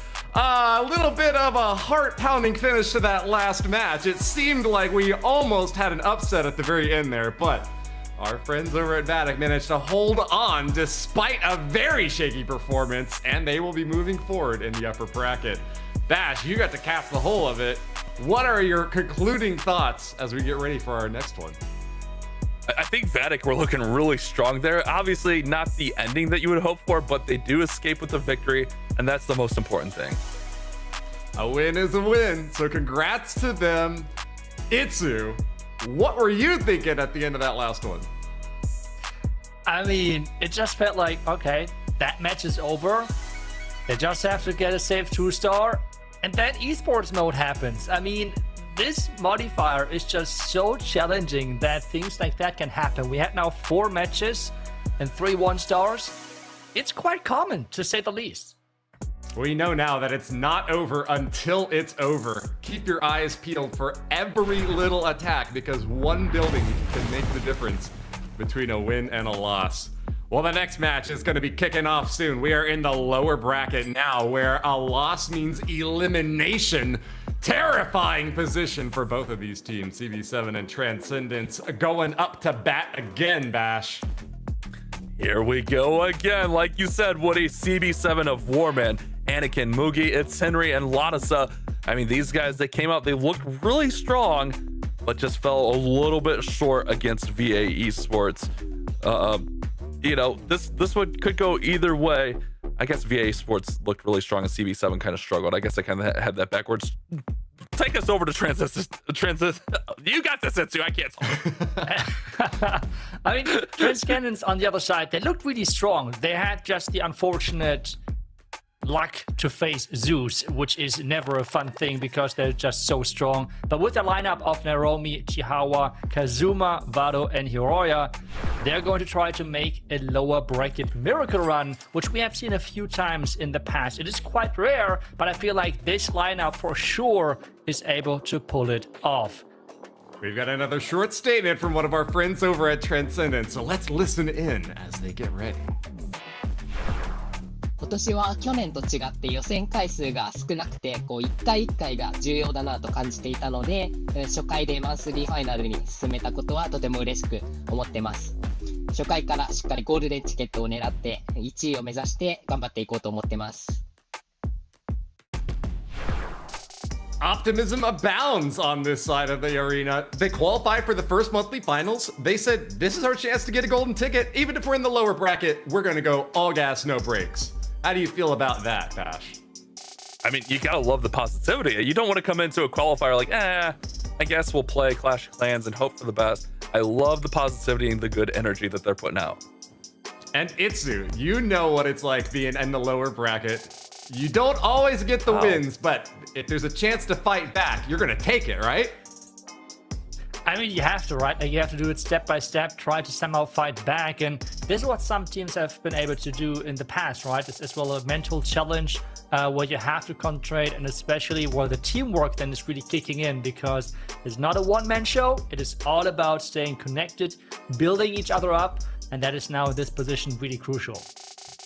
Well, we are going to find out if that focus, that determination doesn't crack under pressure. Remember, you can vote in the community predictions if you want to have your say in these little polls down here. But you got to go over to event.supercell.com/clash-of-clans if you want your shot. Well, that all said, we are about to kick off our next war, our first lower bracket match, where a loss means elimination. CB7 Esports and Transcendence, go! Here we go. Hiroya in early with that Duke Fang charge going right into the Town Hall, right into that logger. Just want to make a quick note. I don't know why Woody felt the need to call you out being in the lower bracket somehow there. That was bold. I mean, it's all fine. It's all fine. But it was the perfect transition, to be honest. But on this attack right now, I mean, he's doing exactly what you try to go for nowadays with those air attacks, especially with Dragon Riders. You are going for the logger. That thing is so scary, especially for a troop which is only targeting defenses. So you always are like, you're relying pretty much on your Fern Drakes and such to take it out, which is quite risky to say the least. So really good start here for him, and it's now all about this back end. Ice Golems will come over, but the one Inferno Dragon should help slow them down a little bit. Royal Champion doing her job, just trying to get some of those defenses thinned out. Look at that Minion Prince over there on his own, going to go ahead and throw his ability out, and then the Warden ability up top to protect all of those riders. They are protected indeed, but with a lot of base left, this means that this is still having to go a long way. The raid tower at the bottom side, though, getting triggered, which is a massive deal for him. The distraction on that revenge tower is quite crucial. He has another totem, which he's investing right now. He's trying to get into that revenge tower as quickly as possible and reviving the Dragon Duke right now. Duke's going to come back and push right into the revenge tower section. Great overgrowth there, leaving just what he needed exposed. Revenge tower goes down really quickly, which we've seen that revenge tower make short work of almost full armies. Inferno Dragon's going to go ahead and make short work of the enemy Duke there. And this is looking decent, but there's a lot of base left. Still an air expo, the scatter shot, the multi-archer tower, along with the single archer tower, but mainly that air defense just woke up. Will target that Dragon Duke. That's right. They're getting picked off one by one, especially with having the back end of like the scatter shot, the expo, and the multi-archer tower. I'm not sure if the Dragon Duke can manage that. It is a lot. I was worried about that the air defense, but he managed that really, really well with those rocket balloons there. Now he's got the Inferno Dragon, he's got the Baby Dragon, and remember, the Duke isn't as effective when he's around other air units. So you almost want those guys to get taken out, but the Duke, I think he's just going to get thinned out here. Oh, with that Seeking Air Mine, it's going to be just short here. 10 seconds remaining and just an Inferno Dragon and a couple cleanup troops there. Very nice percentage for Heroia, but just a little bit short. Yeah, and I think so far we have not seen a match which did come down to percentage. Every single match was decided on stars, and sometimes with surprises, sometimes just with the classic ending. But for now, we have a percentage which is quite high, but not a 3-star. Yeah, 92 is really, really solid and an improvement on his earlier miss. He was at 88 earlier. So you like to see that improvement, but you know, Heroia, you can see it on his face. He wanted that 3-star, and realistically, he wasn't that far off. But we already talked about it. Esports mode is no joke. Those defenses hit so much harder, and then like your heroes are nerfed a little bit. Just so tough to overcome the back end of those bases, especially when you don't have a lot of spells left. Yeah, I was just keep looking at the face cam because the way he was like laying on his back, on the belly and such. I could not play like that whatsoever. No. I mean, I'm just super boring when it comes down to the clash position, just sitting at my desk. But like, I don't know, like a General X as well on his bed always and such. I have no clue how they do it. But we have the next attacker, and that seems to be another desk attacker, and that is a Duke charge to start off the attack. I'm with you there, Itsu. I'm team desk attacker as well. Like, even if I'm like a little bit too low, like at a table or something that's uncomfortable, I don't know how these guys do it. But let's focus on this attack as this Dragon Duke is charging in. Those fangs sending those electric shocks throughout the base. He is going to get a little bit distracted outside, maybe redirect him here, but no, just going to go ahead and be content with that Duke and the value that he got so far. RC has to get the revenge tower, and she should with the second spear. Nice, good value. Yeah, we have seen how crucial that is to take that defense out, because if that's on the back end, that is something you do not want to have for sure. So taking that out is quite nice move. We have now the air part pushing into that bottom side, but it's splitting quite bad, which is never a good thing, because this means just way less concentrated DPS, especially on things like the logger. Especially with those dragons, you want them really focused up and just dealing out the damage. A sweeper is really being a menace there in the core, along with the logger. Just everything kind of pushing his whole army back here. Needs to get the percentage up to get that second star secured. Town Hall did fall, so no fear of the 1-star, but this isn't going to get very high, I don't think. Yeah, it does not seem like that he's getting that far. The sweeper really messed him up big time, and that is, I guess, the big risk nowadays with using that Royal Champion to snipe down specific buildings. It means that you do not have the arrow of the Archer Queen to snipe the sweeper, which before that was always like a common approach, but the meta has just changed away into trying to snipe specific buildings with the esports modifier changes. But in the end, he's just barely scratching onto that 60% mark, and that is not what you're hoping for, especially as your first attack into the match, because that first match, that first attack of the match can depend and kind of impact the next couple of performances of your attack quite a bit. Kalatasa was at 92% in the previous war, so a big miss here for him. But if you're Heroia, you're feeling a lot better about your 92% as you're going to be up nearly 30% by the time this one's done. But I think this attack is like a perfect example of how impactful esports mode can be. You saw the effect of the defending Guardian, who's boosted up more. He's got 20% more damage and health there, the Logger did. That paired with the sweeper pushing those troops back, they just stood no chance, and it's going to be 65%, which means a huge advantage over the Transcendence. That's right, a really big percentage lead, but with being so early in the match and having now seen plenty of 1-stars, we have seen misses like this where the percentage game can completely shift with a super quick attack. Anything can happen. I mean, obviously this match is far from being decided, but for now we have a small percentage lead on our side. Transcendence though, with their next attacker up, they have all the chance to increase that percentage or maybe even get a star lead. Yeah, but I mean, you said it right there. Anything can happen here. I mean, we thought that last war was over by attack number 4, but Vatic with the improbable 1-star left the door wide open. So with these modifiers, you just never know what's going to happen. Romy will be our next attacker here with another Dragon Rider attack.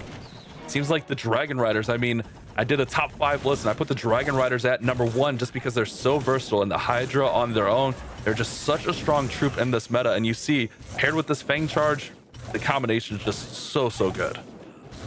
Yeah, and I think especially the thing is that they kind of feel like the Root Riders of Air, because they are more controllable than dragons because they're going from defense to defense, so you can get the pathing better, and this is where the pros shine, right? The pathing, setting up the direction for the troops, this is kind of the big difference between a more casual player and what those top players are doing. And this is why those Dragon Riders work so well for them, because they have this control within their attacks. For now, he was able to manage and get that Dragon Duke into the core, take down the Logger, which is one of the most crucial defenses nowadays. And this means the Royal Champion is up next to take down the Fire Spitter, and he should be able to take and enter then the base from the top side. Did you see how many of those air traps that Duke soaked up in the middle of the base? That was pretty impressive. I mean, normally those are going to soak up and hit onto those Dragon Riders, but now I think it was like 2 Seeking Air Mines and at least 3 red air bombs are taken out, and then that one Dragon Rider actually soaks up 2 more Seeking Air Mines there. So a lot of air traps already out. Lava Pups will go ahead and clean up the Town Hall, and this one is underway. But look on that far side of the base, that Revenge Tower will be looming.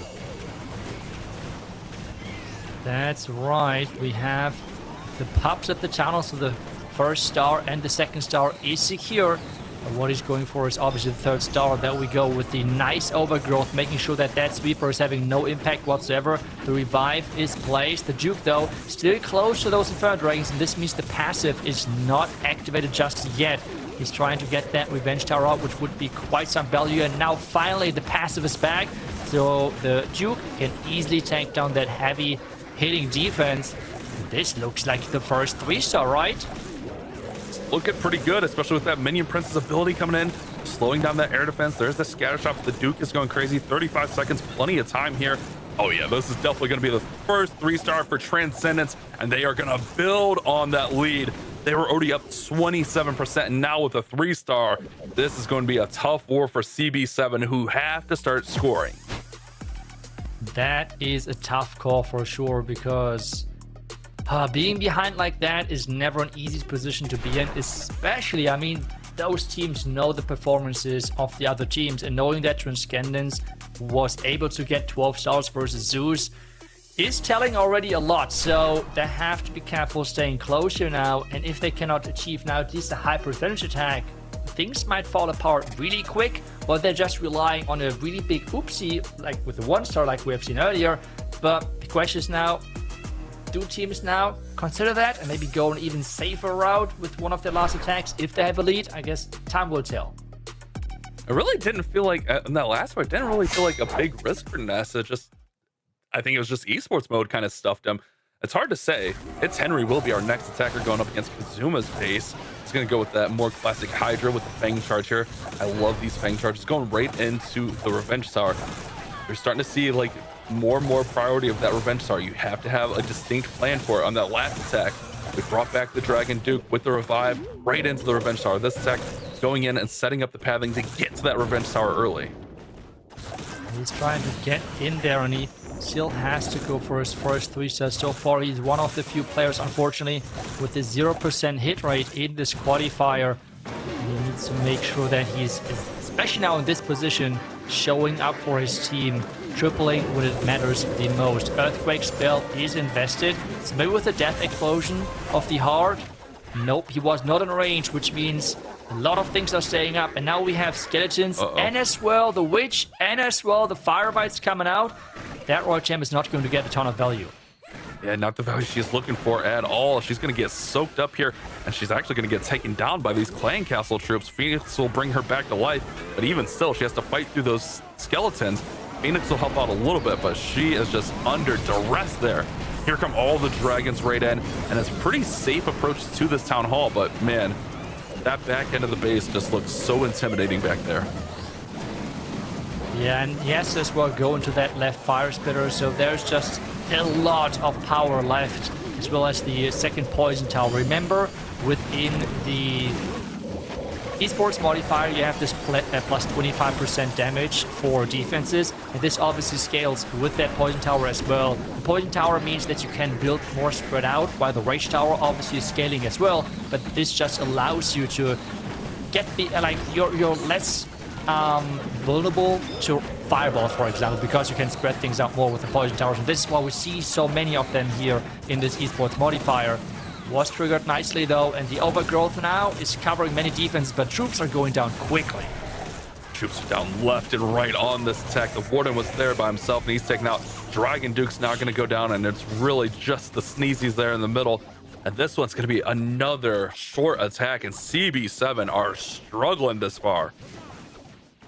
It's really rough to watch, to be honest. I mean, we know that Transcendence, based on the performance, based on the hit rates and such, they are the clear favorites.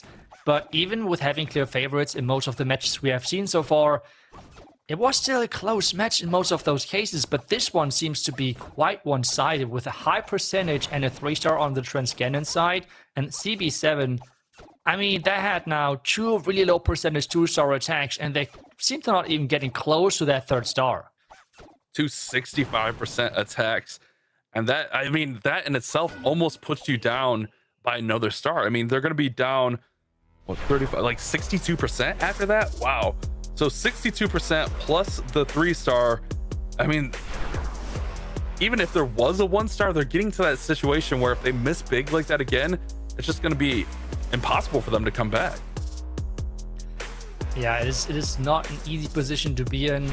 And at this point, they're relying on the help of Transcendence, because if they are keep hitting as they're doing right now, and they seem to be quite safe of moving on in the lower bracket. For now, though, we have seen plenty of surprises, so nothing is obviously set, but the trend is set depending on what the next attack of Transcendence is looking like, because they have shown a lot of great approaches so far, and as well execution within their first 2 attacks. We have now the next attacker in, which is going to be Shihawa. This is going to be another Duke charged with that Fox from the top side, and an ice block later on for the Lava Hound. Remember, he came in with that ice lalo in the first war, which was super entertaining, but it did fall short at 87%. At this point in the war, I think an 87% would be just fine for them. Really, if you're Transcendence, you just are looking to make no big mistake. So I think that's the big thing here, is just go through and make safe plays, make safe entries to those town halls, and win this war and move forward. That's right, so far the charge is looking really great again. Another nice invis, keeping everything safe, but it seems like that he expected the Duke to go towards the clan castle. Now he's going against that sweeper. The Fox is gone, and he has no more invis spells left, but it seems like as well that he has gotten the value he was looking for. So now, where is that air entry going to happen? Here he comes right in from the left side. Lava Hound's going to come in right to that air defense, soak up some of those defenses for just a little bit, and allow those Dragon Riders to push right on in. He does have to make his way through the middle. He does have the Royal Champion on the bottom side of the base with that nice little Yeti skin in there.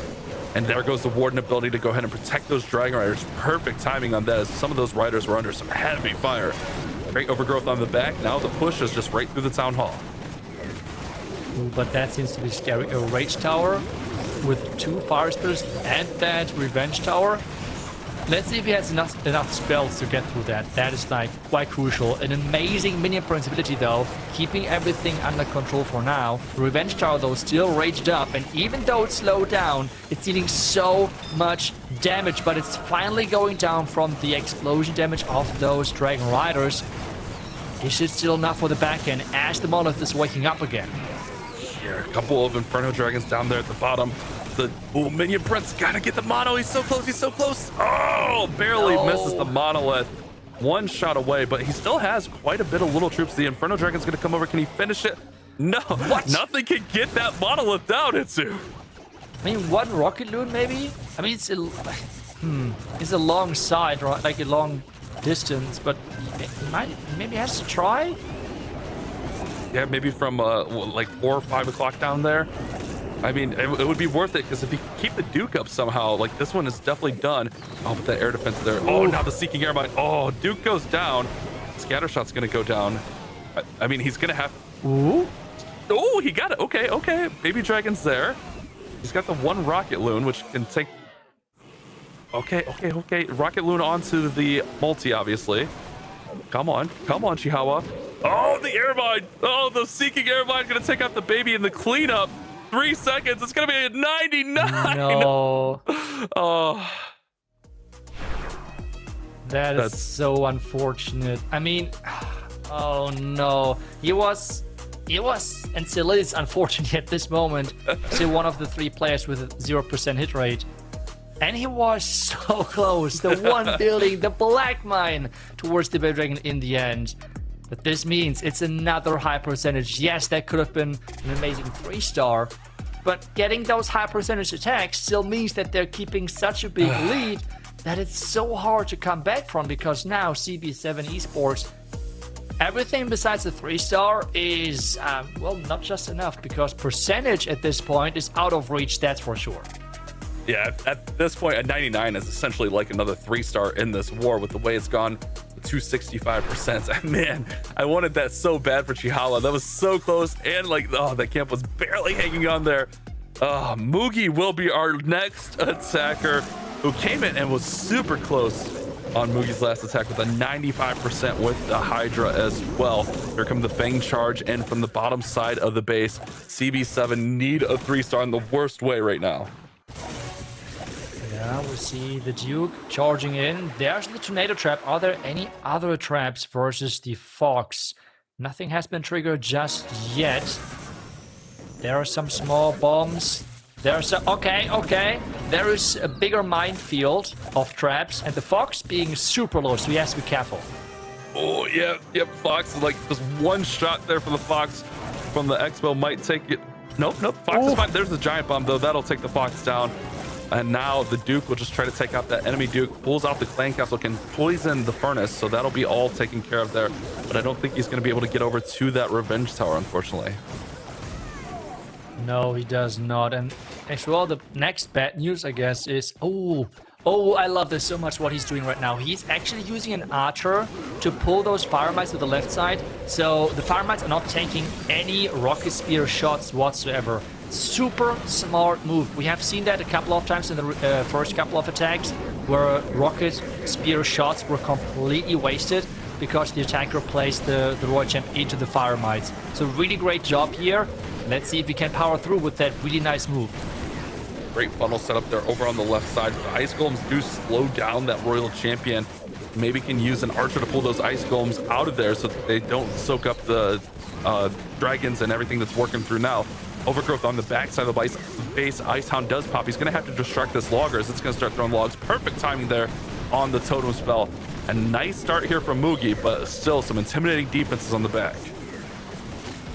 That's right. Quite some crucial defenses, especially those Super Wizard Towers are so strong. We have an amazing minion principality though, so maybe that is enough to power through. But without any other spell support and 2 flanking air defenses, this won't be an easy job whatsoever. And it feels like there's just too much splash damage. Yeah, I agree with that. And the Dragon Duke being trolled a little bit there by the Ice Golems. Yeah, you talk about the super wizard towers. They just ate that army alive. That paired with the air defenses, that army stood no chance in there. Dragon Duke will look to pick up, but look at this percentage yet again here, Itsu. Barely getting up to 70%. CB7 are just struggling against these Transcendence bases. I mean, they just can't get a footing in this war, really. Wait. Okay, just having a longer range is quite nice, I guess, in Clash of Clans. What is happening? No, Raven, you could have went to the tops. Okay, he's skipping that air defense. Yeah, remember his priority is the storage. Oh, man. But they pick up another 23% on that one. So that's going to push the advantage to 85% along with the stars. So CB7 are just backed up against the wall here. 76%. Not the best, but at the same time, their highest percentage of the war. I don't know how to frame that in a positive light, Itsu. It's just a tough war for CB7 right now. Yeah, it is really, really tough. That is for sure. They just really cannot crack the code versus those bases. And somehow they do not really have the answer whatsoever. While on the other side, though, we see quite a few close attacks. We had the 99, which went like a 99.9999% because that was just so close. And then we had as well the nice 3-star. So it is looking rough. Let's see what Vado does next. Because we have a Super Boulder attack and we have a Queen charge with already the first traps getting triggered. Remember that last war, Wado was in a very clutch spot where they needed a 3-star to potentially put the war away. I mean, they were up at that point, and Wado came through in the best moment. Like, he got that 3-star. It was just the next attack after that unfortunately cost them to lose against Zeus. But you're seeing why Transcendence hung in there with Zeus. I mean, these guys, they have the experience. They know what they're doing. Their bases are obviously really good. CB7 just can't get a grasp on their bases at all. So Transcendence definitely showing why they deserve to be here in our monthly qualifier and even pushing further along. Yeah, it is really impressive to see what they're able to accomplish here with their attacks. And we have now that setup. We have the NATO trap though early on, but at this point it's not that bad because this means this trap is gone and the torch later on is not going to be delayed, which is quite crucial. That torch now is getting popped, the king in here with that combination of the stick horse and the gauntlet. So far nothing is really going to the core, and that logger can be a big problem later on. And we have, is it 3 ice golems or 2 ice golems coming out? It's 2 ice golems and a furnace.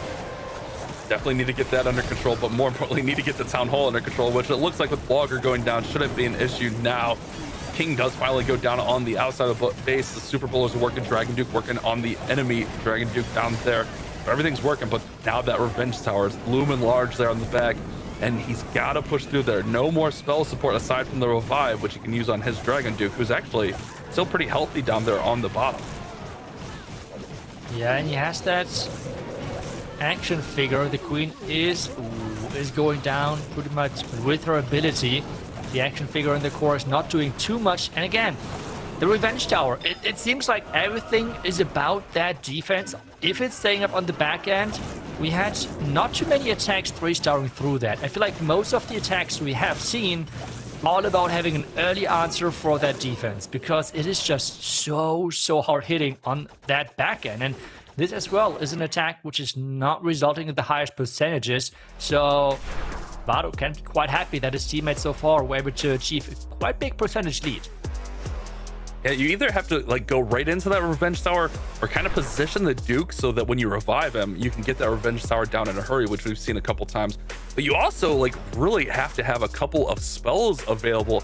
That Revenge Tower with the 25% more damage here in esports mode, that thing just smacks. When you get it all the way up to its top level, it just obliterates entire armies, and we've seen that time and time again. Revenge Tower, probably the MVP on defense thus far.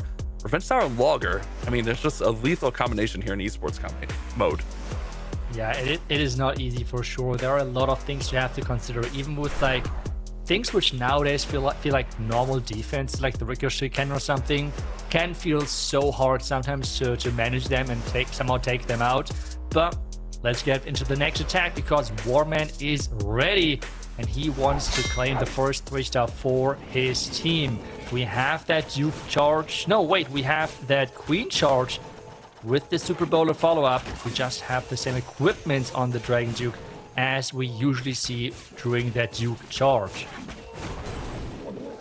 I mean, the fact that these guys are doing Queen charges these days in esports mode, more props to them, because I tried this in esports mode, and it is like one of the hardest things to do. A Queen charge in esports mode, your Queen's nerfed, the equipment's nerfed essentially, the enemies dealing more, the defenses are dealing more. It's so hard to keep that Queen alive and controlled, but that's also why you see that recall spell come in. You let the Queen just get that value and then kind of pair her up with the rest of the army. You really kind of like get a gauge. Oh, he missed the healers, but he's going to quickly redeploy, so that's not a big issue.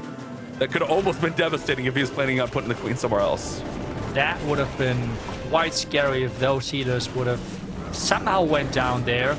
But we have that King funneling, we have the Duke from the top side now pushing that King in, and he wants to get into that logger as quickly as possible. King ability to power him up even further. If you have a good plan for the stick horse and the gauntlet, that combination is just so strong, and especially outside of modifiers, that combination is literally just the best King equipment combination you can go for, because your King is just unkillable and it deals so much damage, it's absurd. It is crazy, crazy strong.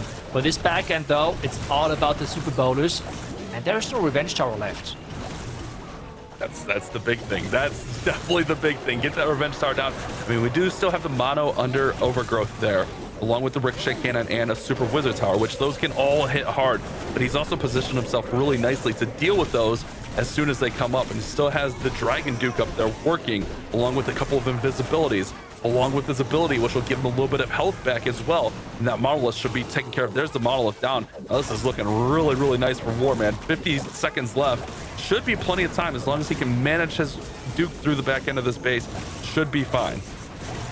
And also as well, it can be worth to consider if he's going for an invis and like go for wizards and headhunter and minions on the left side just to speed things up a little bit further.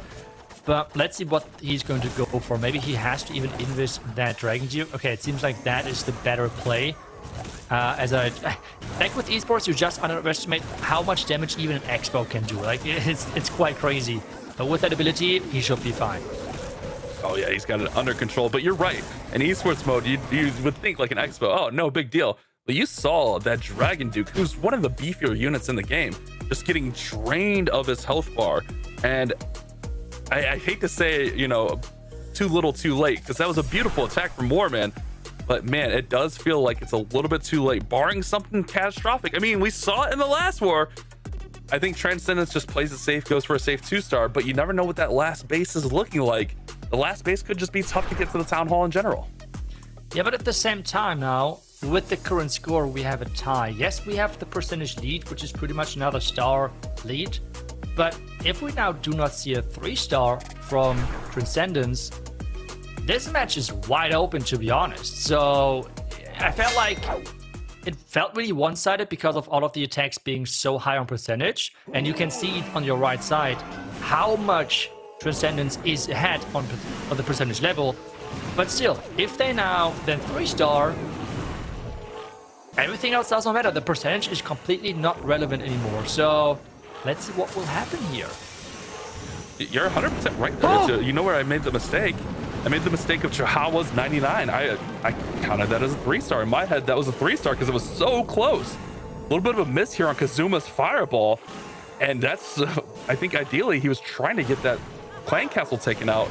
And you really don't want any mistakes at this point in the war. Yeah, and he does not have a poison.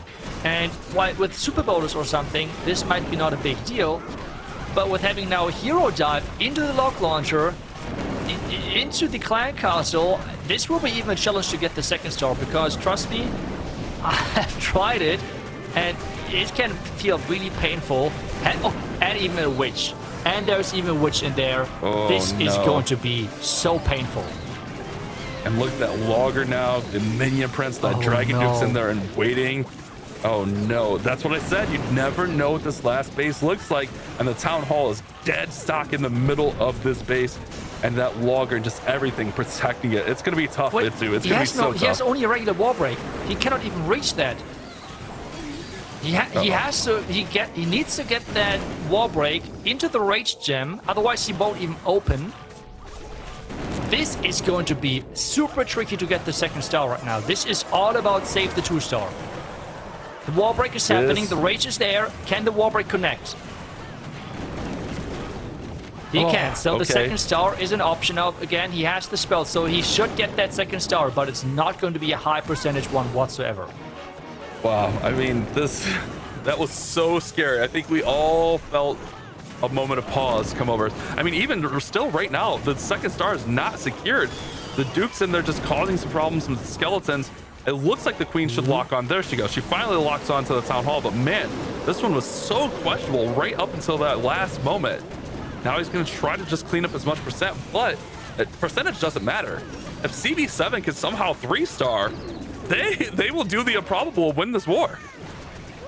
That is just insane. I mean, it just felt such a one-sided match, but with every attack being so close, they never really got the big lead, which it felt like. And that is now really coming to back and bite them, because if CB7 Esports with the last attack 3-star, as you said it right, we're going to have the entire match flipped on its head within that one attack. That's crazy. Yeah, I mean, exactly what you said. The way this war's gone, this really felt like it was like a 13-star war. But realistically, it's just 11. It's just 11 for Transcendence. They just have the huge percentage. The big 99% miss from Chihawa could be the difference maker. I mean, if that's a 3-star, it wouldn't be as big of a deal. But now, if CB7 can somehow get it together and come through with a 3-star, they will upset Transcendence here. That would be crazy, especially with how this match has started. I mean, the last 3-star for CB7 kind of came out of nowhere, especially considering how their first attacks went.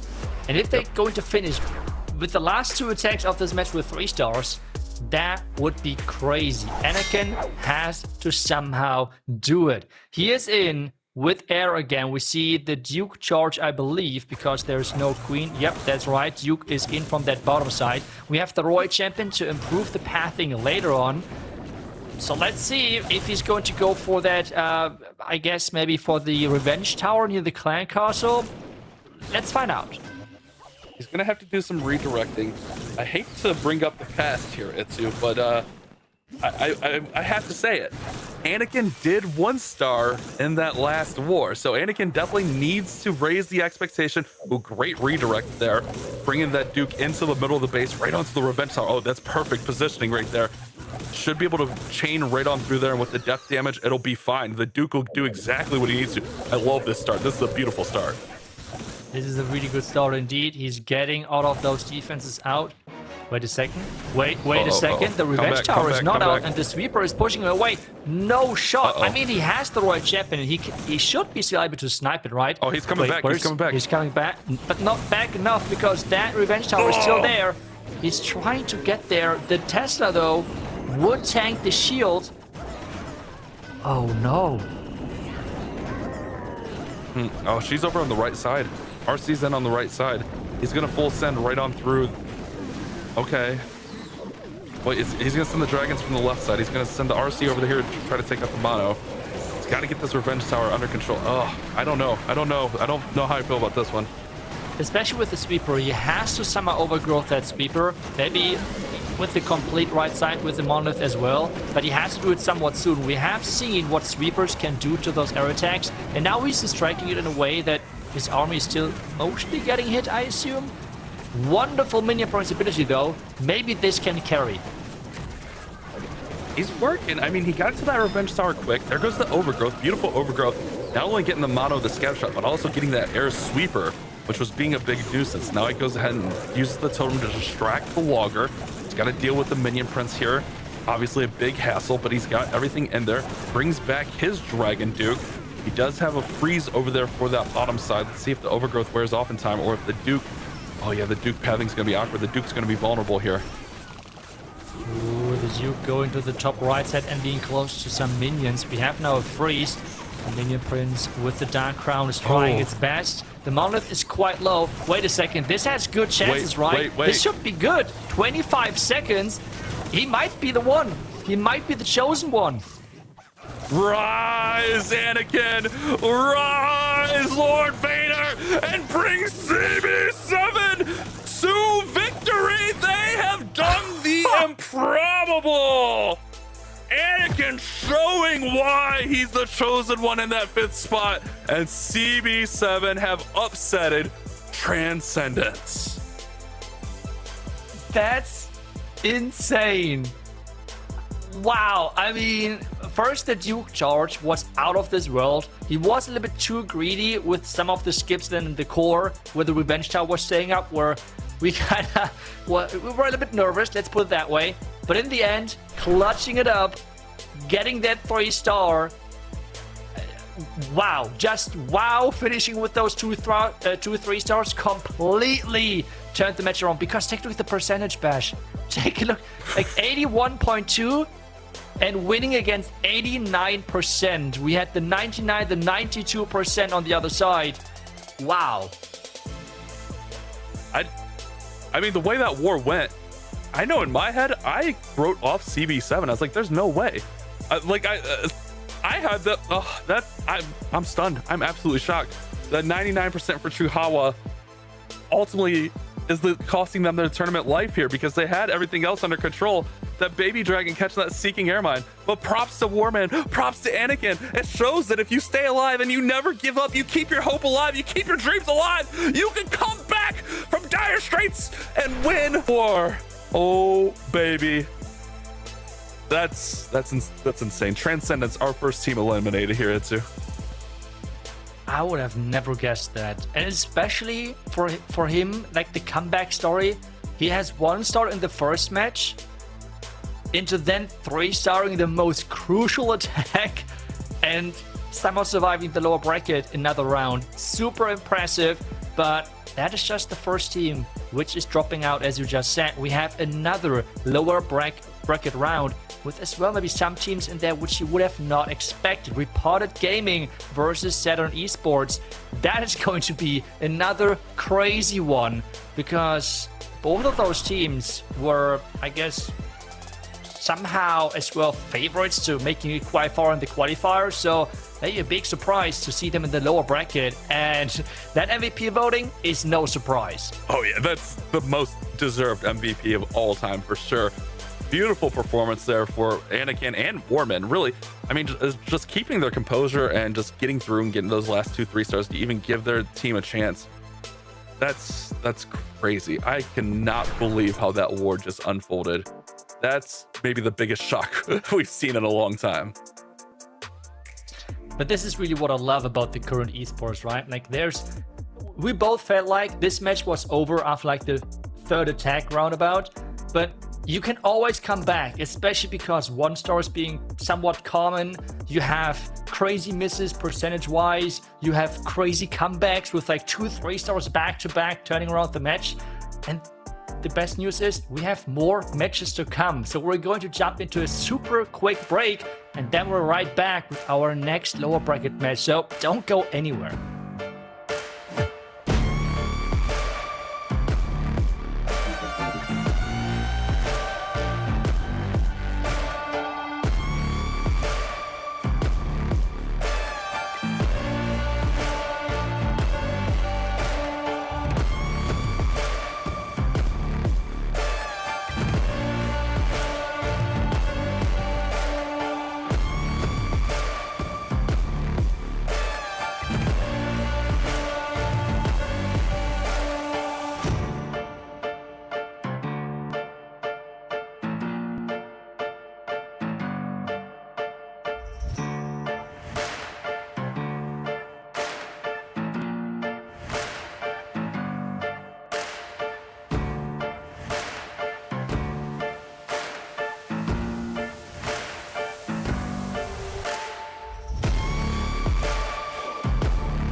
Welcome back, and it is all smiles for CB7 as an explosive finish sees our first team eliminated from the Clash of Clans World Championship 2026.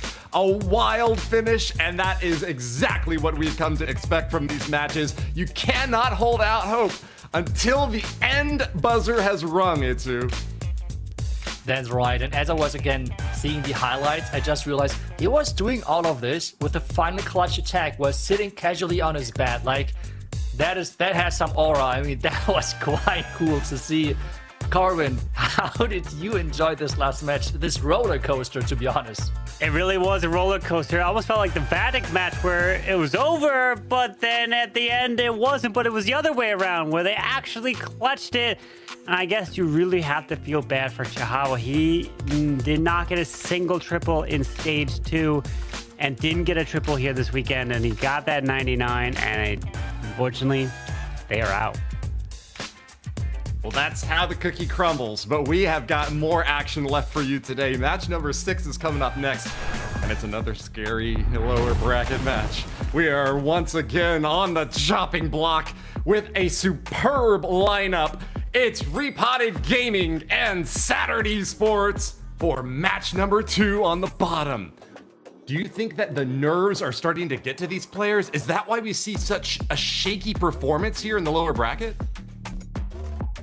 I mean, at least for Repotted, I would not think so, because their lineup is super experienced with pressure and with as well being in the lower bracket, because they know how to handle it. That's for sure, Woody. Well, here they are on screen, ready to give it their all one more time and try to stay alive. You see their faces covered. Absolute focus and determination now. This is not a good spot to be in, and not where Repotted Gaming were expected to be at the very beginning. But let's hear in from the players themselves about how they're feeling.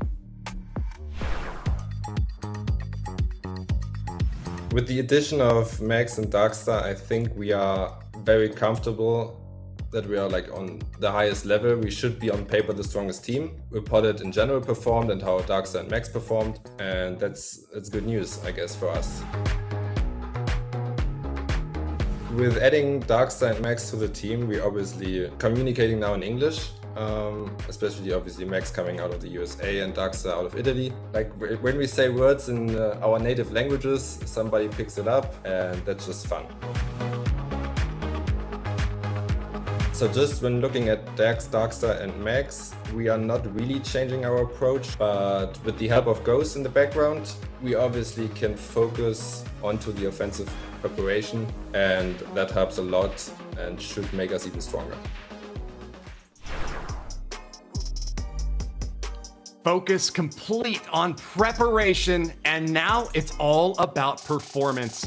We have got Einstonius on the field, and you know what? He was someone who was willing to show a little bit of creativity in his attack style last time. What do you lads make of that?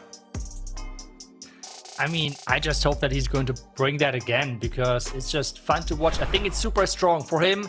It was just the difference between using a wall breaker and not, because at the end of the day, it was just a time fill, right? And if he would have gotten the wall break somehow for the queen, it would have been a whole different story. So let's see what they're coming up today, because overall look really, really good.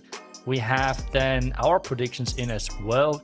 Carbon, right? I think that should show up soon.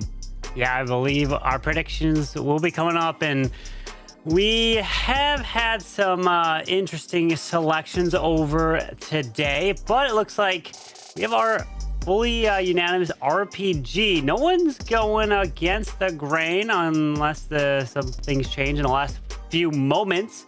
But again, Einstonius, you said it. That wall break didn't get a pretty much time failed, almost a 98 or 97% 1-star, which is critical. You don't want those 1-stars, but 53%. This one's a close one here with the community, Woody. Yeah, absolutely is, and that's a bit of a shock to me. You know, we saw a very decisive pick for RPG in their previous match. It was still unanimous across the board for the casters, but clearly the community has seen how RPG can be a bit of a wild card, and maybe has gained a little bit of respect for Saturn Esports as we go into this next match. We've got a 53% to 47% Itzu, and it couldn't be closer. I'm really looking forward to both of y'all casting an amazing match. Achilles for Saturn Esports will be the first up on the battlefield. Repotted Gaming on defense for their lives. Let's go! Let's go, and we have the Duke charge again. We have that Dragon Duke going for the Guardian at the Town Hall. The invis from the Fox is still there, so he's able to push that through, making the Guardian visible, and that means the Duke is, on a complete different mission. Can he get that Guardian out? He's trying the chains. Do connect, I believe. Yes, it exploded. Long shot. Bye. But he's going to have to turn around. He's chaining and kills off those air skeletons, and even remove the clan castle with the explosion right there. Rocket Loon to the left. Royal Champion ability coming in. Can you take out the Air Expo, the air defense over there, but the Dragon Riders are deployed straight away to the bottom side. He's going to move behind the sweeper. Yeah, moving behind the sweeper is always a nice thing. He just needs to make sure that he has an answer with his top left defense, which is that Revenge Tower. It was crucial in so many defenses, so he needs something to handle that. For now, though, he's just trying to push his way towards the core. Some Dragon Riders are splitting towards the core, which is never something you want to see, but let's see how much more power he has.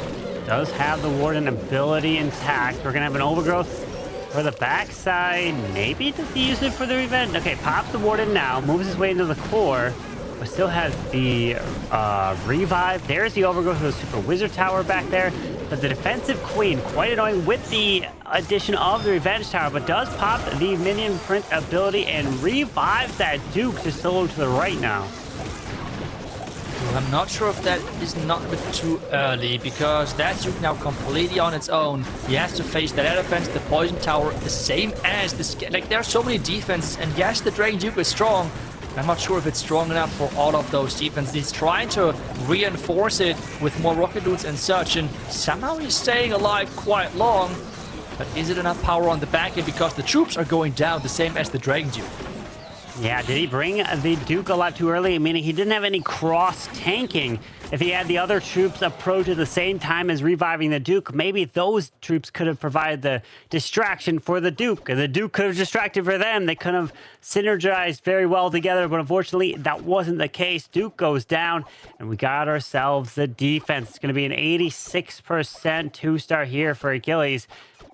But we've seen the lower percents come in today. We've also seen the 1-stars come in today. You do not want to do that, especially in the lower bracket. As you lose this match, you are eliminated. That's right. The pressure is on. The teams have to perform. And I'm looking forward to what Repotted now is going to bring to the table based on what we have seen from last year, and as well those matches so far in this qualifier. I would assume that Max is going to go in with his Mass Inferno Dragon approach with the Life Gem and Healing Tome, which has worked quite successful for them in their last match. I think with Philip, he could have even 3-starred as well with a little bit of a later revive spell. But, well, that strategy looked really strong, and I'm pretty sure that we're going to see more of that in the future. Yeah, just takes one little mistake. A deployment just a little late, reviving a little too early, that can cost you the attack there. But they got to continue to focus. Now Achilles can provide the assistance of like helping plan, to helping be kind of the voice of anything that may go wrong. He'll be now spotter for his teammates, which can play a big role, especially for anything that if they're not focused on the far outside of the base, or even if they're like, wait a second, you have a wall breaker still in your army to use that maybe they didn't scroll all the way through to see. But now it's time for Max to come right on back. He got a triple in his first attack. He's looking to do it again, and he's gonna have the Warden's Life Gem and Healing Tome yet again. That's right, having that combination again. It makes sense as well to bring the Dark Crown on the Minion Prince. I think Shock has done a quite nice video about it where he highlights the synergy between the new Siege and then as well that equipment, because you're spawning troops which then are getting kind of sacrificed and that is stacking up the Dark Crown type of thing, which is just a really good synergy in general. And that's, I think, why we see the Dark Crown now as well, sometimes used in esports, which is quite cool to see some different approaches here in general. Oh wow, that is just next level thinking, because remember, earthquakes now do not just work on buildings, but as well on heroes and troops and guardians. That was a perfect earthquake there to remove the town hall, remove the guardian. Now he doesn't have to worry about them and even get pushed back. But now powering into this monolith, in towards the enemy queen and defensive minion prince with an overgrowth on the backside. Where do you want to overgrowth here? There goes the Royal Champion ability. Typically he was going to use the Earthquake probably for the RC, but he saw the value, so he switched it up, changed it on the fly as he powers his way into the core now. The overgrowth is used on that back and revenge tower, which means it's all about when and how it's going to be reactivated. He has that Inferno Dragon on the back, and mustache tower, can he take it out? No, it keeps staying with a couple of hit points. He's re-adding those Inferno Dragons for outside air defenses and defenses in general. The Minion Prince, though, is catching a couple of Black Mans and going down again. Now it's all about that Revenge Tower. Can he take it out? Oh, he needed that Minion Prince to stay alive, especially with the Dark Crown ability. Another freezes down. One totem left. The totem's got a clutch. He can angle the Revenge Tower to turn around the other way. Does he do it? Inferno Dragon locks onto it, takes that down. Now we got the Air Expo, drops the totem, and Max delivers a 3 again. The man is a 3-star machine. This man is just insane. I mean, just keep going as the first attacker. And it's just delivering. That is just super, super strong from him. And that just means Repotted, again, having a strong start, and it's all about how they can keep the momentum now up. Max continues to deliver with the pressure on as the first attacker, setting the tone for them. Well done. Wow. And he just keeps bringing the 3 stars, and that is huge for the confidence of the team. Now, just can't get a 1. That will just be devastating. I'm not trying to pinpoint any specific player. No one's ever gotten 1s before, right? I mean, hopefully no one does, but I still want to see the creative approach. I feel like this is what makes Repotted really unique right now. They have so many really unique and creative approaches for their attacks, which makes it so hard to be predictable. And that is as well one of the reasons why they have those high results usually on offense. So I hope that they're going to stick to that and hopefully can perform their attacks. On this one now, we have an Ice Golem, the Giant Arrow. Ooh, nice Giant Arrow for the 2 air defenses. Now, I think even the 2 sweepers out there as well. So high value to start things off. Nice value indeed. Air defenses, sweepers gone. Only 2 air defenses left. Does have the ice block to pair in with a lava hound. The queen is trying to charge her way in towards the monolith. Does she take it down? Okay, pathing a little awkwardly. Hopefully she can come back around for it. No, he has to go with a totem. And then maybe she can go for it and grab and secure the monolith, because if she doesn't, nope, she's gone. Now these dragons are going to backtrack for it. Oh no, maybe he could use some Dragon Riders for it. He has not deployed the Dragon Riders just yet. Okay, now there we are. He has used them now for those defense which were left behind. Going through that town hall is not going to be an easy job whatsoever. Pops that warning ability. Through the town hall, long shot's gone. Over goes the backside spitter. That Duke is removing the Revenge Tower to the far left side. Now he just needs to keep this Duke alive with a totem and a revive still to use. He does hit the Minion Prince ability into the core to slow things down. But the thing with the overgrowth, it's still there. It's not gone away, so he can't target any of those back-end defenses. What does he revive? Did he revive that Duke right away? I think it's back up and has a lot of health now. Yeah, that's right. He revived him, but he's getting a lot of heat from all of those backside defenses, tanking a Black Man, and remember, taking full damage now because the passive was not active. The Minion Prince, though, trying his best, and that is looking like a really good start now as well for Saturn, because that should be the first 3-star for them as well, right? Yeah. we're gonna have a 3. That Mini Prince comes through, helps clutch up kind of the right side. Meteor Staff helps assist right through here, and plenty of time. No worries here. PJ delivering a 3-star for Saturn and answering max attack. That giant arrow opening was beautiful. 2 sweepers, 2 air defenses, creating pathing then as well for the Dragon Duke later on. That was a really great opening for him, and then followed up beautifully, even being able to adjust to kind of like the oopsie in the beginning with the Archer Queen. Did not go for the Monolith, so we had to delay the Dragon Rider. Smart play, really good and quick adjustments, and that means that this match is now tied up on stars, depending on what Repotted does next. Now I'm thinking Darkstar may be up next. No, wait, who are we gonna have next? Oh, it is General X. Okay, the captain is up. Super Bowlers is the choice. Because I was gonna say, if it was Darkstar, I was gonna say, is it gonna be a Lalo again? No, we are going to the ground here for the captain himself as the Queen is charging through. Fortunately, the Queen has lined up the healers with that spitter, and he's losing a lot of health there. Oof. A lot of health missed, but he's able to recover it. Let's hope that no more. Oh no! Wait a second, the healers are not covered. Oh the no! healers Oh no! Oh no! Oh, ouch! He is low on health here. Pulls the healers and the Queen back. But now the Super Bowlers are probably going to come to the left side. Indeed, redeploys the Queen. Going to open the walls here, and now needs to get to these Super Bowlers right on through towards that town hall.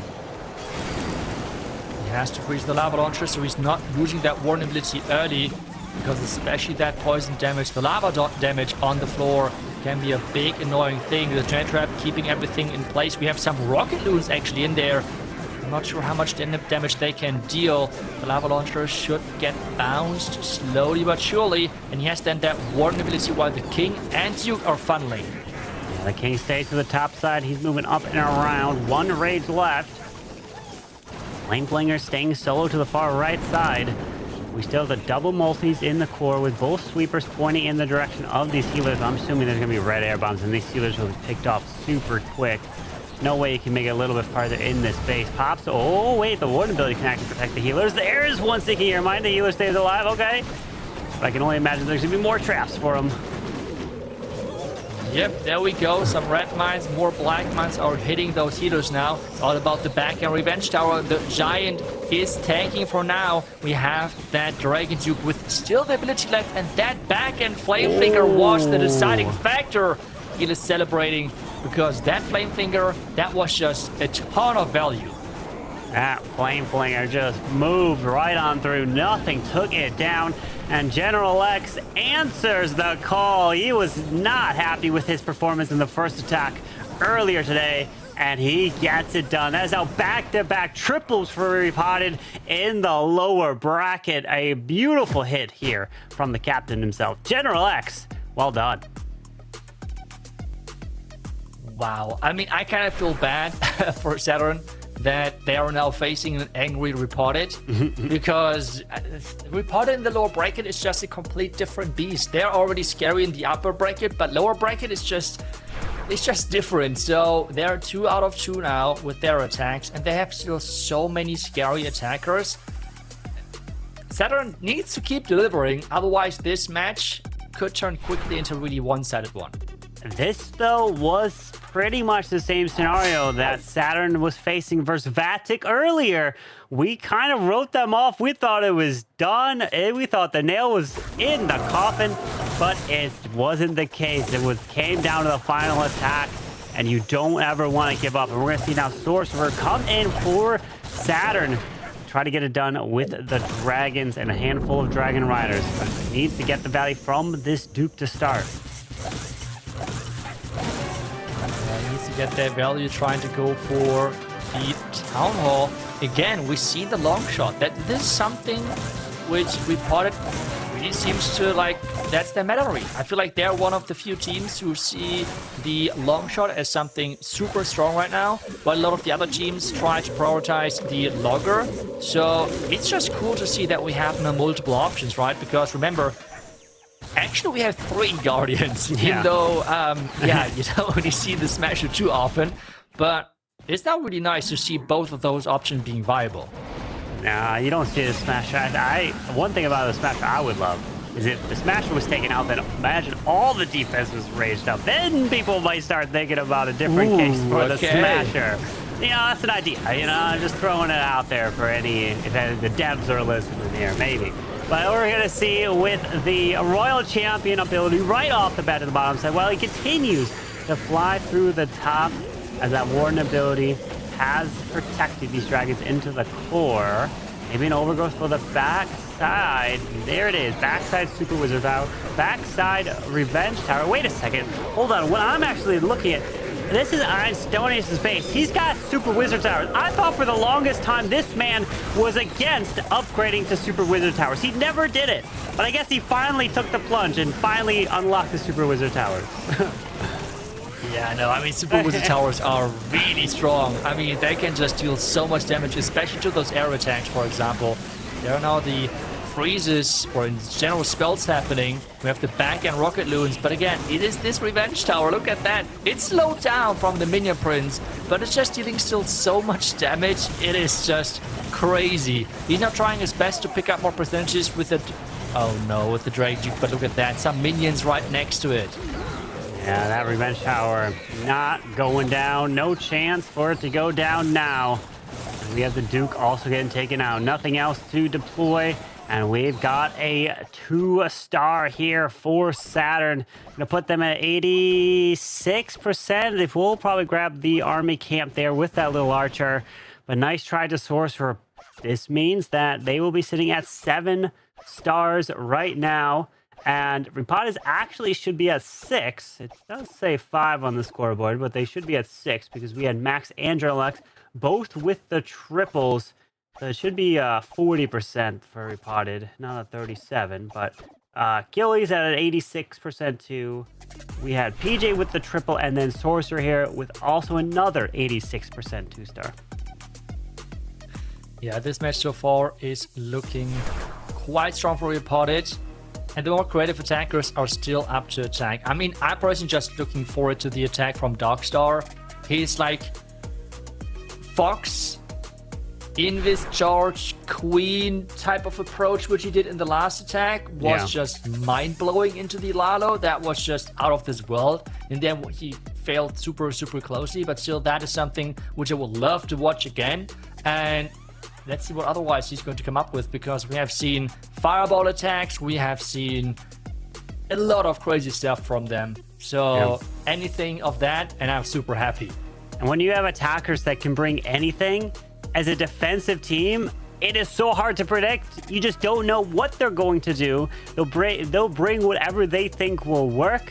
And if you are trying to stop a certain meta, and you're going up against a team like Repotted that can bring really anything, you're going to be putting yourselves in a hole. You just have to try to hopefully guess and more or less not try to bait a certain specific attack to try to really get them to do that, and then it causes them really to fall short and get a low percent. But we'll see. 2 triples to start. Max and General X stepped it up. They got it for Repotted. Remember, this is the lower bracket. We've already sent one team, Transcendence, home. We are about to send another team home right now after this match concludes. And then we have another 2 matches after this. We will go up to the upper bracket. So we still have a handful of wars to go.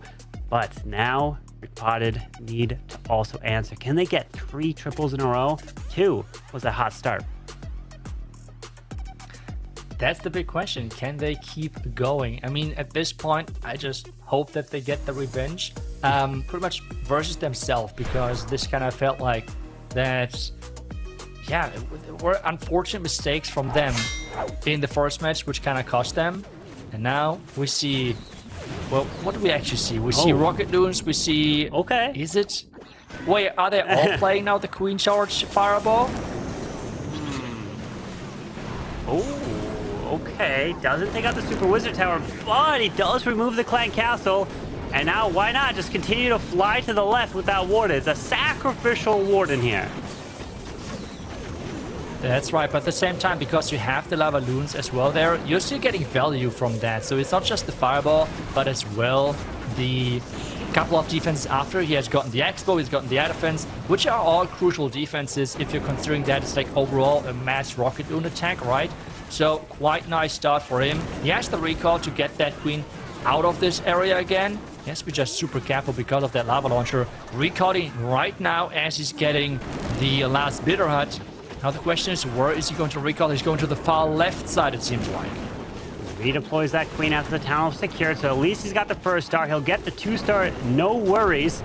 Duke's gonna move in, targeting the defenses with that angry jelly, raging up the queen to continue to her pushing through, and a nice stun from the Duke helps kind of protect the queen through that ricochet cannon. Yeah, keeping everything alive. He has a few more spells, as well as the Roy Champion with her Earthquake and Shield combination.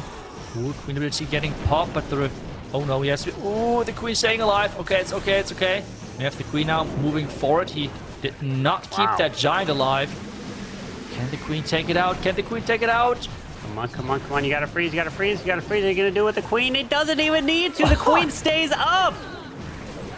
Wait. Is he... Okay, I was about to say, is he trying to swag that Royal Champ? Because right now it kind of felt like that. Because the siege hasn't even opened yet. Oh my. He still has some troops left. I mean, this guy is insane. This guy is just crazy. What is happening? Look at that. Queen continues her way through a beautiful back-end wall break. Queen steps through, grabs the monolith. RC is still alive, and out comes the Yetis from the Flame Flinger. And just a pure...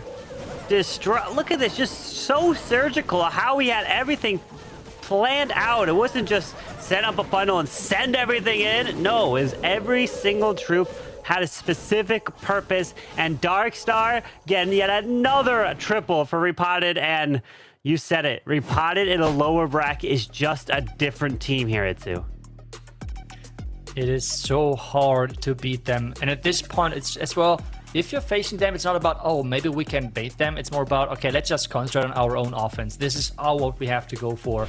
Concentrate on what we have right now in our hands, which is our offense, because they're going to do all of this crazy stuff, which we have no control over whatsoever. So let's just try to do the best we can on offense. And so far, Saturn, they have a triple, but one of that is just not enough against Repotted, it seems like. 1 triple to 3 triples that we've seen, and they still have 2 more to come in, which is going to be Anastasius and then Philip. You know, Anastasius is going to do a similar attack that we just saw what Darkstar did with the Lava Loon Puppet, the Warden. I'm taking some notes, and Lava Loon Puppet, is it finally making a comeback? Are we going to see this equipment that most people have pushed off to the bin for so long, but it's now here front and center? Time to use. It is indeed. We have now that Queen charging in there, a test wall breaker, because nowadays we have those springs on the outside of a base. A nice ice golem, making sure the Queen is staying alive a little bit longer, but he has to be careful because there's a lot of damage. He has to invest that in this most likely. Ooh, but the Giant pops, and that hurts, as well as the Expo locking onto the healer. First healer is gone. Another invis has to be invested. That is a lot of power lost early on. Can he get a bit more out of it? Can he get the... Ooh, wait, there are skeletons or something? Oh, yeah. That Queen? Oh, no. Oh. Wow. No Queen ability left. That's already been burned. He does grab the 1 spitter, so at least that's down. And now here comes the Super Bowler. Redeploys the Queen. He needs to get healed back up. Drops the little balloon to test for seeking air mines. Wall breaks up top to set the funnel through. Skywagon is down, and now he's going to push into the town hall, which does have that long shot. Yeah, pushing into that long shot. Let's see how much impact that has. I mean, long shot is quite strong versus air, but versus ground, I feel like the logger is just so much better because you have this threat on the healers. And as well, with having a ranged troop like the bowlers, it is less likely that you're getting hit by the explosion damage of that long shot. So let's see how good this will work. He has the Eternal Tome now to make sure everything stays alive. The torch is activated as well. It's now all about pushing through that core. And he has Ice Combs out in front that can freeze multiple times. That'll protect these Super Bowlers. But the king down south, moving through the defensive Duke. But we do have the Frosty locking on, slowing him down. Only one totem left. Where the backside defensive minion prince, Air Expo, multi with a handful of Teslas, and even another Air Expo to the left. This is where that queen ability with a giant would be so valuable. Yeah, it would help quite a bit. He still has that Juke ability, but because it is 2 passive equipments, it will be only hit point recovery. No stun whatsoever, which means this backhand looks quite scary, and I don't think that he can overpower this with the Dragon Duke and those 2 Super Bowlers. Or maybe there's a miracle. Let's see. It's quite some hit points back. And he's having the access towards the multi-arch tower quite early, right? Yeah, that is definitely going to be helpful to take down earlier, but the chains are coming through. We do have a Tesla that's not touching anything, so that he'll lock onto that Tesla solo. But no matter what, that Air Expo definitely will just be too much. He'll explode, do some damage, but these bowlers just won't have enough time anyways to try to push through, especially with the ricochet cannon there. It is kind of crazy to think about. If this would have been not esports modifiers, but instead Legend 1, for example, this would have been still a 3-star, because the Dragon Duke would have pretty much soloed the entire left side. That is just crazy to think about how much hit point recovery that Har provides for that hero. It is insane. In esports though, because we have the equipment caps, which means common equipments are reduced to level 15, it was not enough in the end, and the hit point recovery was just not enough, which results in a 94% 2-star. Now, Repotted Gaming, after 3 triples in a row, are looking to add a 4th. Can they do it? Saturn, I mean, it's been a good run. They put up only 1 so far, and they do have another chance to put up another. But unfortunately, with 3 triples from Repotted, they are looking to walk away with this one and continue to put the 3 stars. This is the last match for both these teams, no matter what today. You win this, you'll be advancing to the next round, but that won't be until tomorrow for them. And we are seeing, indeed, another Warden Fireball Lava Loon Puppet, and it is going to be the Flame Blower here for the Duke. Ooh, let's go. We're back to the Queen Charge Fireball. We have the Warrior Champion in there as well. First setup for the Flame Flinger, I assume, or the Fireball to start things off. We have, yep, there we go. Nice Fireball, some Rock Loons in behind. The Lava Loons are flying across to take down the air defense, and the attack can start with the Queen Charge. And he's moving right on through, but the enemy Queen is staying alive. Did have the Sneezy die, taking out the Super Wizard. Look at this funneling here. A sacrificial order. You just never think about that. To grab that whole area right there. And then you can go with, well, if he goes with, okay, it's a Queen Charge. I was going to say, where are you going to deploy the Flame Flinger? Because that's going to take a lot of time. He's deployed it somewhere. Maybe to the top. Where is it? Yeah, up top at 12. And because you got to let that thing work for a while. Yeah, I want to give it some time. Make sure that it's putting in some work. We have the Flame Blower to funnel that Queen further inside because he wants to charge into the tunnel, it seems like, because there's no recall whatsoever. That Queen has to go a long distance. You have 2 wall breakers, and don't forget to use them. Gotta get that Queen charging in. If he wall breaks the proper wall, he has access to the town hall here. Let's see. There goes a couple hogs. Triple Ice Golem comes out. There's the 1 wall break. It should open. Nope, it died. Okay, at least he opens the next, and he does open. But the question is the Queen pathing. Is the outside wall open? I think it is. Queen needs to stay alive here. Oh, she did. Oh no. Wait, is she died, right? Oh no, her ability was forced. I think, no, not again. I think she's alive. She died. No, she didn't. She's alive. Oh, I thought she went down to the lava launcher. Oh wow. No, lava launcher did not take her out. Almost did with the long shot assisting it. Now he's taking down that long shot slowly but surely. He has to be careful because but this means the healers are gone. He has to invest that totem now to keep her and her healers safe. That tunnel. Why is that so close again? I don't know. Air skeletons are coming. They're going to be so annoying. 5 rocket loons left. He's got a totem. 47 seconds left. This relies so much on the Queen charge. You lose the Queen, the attack completely falls apart, and it risks a 1-star. The 36 seconds, he's taking the risk, and the Queen is moving through. She stayed alive. We got rocket balloons to the right. They're moving to the ricochet cannon. The Yeti mites are jumping the wall with 28 seconds left here, Enzu.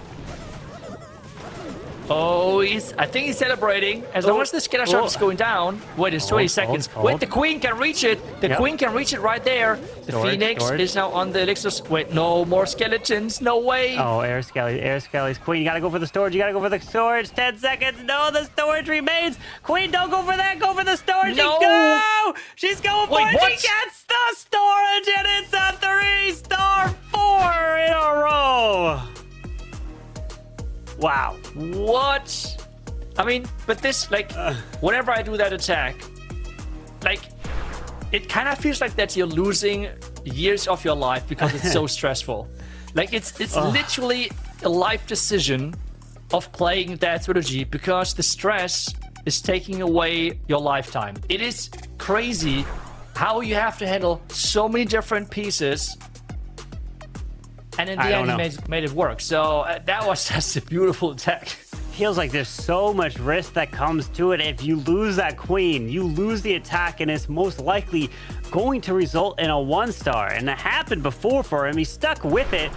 Give him credit. He got a 3-star in his second attempt after getting the 1-star. But now Saturn Esports is just going to have some fun here. They know they don't have a shot. Because even if you add 3 stars here, they'll be at 12, and all Repotted have to get is a single star to win this match. We've got a couple sneakies to the left, grabbing the storage. Throwers are down to move their way on in. Let's see. Throwers, they are super strong, but they can be quite risky as well, because if you're running into spring traps, it will be really tough for you, let's put it that way, because you cannot really do much about it. You have the lightnings happening, everything looks fine for now, but it seems like as well that the throwers are going towards the top side, so your healers might be exposed. Let's see what happens. Yeah, you gotta make sure they stay protected here. He does have a totem. Could deploy. Hold on. Okay, it's going for the king, not the healers. That's okay. While he is setting up the funnel, there is no log launcher at the moment to open all the way across. He does have the Skywagon selected, but does he deploy it? He still has a Queen. All right, finally deploys that Queen with the Unicorn, and he does use the log launcher. Okay, I was going to say the one siege machine that we actually haven't seen in quite a while has been the log launcher. It's been kind of hiding on us. Yeah, the thing is with throwers, both works, troop launcher and the log launcher. The problem though with the troop launcher is that it works like the healer AI. What does it mean? Well, it does not really target your biggest group of troops. Instead, it targets any troop on the map which is losing hit points. So if you have the troop launcher and put it behind the throwers, it is really likely that some of those barrels are randomly going to your funneling archer queen, to your king on the other side, or something random. This is where the troop launcher is quite random. If you have multiple ground parts where the overall barrel could fly towards. So this is why people nowadays with throwers prefer the log launcher over the troop launcher, even though in theory it is just better. But just this randomness and yeah, somehow the healer AI getting picked for the siege machine, this is why people prefer the log launcher nowadays. Well, it's working here. He's getting into the core. Does have the Duke. Warden ability is still intact, but it's most likely not an Eternal Tome, if I remember. Probably, yeah, there it is. It is a revenge, Rage Gem, Life Gem, so that won't really do much other than add a little HP. But they're pushing through the wall. Nice totem for the Duke down south. Still has a couple spells here. Still a few spells indeed, but that Revenge Tower has to go down. Just be careful with that Warden. The Warden needs to stay alive to have that buff in general on his troops.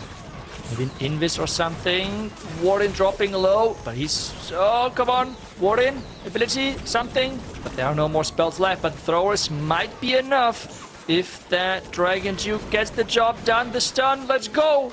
Oh, he gets the 3 in the end. That is 2 triples for them, putting them up to 12 stars. And some of these matches, 12 stars would have been a commanding victory. But in this one, 12 stars is not even getting close to what Repotted has been putting up. Repotted hit 12 with only 4 hits. That is crazy. And now, I mean, that was just... Wait, we have the next attack. Let's just jump into the next attack because we have the super boater with the giant arrow as well. Okay, giant arrow through the core. We have...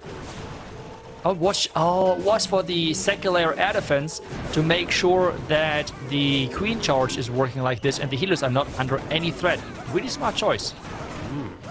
Well, he gets the value. Invis is down. Queen continues to step through. Multi-arch tower, but hopefully healers don't get hit by this arrow expo. They stay out of range. Maybe finds a spring trap. Ice golems to help freeze up this compartment down here where the defensive king is. Headhunter assist, another spring trap, chime bomb. There's quite a bit of traps down here. You have to be careful. You have to be careful for sure, but the revenge tower is going down, and that is quite nice. Another invis. It's making sure the minion prince is going down as well. Let's see. Okay, no more value needed. He can now recall for the expo, I guess, to make sure that his troops are not skipping that. And then pushing in. He did a little test, I think, test stunt wall break off to the left to find a giant bomb. Now wall broke with a super wall breaker to now push these super bowls in, jumping into the town hall so that maybe you could go with a regular warded ability. Doesn't have to use a torch to kind of split in multiple directions. That jump can funnel them directly where he wants to go. Yeah, and using the Rage Gem instead, which is quite interesting to say the least. Triple Ice Golem Clan Castle though, so that will waste quite a bit of time. The question is, can that logger be distracted and taken care of quickly with those Ice Golems tanking forever? That Dragon Duke, if it actually gets out in front of these healers, that could be clutch to pull traps and protect these healers. That's what you need at the end of the day. You need the healers to stay alive, to keep healing up the Super Bowlers and the Queen, but what about the bottom side spitters? He can't reach those. Super Bowlers are gone. Warren's gone. Queen is about to be gone. Tries to rage her up. Barely staying alive. Does pop the King's spiky bolt to the top side, but no spells left. And things are disappearing fast.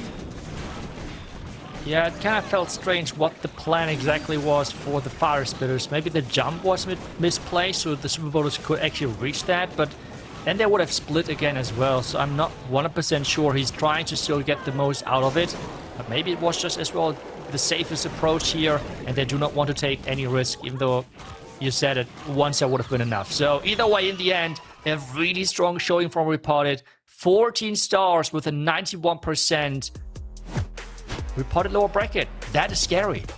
Very scary. Congratulations, Repotted are advancing in the lower bracket and eliminating Saturn Esports. Repotted will wait to face their next opponent tomorrow, so they will be watching the next set of matches to see who they are going to be facing. I believe, if I'm not mistaken, they will take on the team that loses in the next match between Zeus and VA Esports. They would go down there. So it's basically like kind of like the team switch. They wouldn't continue to go in the same kind of section where they were moving. I think the loser of that next match will take on Repotted, which, again, you don't want to lose. You want to continue to win in the upper bracket.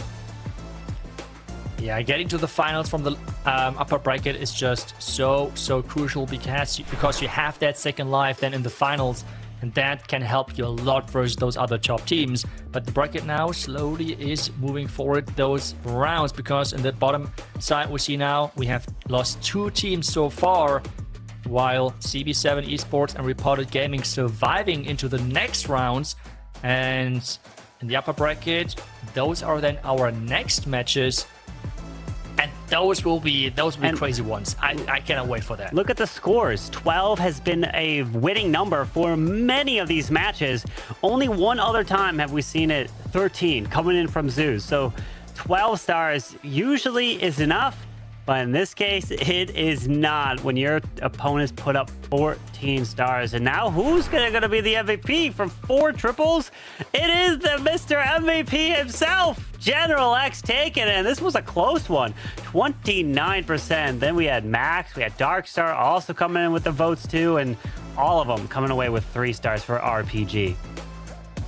What is happening that the Queen Charge Fireball attack is not getting an MVP? What is wrong with you guys? What is happening with that voting? But okay, I mean, I can accept Mr. MVP himself got that award again. It is okay. Yeah, it is okay indeed, but we will see more Repotted Gaming tomorrow when they are going to take a rest, take a breather, and plan out who they're going to face, which is going to be the team that loses this next match, which we're going to jump in next. Zeus versus VA Esports. Don't go anywhere.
Better grip that, tell the DJ play somewhere to hit that. I ain't messing with nobody that ain't getting the cake. Throw stacks, I'll consider it maybe. Say you don't want nothing, but you look better on me. You look better on me. Let me show you something, so you don't leave you lonely. You won't leave you lonely. What you say? Howdy, Chiefs, and welcome back to the Clash of Clans World Championship 2026.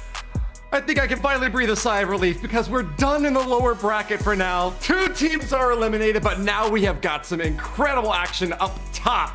Carbon Finn, we are back. What are you thinking as we move back to the winners bracket?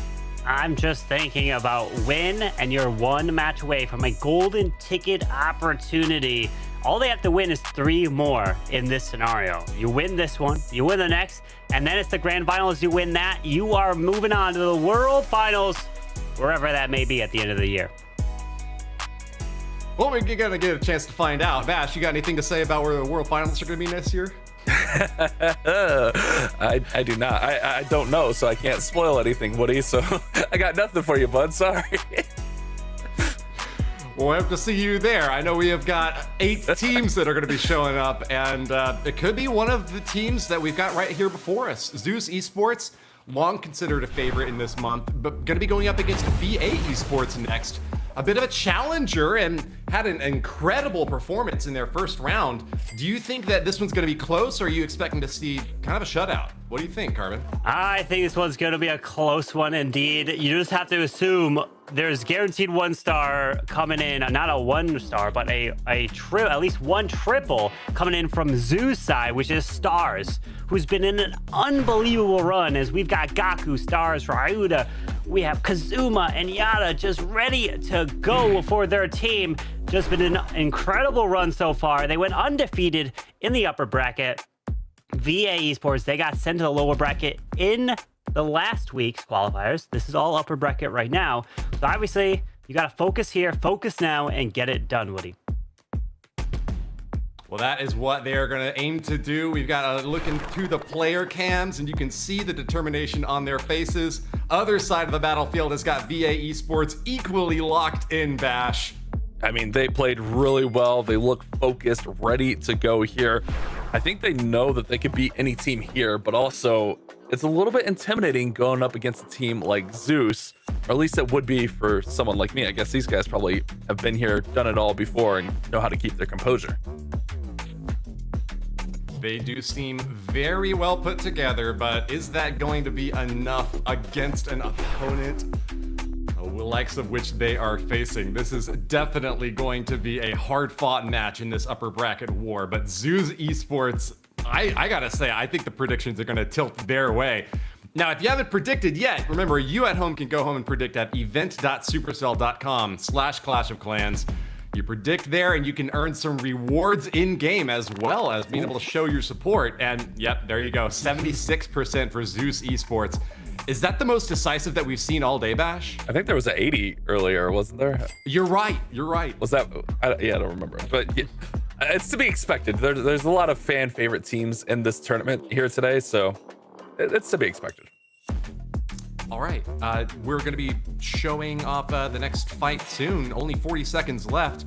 The caster predictions are in here. Let's see what we have got ready from the caster side. I mean, I know I'm tilting Zeus Esports. I'm not going to disagree with the fans out there. They have definitely got a good read on this. And yeah, it's going to be unanimous, Carbon. Yep. I mean, you can't go any other way of how Zeus has been performing.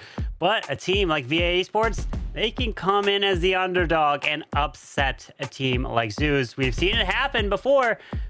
Will it happen in this match? More pressure as you are slowly advancing your way further in this competition. And again, the more matches you win, you don't even think about it, the further up the ladder of prize pool you're going, you're earning some more money. Right, you are. Well, there is a lot on the line for this match. Not just the pride of winning, not just the cash, but also that golden ticket at the end of the weekend. Who's gonna move on undefeated? Zeus and VA, go! And Electro is off with that Queen Charge Monolith Arrow. Let's take a look as the Queen continues this charge right from the edge, rages her up. Okay, makes her invisible. Does have a balloon. Does he try to drop one for the healers to try to stay protected? Pulls out an early CC. Will she go for the scatter? Yes, scatter's going to go down nice and early, taking that down, and pulls out a full CC lure, which is a triple ice golem, which if you could clear that early, that is good. Yeah, just going to stall her up a little bit, but not the end of the world as far as a threat goes. That's just more of a time thing, but actually elects to go ahead and recall that Queen and then pull those ice golems just a little bit further down. Queen's actually just going to kind of go a little bit back and then clean up some of the stuff, deal with these ice golems, and start that trounce right through the middle of the base. Yeah, these ice golems are going to slow him down just a bit. 1, 2 freezes as he's slowly going to make his way up to the top side, and there is a deployment of the Super Bowlers. Skywagon and Warden now sends in the king up top, but the snakes coming off of him to run through. Really wants to set up this funnel. He does have the torch on the Warden, which is going to mean that he could then power through, opening these walls, and then pop the torch, and that is going to mean that you possibly will split away a bit from him, but you definitely need to walk through the walls to grab that town hall for sure. We saw earlier, he used the torch, and those Super Bowlers just absolutely wrecked through the middle of the base. Let's see if that happens right here. Remember, the ice golems are dealt with, so the Super Bowlers are just gonna be able to rage up and rage right on through the middle of the base. But there's that little bit of a split you were talking about, Carbon. Queen and some of the bowlers go to the bottom, and a few bowlers go to the top here, so a big split on this army. Yeah, we have the healers staying up to the top side with the Warden up there, raging up there, which is actually assisting the Duke, so they're kind of working together. Queen is reaching over the wall down south. Actually not bad. He could freeze up the monolith, freeze up the ricochet cannon, so the Queen can stay alive, and it's looking solid here for Electro. He's smiling. He is giving a little bit of a nod, and he's got a revive. I am liking this. Pops the Duke stun, and a beautiful way to start this one off. A triple taking down Stars' base, and Electro going 2 for 2, getting the triple in his previous match, getting a triple here, and that is exactly how VA wants to start. Yeah, I don't think you could ask for a better start. Let's be honest with ourselves. A 3-star is the way, and Electro has been on fire. This man is playing exactly how his team needs him to. I think if you're VA and you have him leading off for you, you gotta feel good about your chances to get 3 stars on the board, as we see back-to-back opener 3 stars, nonetheless against Stars, who we've been talking about quite a bit today. Yeah, Stars has been the talk of the town, the talk of the world, really, as his performance has been unreal. But a team like VA is like, hold up. We are going to try to make a name for ourselves here and take down Zeus, send him to the lower bracket, because the team that loses here has to take on Repotted Gaming, who just put up 14 stars in the lower bracket. So that is not going to be a fun road down there. Just imagine though, if they could dodge Repotted, that'd be great. But you gotta get through Zeus. Yeah. And then if you do lose to Zeus, you gotta go play Repotted. Oh, that's just brutal. That is tough. But that's, you know, as we get further and we start eliminating teams, the cream is gonna rise to the top, and you're just gonna see better and better teams and better players. And that's just the way a tournament works. That's just the bottom line of it all. Gaku will go in with the right face cam this time here, as we have that monolith arrow going in with that super bowlers. That queen's gonna charge heavy right into the monolith with her monolith arrow. Yeah, gotta take out this value. Wants to set up the funnel. Gotta keep that queen up. Don't lose her. Probably might have to invest the invis. Yep. Take a bomb. Oh, good thing he had that invis, because he probably would have been forced to ability without it. Air defense goes down. Now stepping up to the multi-archer tower as well. So he is setting up a nice funnel. So if he clears that a little bit more down south, he could then send the Super Bowls towards the town hall, walk through, and then into the court he could go. Good setup here. He's going to go ahead and start by pulling out that poison spell tower. Then the ice golem's going to go ahead and pop and freeze right there. And now here come the super bowlers. He kind of puts them on that storage just to set that funnel up even better over there. So the storage will get taken out, and that'll push all those super bowlers right through the middle now. Now comes the defending CC, which will get stalled a little bit, but there goes the Duke, the King as well, to work together. They're going to synergize right through this defensive queen. Needs to take out this air defense, and then a ward ability can come through. We got Seeking Airmine losing a healer here, but you got to pop that ward in to really protect him. Goes with a stun, but the funnel is very perfect, very nicely set. You got to go with the warden now. Warden, oh, tornado trap. Okay, you don't want them walking around. We did lose a Super Yeti. He is really waiting for as long as possible, finally popping that warden ability. He really wanted maximum value out of the warden ability and that torch to make sure that he's able to push them through the back. But really, I mean, look at the space. It is so crushed already. That Dragon Duke picked up so much value on the right side, setting that funnel, setting the pathing, and now look at these bowlers bouncing right on through these scatter shots. Crushed here for Gaku. This attack was absolutely just destroying this base here. What a hit. He's got a swag freeze and an invis spell to use. And that is a 3-star for Gaku, and we got an answer. Zeus and VA Esports both coming in with triples to start this upper bracket match. Man, like, Electro's attack was so nice, and then Gaku's like, actually, watch this, buddy. Let me show you how to crush a base. Beautiful attacks to start the war off. These guys came out with that Queen Charge Super Bowler attack, both of them, with beautiful 3-stars. So we are all squared after one. The captain, well, I guess not the captain's the leadoff spot, you know, starting us strong here. Well, Gaku is the captain for Zeus, and he did deliver, and he did get the 3. But we know that probably Stars could be closing this one off. He did in the last match, but sometimes Zeus switches things up.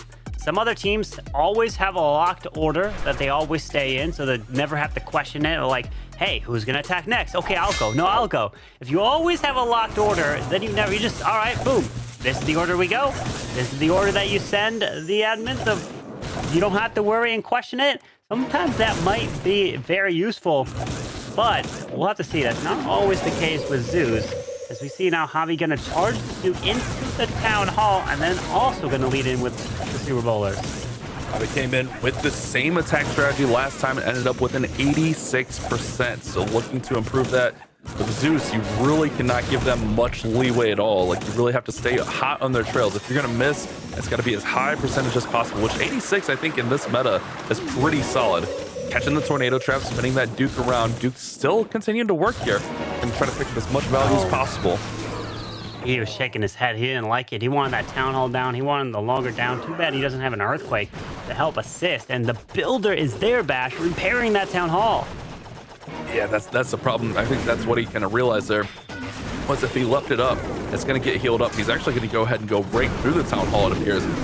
King's going to go ahead and use that stick horse equipment to jump over those walls and surge right into that compartment. Now the Queen's actually solo on the top side of the base, and she'll just be up there just picking up some of those defenses and closing that funnel in. And maybe the King will join up here with the bowlers in the middle of the base. Let's see. Warden didn't have the probability to be able to walk through those walls. King is about to die. He is gone. Comes back to life. Pulls the red air bombs with these balloons. And there goes that warden ability. My goodness, there's a lot of traps here in the core. He's a power through both ice golems, and I hear a revive somewhere. I think it was for the Duke. He's going to be up to the top side, but these guys are splitting, and there's a lot left on the backside. Yeah, that's the one thing about that torch equipment is it can cause the troops to split. If that funnel's not super tight, they will go all over the place, and oftentimes that can be the demise, and that's exactly what we're seeing here. The big thing I'm seeing is that Revenge Tower. Oh man, that Revenge Tower has been a menace today.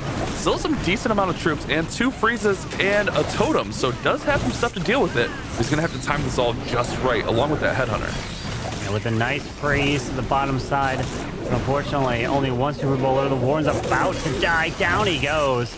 There's in that freeze. 1 totem left. Can use it on the backside of the Revenge Tower. Oh, no use there in between the air defense there.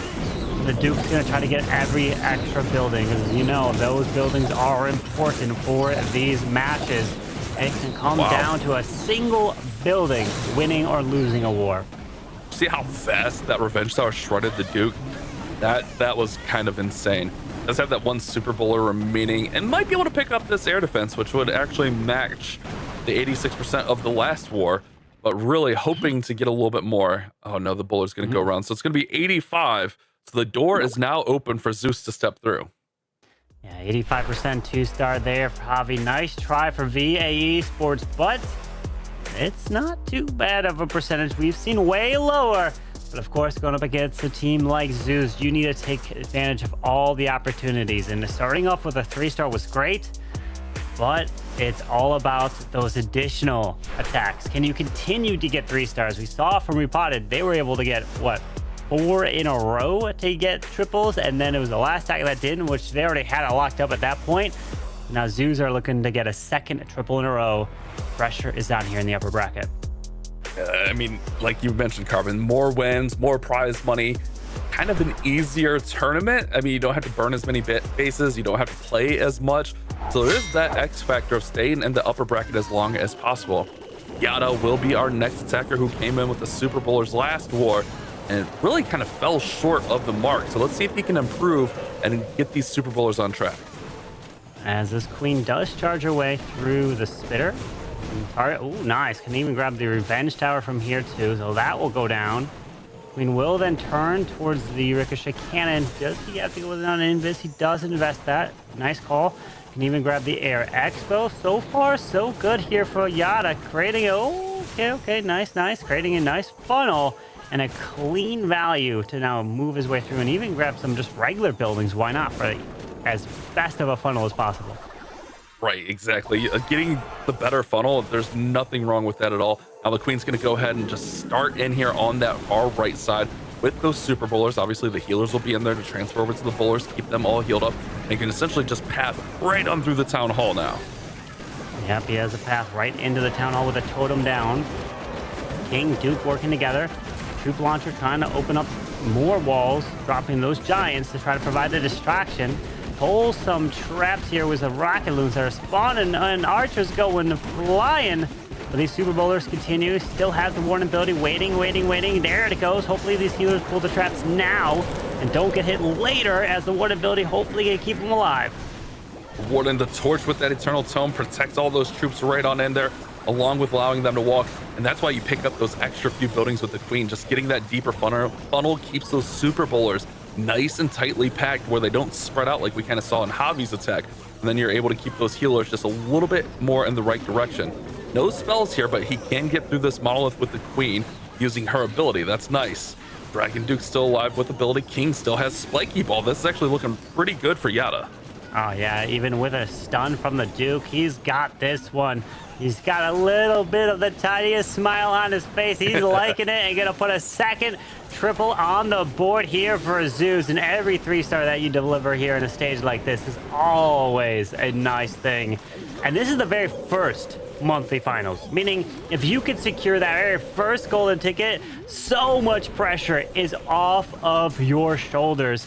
where Zeus has had to get a golden ticket at the very last second before to even try to get to Worlds, and they know that they don't want that pressure to be put on them. So they want to try to deliver in the first monthly finals, and they have been putting on a showcase here. 2 triples to start here in the upper bracket, and gonna put extra pressure on VA Esports, as Javi with the last stack was only an 85. They did get a triple with Electro, but their next hitter is gonna have to step up. Yeah, happy for Yada to get on the board there with the 3-star, especially after how sideways his first attack went. I think Happy Yada is the best Yada. I don't know if you guys have ever met him, but he's always smiling and just the joy, and he's just a good guy to be around. So Happy Yada is a good thing. Max will be our next attacker for VA, and he's got a tall task ahead. They are trailing in this war now, and really, against a squad like Zeus, you can't fall too far behind. So ideally, you want this to be a 3-star, but if it does somehow miss, you got to keep it as close as possible to a 3-star. Yeah, he's not. It's not close to possible. He needs a 3-star. Like, they need it, because we know that Stars still has 2 attacks. So you're assuming that's another triple coming in for Zeus. So this has got to be a triple. Especially, you got to tell yourself that here, as the Duke is charging near this clan castle, seeking air mine. Hopefully, it doesn't pull up. Maybe ice combs there, and there goes another inv. No, he's gonna pull to the left. Air skellies would be quite annoying. I don't think he's gonna go for the CC next here. Hold on. He did pull out 1 ice golem there with the Fox. Oh, both ice golems do pop out there. So close to getting away from not getting both ice golems out. But ultimately, it feels like he got some pretty solid value from this Duke charge. Gonna go ahead and start with the RC down there at the bottom. There goes that Seeking Shield, and then the Rocket Spears on top. And then it should be able to just bring the Dragons right on through the Town Hall. And then with the funnel made from the RC, they'll be able to cut through and go right in behind the Sweepers, which is even nicer. At least there is no more ice golems to worry about, since the Duke did end up taking them out. But an early Warden ability through the Town Hall, through this whole area, and he's trying to path his way across. He needs then to get towards the core. Still has a revive. Duke is sitting there in the middle, waiting to be revived. When is he going to decide to do it? And here goes the Minion Prince with the Dragons into the core. Revive now could be good, possibly. But a nice Minion Prince ability, still hanging on for the Overgrowth. Finally uses it on the backside. Things are looking strong here for Max. Still, obviously, a lot of base to be gone through, but he has some decent resources remaining still. Freeze a totem spell. He's got the Dragons. He's got his Minion Prince there. Dragons are kind of split into 2, though. Oh, yeah. I don't know. I'm not sure about this one, Carvin. I mean, he had to use a freeze on the enemy queen. It was an air defense there. The Minion Prince is trying to push through, and unfortunately, we have a defensive Duke and the Monolith still up in this attack. The Minion Prince is down, everything is dying, and we have another defense for Zeus. Unfortunately, Max will fall short, and VA Esports not getting the answer that they were needing. Yeah, that one, it was looking good until it wasn't really. Like, once they kind of split on him there, that's when things felt like they kind of fell apart on this attack. A very solid effort for Max, but ultimately just an 82%. Man, that felt like it was way better than an 82, but ultimately that is the final percentage. Of course it was looking good until it wasn't. Isn't that how everything is, Bash? Unfortunate there for Max. So they're in the 80s for multiple attacks, and they need to triple their final 2 and hope that something crazy happens for Zeus. There's a chance for it, but it is a hope and a prayer, and they really don't ever want to be in that situation, because then you don't control your destiny. Zeus right now controls their road towards the next round, and that is what they're looking to do. And oh boy. Okay, so Stars got 3 triples in a row. Is that, or I mean, Zeus got 3 triples in a row? Like, what's okay? What? If you're just tuning in, we say oh boy, because Stars in this monthly qualifier, through all of the stages, this is stage 3, mind you, Stars has not missed a single attack. He is a perfect 24 for 24. So you might as well just go ahead and write it on the board. He's got his go-to army, the Dragon Riders. Just go ahead and chalk this one up as a 3-star. I don't even want to say that. That sounds so bad. But I mean, let's be honest with ourselves. He's like the best in the world right now. He is. There's no question, and no one's debating it. This man is incredible. And then whenever you look at Legends leaderboard, he's got not only 1, but he's got like 3, 4 accounts all at the top of Legends. That's how incredible this man is. as he is charging this Duke right on through the Revenge Tower, getting pulled actually really deep into the core towards this Clan Castle. Okay, very deep to the CC. If he gets the CC here, Bash, oh my. Okay, pulls a little bit out of the Clan Castle, and he keeps going. How is he all the way to the Town Hall? Well, just look, he's not... Excuse me? He's not shy about using those invises. I think that's the big thing here is he's overlapping those invises and making sure he gets that Duke to go exactly where he wants. Now he wants to go ahead and get this Logger out, and with the death damage from the Duke, he should get the Town Hall down as well. He'll explode and take it out. Yeah, exactly. With the my Queen. God, look, this base is gutted. Oh my, this base is already gutted. This is what I'm talking about. Stars is just in a class of his own. RC's clearing the bottom. Dragon Riders are coming across through here. He still has an Overgrowth to use with the revive, which he can revive that Duke. But the RC does come back to life. She dies now officially into the scatter shot. There's the totem. Distract that Mini Prince. But he will have to push through the Gigabomb. Does have the Warden Eternal Tome to use and protect all these troops through that. Stars is just in a class of his own right now. That base was so gutted. Like the perfect shape there for the funnel. Now the Riders can just work on through there. Overgrowth comes in, shuts down the back portion of the base. Everything's looking good. I know it feels like we're kind of like putting him up on a pedestal, but just some of the things he's doing in Clash right now is just so impressive. I don't think like the average player understands how difficult esports modifiers are, and to see how much value he just got out of that charge was just absolutely insane. Drops the back end balloon up top in the mortar. The Duke's still going. He can totem up there. Does he? Yes, he does. Of course he does. He's keeping that Duke alive. Look at it all. I told you. Just put a 3-star on the board. We didn't even need to watch the attack. We already knew it was coming. The man delivers yet again, and he keeps his undefeated streak going. Stars just adding 3 stars left and right. I'm only assuming the other pros are watching, taking notes, and if I'm not bringing what Stars is doing, I'm doing something wrong. But like just the way his attacks end, it's not like it's just like, oh, he barely got the 3-star. He had like so many troops up. It's just he is understanding the game and understanding the meta just and on another level right now. And you kind of spoke about how he always has 3, 4, multiple attack accounts at the top of Legends. That I think that just speaks to his dedication and why he understands the meta right now is because he's playing so many attacks at the top level. I mean, Legends 1, it's a little bit under esports, but it is still very tough. It doesn't have those equipment modifiers in there. No. So he's getting tons and tons of practice daily against some of the toughest bases in the game. It's just so impressive. I would say almost Legends 1 and esports, they feel really different because of the modifier of the abilities, right? They feel like worlds different. Yes, if you're really good in Legends 1, doesn't mean you're going to be good in esports mode because of that difference right there. And if Stars is doing this in esports mode, that's why Legends is so easy for this man.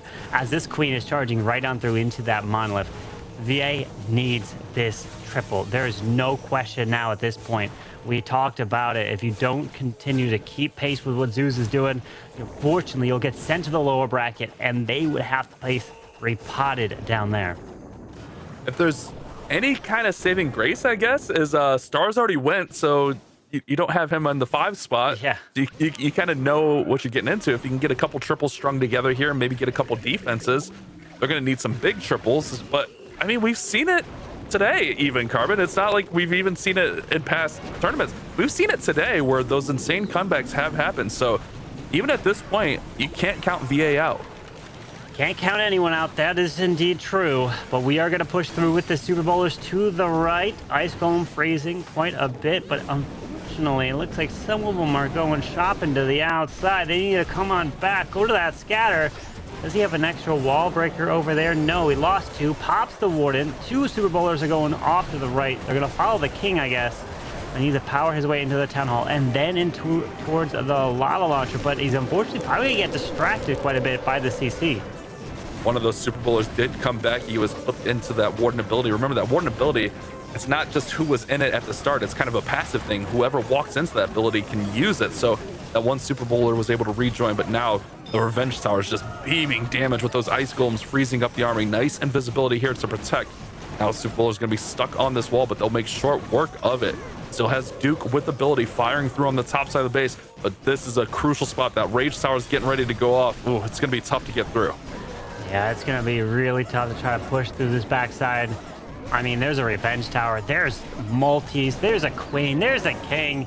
There's just so much left, and his queen even goes down. Unfortunately, this is a defense. Ryuta's going to hold strong here, and even that Rage Spell Tower activates. So nice try. Duke still has ability to use, but this is another defense here for Zeus, which means only one triple coming in. And it was Electro who tripled at the very start of this match, and unfortunately, his teammates couldn't continue that streak, couldn't continue to bring the 3 stars. And that is that you can't do that against a team like Zeus. You have to put up almost 13 stars, which is what Zeus is on pace to do. On the plus side for VA, I guess, they're not eliminated, so they will have to go down to the lower bracket. On the downside, they're going to have to go down to the lower bracket and face RPG. Yeah.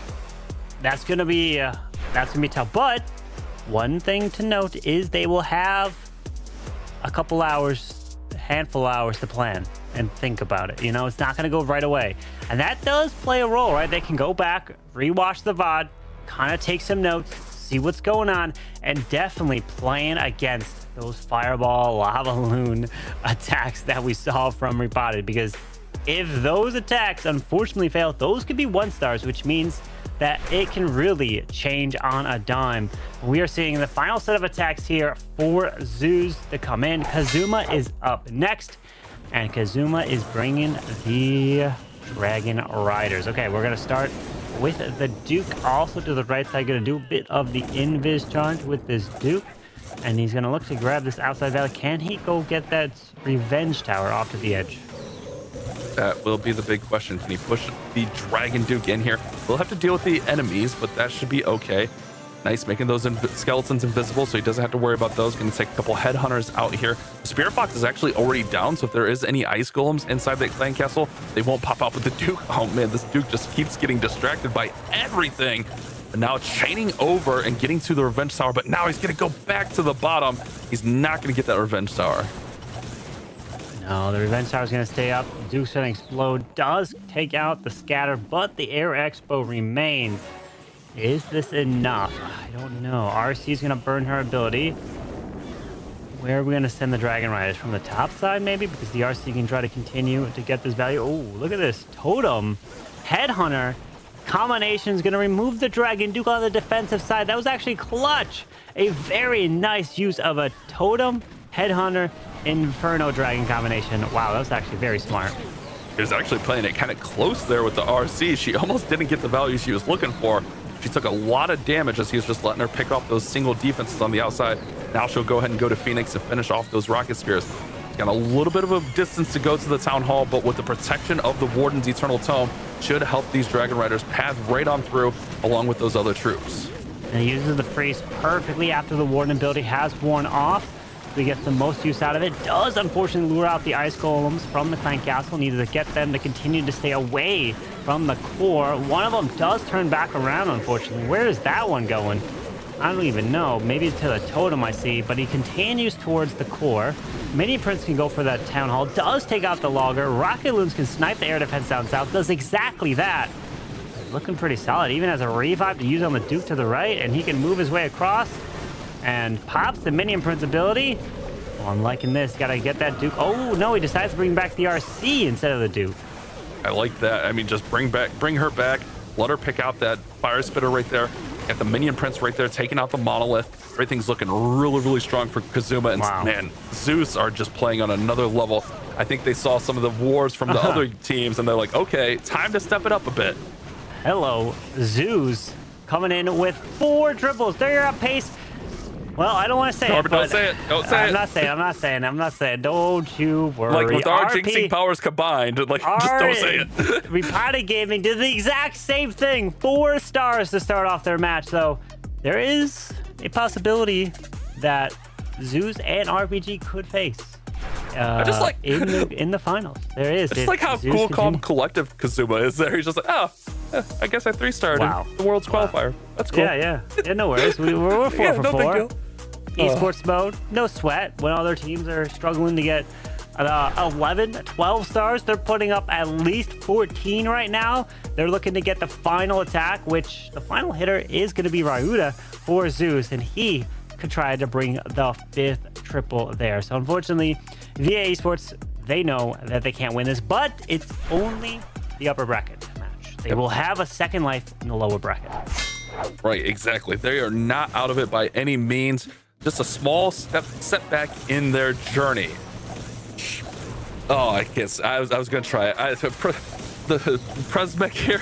I was trying to do the right pronunciation, but I can't. It's tough. Start again with that Duke charge into Super Bowlers. Oof, Duke goes down.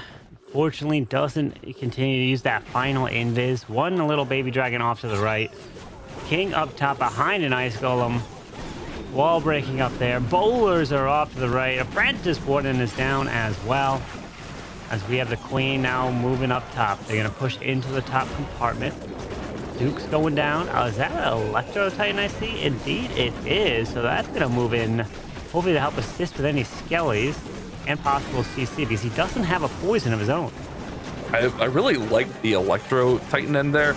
Just like you said, picking up the skellies, picking up those archers that are coming out. Obviously, the Super Bowler is going to make short work of them, but just kind of like instantly evaporating them with her passive ability is just so nice. So that's a nice little play here from Presmec here, getting through. Needs a 3-star, but ultimately it's going to be too little too late. Needs a 3-star to square it away through 4 for Zeus, unfortunately. Yeah, with this push through the core, the boulder bounce, nice, takes out that town hall through the core. Revive, where are you going to revive? You could revive the Duke. You can go off to the right while the overgrowth is still over there. Super Bowlers does make their way to the Air Expo. King's got his ability. We have the spiky ball, skips across the bottom, skips backwards. Oh, okay, that was actually a nice spiky ball direction. And there goes the Duke. Comes back, takes out the air defense very quickly. One invis left, and wait a second, there's a chance. Hold on, Super Bowlers gets it. Oh, hang on. Nice. Hey, VA Esports, you know, we always talk about momentum here, Carbon. This is the way you want to go out. If you're going to take an L to Zeus, go out with your head held high with a nice 3-star. I mean, this is a really clean attack. Decent amount of bowlers up with 3 bowlers over there with the Warden still. Duke going crazy. Beautiful attack to finish this war.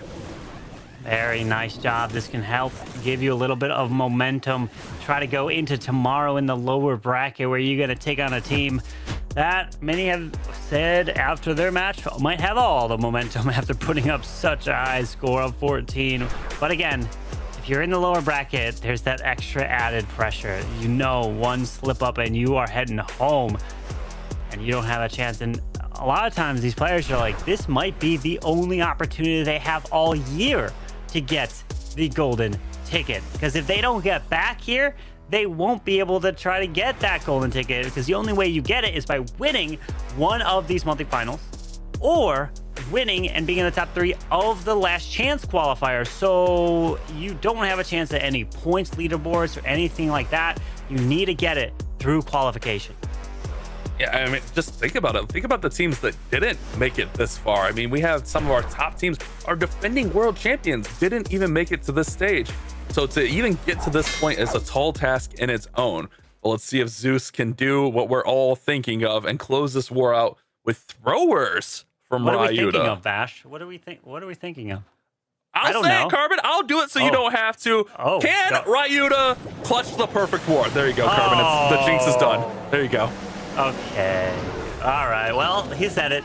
Let's see, Ryuta. Good luck. Throwers are down. The lightning spells as well. And here we go. We've got a troop launcher to possibly use, unless he switches it up. Hold on. Takes out the Super Wizard Tower. Takes out the Air Expo. And the Queen is deployed behind the Ice Golem to the top side. Let's see this pathing. Hopefully they stick together in this one, Bash. That's the big thing here. Keep those throwers together and you'll have big success. Here comes that Dragon Duke from the bottom. I mean, the funnel looks really, really great through here. He does have that troop launcher yet to be deployed, I think. King's over there on the top side. Queen's just funneling and pathing and creating everything. Those throwers are a little bit stuck right here, but they'll eventually get through the wall and give opening to the Town Hall now. I feel like the king, when he uses the giant gauntlet, he should be able to attack here. It seems like he's hitting the Duke, but it doesn't. I guess he can't do it from there. As he is continuing this push through, the Town Hall's gone. He's going to make his way through the core. The queen is going for the wall. The king does die, does not come back to life because he only had the angry jelly. Hold on. We still have the troop. Wait, is that a delayed troop launcher? Because it's got full health. Yeah. So this must have been a delayed. Okay. It came in super late. I think he wanted those wall breaks for later in the base because that is the one issue with the throwers is sometimes they kind of get stuck on the back end of these bases. But remember that troop launcher is essentially going to give you free wall breakers. With each of those barrels, you'll get a couple wall breakers in there. So that's actually a really smart play, although the troop launcher is out of barrels now. It is unfortunately gone. It did send a couple of them to the queen of the top side. Revives that Duke. Gonna get pushed back by the sweeper. Warding ability is nothing because he's got a life gem and a rage gem. Queen is taking out the top tiered tower up there. Revenge tower is gone. Hold. One rocket limit to use. Maybe on the Tesla down south at 6. Hold on, right? Can you do it? Can you get that 3-star? Time is fine, Carbon. Time is fine. 58 seconds, plenty of time. Plenty of throwers. Everything's beefy. Queen, stay up, Queen. Stay up, Queen. Nope. She's gone. Hold on. The warden's still alive is clutch. Sends a rocket loom in. But look, the rocket loom comes at an angle to help grab the Tesla. Damages the wizard tower. Takes that down. And Carbon. He's got it. He's got it. Oh my! Carbon? Not even Bash can jinx this. He gets the 3 and a perfect war for Zeus Esports. What a match! What a war! And they did not fail a single hit. The first perfect war of the Clash of Clans World Monthly Finals. GG. And Zeus will be advancing to tomorrow in the upper bracket. Wow, 15 stars. Incredible. Really like what he did there with the delayed thrower to get those wall breakers a little bit later into the base. Very nice play. You can see the relief and the excitement on Ryuta's face there. I mean, if you're Zeus, you got to be feeling really good about what you did here today. I mean, yeah, especially not a single player failed in this war. Like, look, our stats are so broken. It can't even show 100%. It wasn't ready for this. Like, they were probably thinking, no, there's no way a perfect war is coming in. There's no chance. We don't need the stats ready for that. Zeus broke it. Incredible job there. They are advancing to the upper bracket final, sending VA Esports down to the lower bracket to take on none other than Repotted Gaming, who just put up 14 stars, eliminating Saturn earlier. But the next match is going to be a big one as well. Vatic versus MG Esports. Can you believe that Repotted only put up 10 against MG? That means that MG is going to have some good bases ready to go for Vatic. Vatic, I mean, they came out really, really strong. They almost gave their war away. Yeah. Kind of skated by the skin of their teeth there. Saturn, I mean, that last attack for Saturn almost got there, but almost don't count here in Clash Clans Esports. And that's why we're going to see Vatic versus MG, which should be a pretty good matchup. Obviously, Vatic are there in person, and I'm sure they've been plotting and planning and just getting on the same page. But tomorrow, we will have VA Esports against Repotted, and then CB7 will play the loser of this match. Winner will go on to place Zeus in the upper bracket final. But, Carbon, how do you pick an MVP out of a perfect war? That's what we're going to find out right now. I think you just kind of close your eyes and throw a dart, and they hit on stars. What attack coming in from all of them. Perfect war for them. Well done. 47% of the vote. The man stays perfect, not only in the war, but stays perfect throughout the entire qualifiers. Stage 1, Stage 2, and Stage 3. The man has not failed, Bash. What else is there to say? I mean, well-deserved. I think that's pretty obvious. But guys, we got one more matchup here today. We're going to decide our upper bracket final. We'll decide 2 more elimination matches for it tomorrow. We're going to have one more match for today. Don't go anywhere. We'll be back in just a few.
Howdy, Chiefs, and welcome back to the Clash of Clans World Championship 2026. We have finally got what we've been waiting for, a perfect war! Bash, I know it was thrilling to get to cast that, so I'm going to go to Itsu first. What did you make of that amazing offensive performance? I mean, that was just a pleasure to watch, that is for sure. I was a bit surprised about some of the bases. There were a lot of like legend-style bases, and if there's one team out there right now which is heavily into legend, it is Zeus right there. So interesting choices there, but in the end, you still have to deliver, especially in esports mode, and they somehow pulled that off. It was an incredible feat and the only perfect we've seen so far, but just exactly what you'd expect from a team that's gone perfect so far with an undefeated record and yet again, an MVP for Stars. The World Championship is where these players make a name for themselves and where teams really come out ahead. Bash, can we confidently say right now that Zeus is the team to beat? I'll go with yes, just because it's the easy answer off of a perfect war. But I mean, the way Vatic played, they kind of get a little bit unlucky there at the end of their last match. But the way RPG played down at the lower bracket, obviously, I think Zeus is favored here in the upper bracket, the way they're playing. But don't count out any of these other teams, even from the lower bracket. Fair enough. Decent answer. Itsu, if you were looking down at the lower bracket, or maybe even at any other team today, who do you think could be competitive with Zeus? Is it one of the teams in our upcoming match? Yeah, I would think Vatic looked really strong as well with their creative approaches. Repotted had one unfortunate match, but otherwise they look really strong as well. For me, it's more about that I just need to see more from MG and see if they can stick around, be consistent, and really challenge then teams like, for example, Zeus. Okay, well, we've got our semifinal number 2 coming up, Itsu, and I think that we're going to find out which of these two teams is going to be sticking around in the upper bracket. We have got a terrifying finale for our day, and Vatic are going to be marching in first. I think we're going to get a chance to hear from one of those players, so let's listen in. Winning a world championship would make this season a success because I think we have the team to do it. So it's this year or never. Becoming a champion would mean everything in the world, much more than money. There is so much meaning behind these golden tickets, and they want to grab one quick and early. I think that they might have been pretty happy so far with how the other matches have gone, but they have got to earn a win for themselves. Itsu, we've seen Vatic on the world stage many times before, but not in this exact lineup roster. What do you make of the reunion now between all of these star French players? I think it just helps a lot as well with the overall vibe within the team if you have just natural the same language. And it seems like as well, based on the photos they have shared on social media, they're having a lot of fun right now in their boot camp. So I think just having a great time is a really big factor, and it seems like for them so far it's working quite nice. MG Esports on the other side have picked up a win already, and against a really tough foe. These might be the upstart underdogs that are going to take it all away. Let's hear from one of them before the match starts. I think our team have a lot of practice and run together. Everyone be the player, so practice a lot and have a technical skill to face or attack any base we face.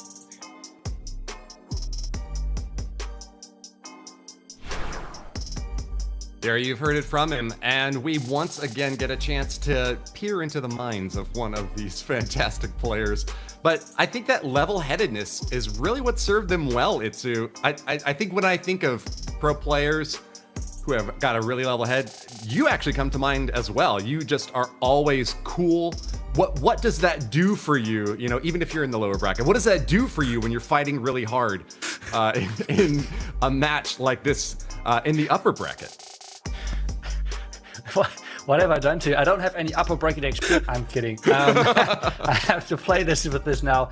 No, I think with the lower bracket, it's just really one step at a time. But right now in the upper bracket, it is all about making sure as well that you're not being overconfident, because there are no bad teams at this point anymore. And you can see with the predictions though, we're all going with the, I guess, safer team, which has the big names, which has the experience. But I think based on what we have seen so far from MG, there is for sure a chance of them getting the win. And it seems like that the community is actually going for MG. So that's quite surprising. Very surprising, if you ask me. 59% for MG. They must have really been impressed by the result that we got to see from their previous war, showing up with that awesome community prediction. I think Vatic have got to be a little bit worried now. And this is all despite the fact that they, I think, did pretty well in their first war. Vatic didn't show a whole lot of weakness. They may not have been at the absolute top of their game, but maybe if MG Esports are at the absolute top, then that could tilt in their favor. Yeah, I think maybe we just don't know enough about MG Esports, but also maybe it's just a little bit late over there in France. I think if you saw out the window, it was dark there, but I think we're about ready here, Woody. What do you think? I think that is something that we keep in mind all the time. You know, whether it's the World Cup or the World Championship of Clash, teams have got to be playing at their best. Let's see if they got it in them now. Here we go. Our final match of today to decide our upper bracket finale. We're going to have Leap coming in against Tryhard's base, coming in with that Hydra, which we have seen this time and time again. The Fang Hydra attack, Fang charge into Hydra. He actually started off the last war with this very attack and a 3-star. Yeah, that was a super strong attack for them, and especially a really good momentum start for them into the match. Right now, though, we see the Duke chasing the skeletons, which is a bit unfortunate, but still, getting that left corner out, getting that pathing is quite nice for them. But then it depends on how can he approach and how can he enter into the base. Is the pathing enough which he's setting up right now? Yeah, strong start here for the Duke, but you're right. It's all about getting that path set. Getting a path right into that Revenge Tower would be really nice. We will see that Royal Champion likely deployed. He's actually going to redirect right into the Revenge Tower. Nice, get some damage on there. Let's see if he'll finish it off with the RC or what he'll elect to do. RC's going to go from the bottom and then maybe fly right into that Revenge Tower. Yeah, really nice Ice Golem right there to take down the defending Archer Queen. Already some dragons behind to set up that pathing. The ability will have to be used really soon as well. Air defense is gone, so a good start for him. And then I guess he will just revive the Dragon Duke as he's close with the army into the middle, so he can tank the Logger and such. And then the Revenge Tower should be no problem. Yeah, good play there. There goes the Totem, there goes the Revive, so there goes the Duke right back up to get that Revenge Tower out before it can deal significant damage. It'll also push the rest of the army right down through the middle like you just talked about right there, Itsu. Perfect Abordance Eternal Tome and an Overgrowth on the back. This is looking like a great start for Leap. Looks like a really, really good start. The only thing right now, which is a problem, is the ice sound is at the top side, and a lot of troops are pushing towards the top side as well. The back end, though, is frozen up from the Dark Orb ability. He's reinforcing the bottom side with some Rocket Dune, so things are looking great so far. Leap has come out with vengeance on his first attack. He got that 3-star, and he's looking again to put a 3-star on the board against Tryhard's base. And so far, I mean, this is looking really good. The only thing I'm looking at is time is ticking. And he's got a couple storages and a lot of resource buildings down there on the bottom side of the base. Yeah, I feel like time is a little bit too close here with so many troops going towards the top side. And this has really slowed down that Dragon Duke. 10 more seconds, and with the storages and as well the Hero Hall at that bottom side, this is going to fall short, but a good first start still nonetheless with getting close to the 90%. We have seen those top teams having off matches as well, and anything can happen. So it kind of depends on how the start for Vatic is into this match.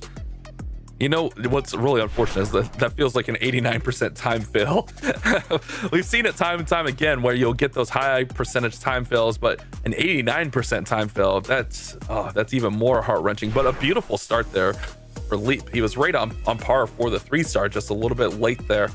But now Vatic, let's see if they can keep that momentum. Remember, they had a beautiful war last war and then kind of just a little bit unlucky at the end. So they need to start off strong, get that momentum on their side early, and capitalize on that miss there from Leap.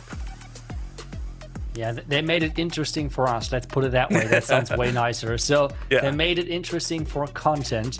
But either way, I think for them and as well their stress level, I think they do not want to do this again. Instead, now we have the Queen Charge with the Super Bonus. Kingsman coming in with that, using as well some test wall breakers, going then to the right side, wall breaking into both directions. So wherever the Queen wants to go, she has all the willpower. She can go left, right, wherever she wants. Everything is open. Good start here for Kingsman, who's looking to get his first triple on the board from the tournament so far. Does have a Witch and a Furnace coming out, but gets that poison right on top of it. That Queen is under heavy pressure. Got to get the rages in there, but she is still taking a beating. She will get eventually top back off here to full health from those healers, but man, that was scary close there. Was one rage had to be invested, but he's still doing a great job of keeping things alive. Interesting wall setup, because that Monolith is reachable. Okay, that is a wild setup there. But this means that it's an easy setup for the Queen Charge, because this means he can get the Super Bonus now right into his main army with the Queen together, and things are looking amazing. Yeah, great start for him for sure. As everything feels like under control, everything's going kind of the way it should. At least that's the way it feels to us, except for the Queen. But he did have that recall that he didn't have to invest earlier. So actually a beautiful play on the recall. Great reaction time here for Kingsman. Yeah, really nicely done. And those are the small decisions and the quick decision making in general from those top players who are just so good with that. King and as well the Dragon Duke on the outside, trying to funnel everything. And it's not all about how good can he... What? He just got the craziest bounce into the core, and the lava launcher was gone within a few seconds. Yeah, those super boys, when they're raged up, they will just obliterate those defenses, and we saw that right there. I mean, look at him right now, still going, just obliterating all the defenses. Dragon Duke's now onto the Town Hall with the Queen. Town Hall falls, but things are starting to slow down just a little bit, but he does get through that multi-gear tower, which that is a big pickup. So has the scatter shot, a couple expos on the back, and that Dragon Duke is fighting for dear life. He is going to get taken out and go to Phoenix now. Ooh, but the Fire Spitter is pointing to the wrong direction with 45 seconds left. Maybe there's an option. On the top left, I think we have some archers for cleanup, as the same as the Wizard is getting deployed there. The wall break, so he gets into that compartment and can reach everything. Kind of depends on the Queen, on the Warden. If the Warden stays alive, that would be quite nice. The Warden is trying to go into melee mode right there, but keeping that Warden alive would be helpful because the damage would be helpful. Goes down. No. Oh, giant. 17 seconds. Time's actually really close here. Time might be the factor. He did have that Archer and the Wizard on the storage up top, but there is one remaining storage and a Ricochet cannon. I don't think he's got enough time here. It's 6 seconds and 6 buildings is not going to be enough. And Kingsman is going to fall just short. And we see another time fail here at 95%. Yeah, at least the 6 buildings or 6% higher than their opponents, but Kingsman is not happy with this attack and with this performance so far, but they have the small percentage lead for now. But we have seen now so many times leads are shifting within seconds because 3 stars are so hard to accomplish. Getting like 2 back-to-back 3 stars for some teams in crucial moments can shift the entire match, and that could just happen out of nowhere. So let's see what the next attack looks like, because we have the Dragon Rider attack right here with the Duke charge again. Bomb card coming in here with this attack. Came in with the Hydra Fang charge last time with an 89%, so switching up, going more with the Dragon Riders.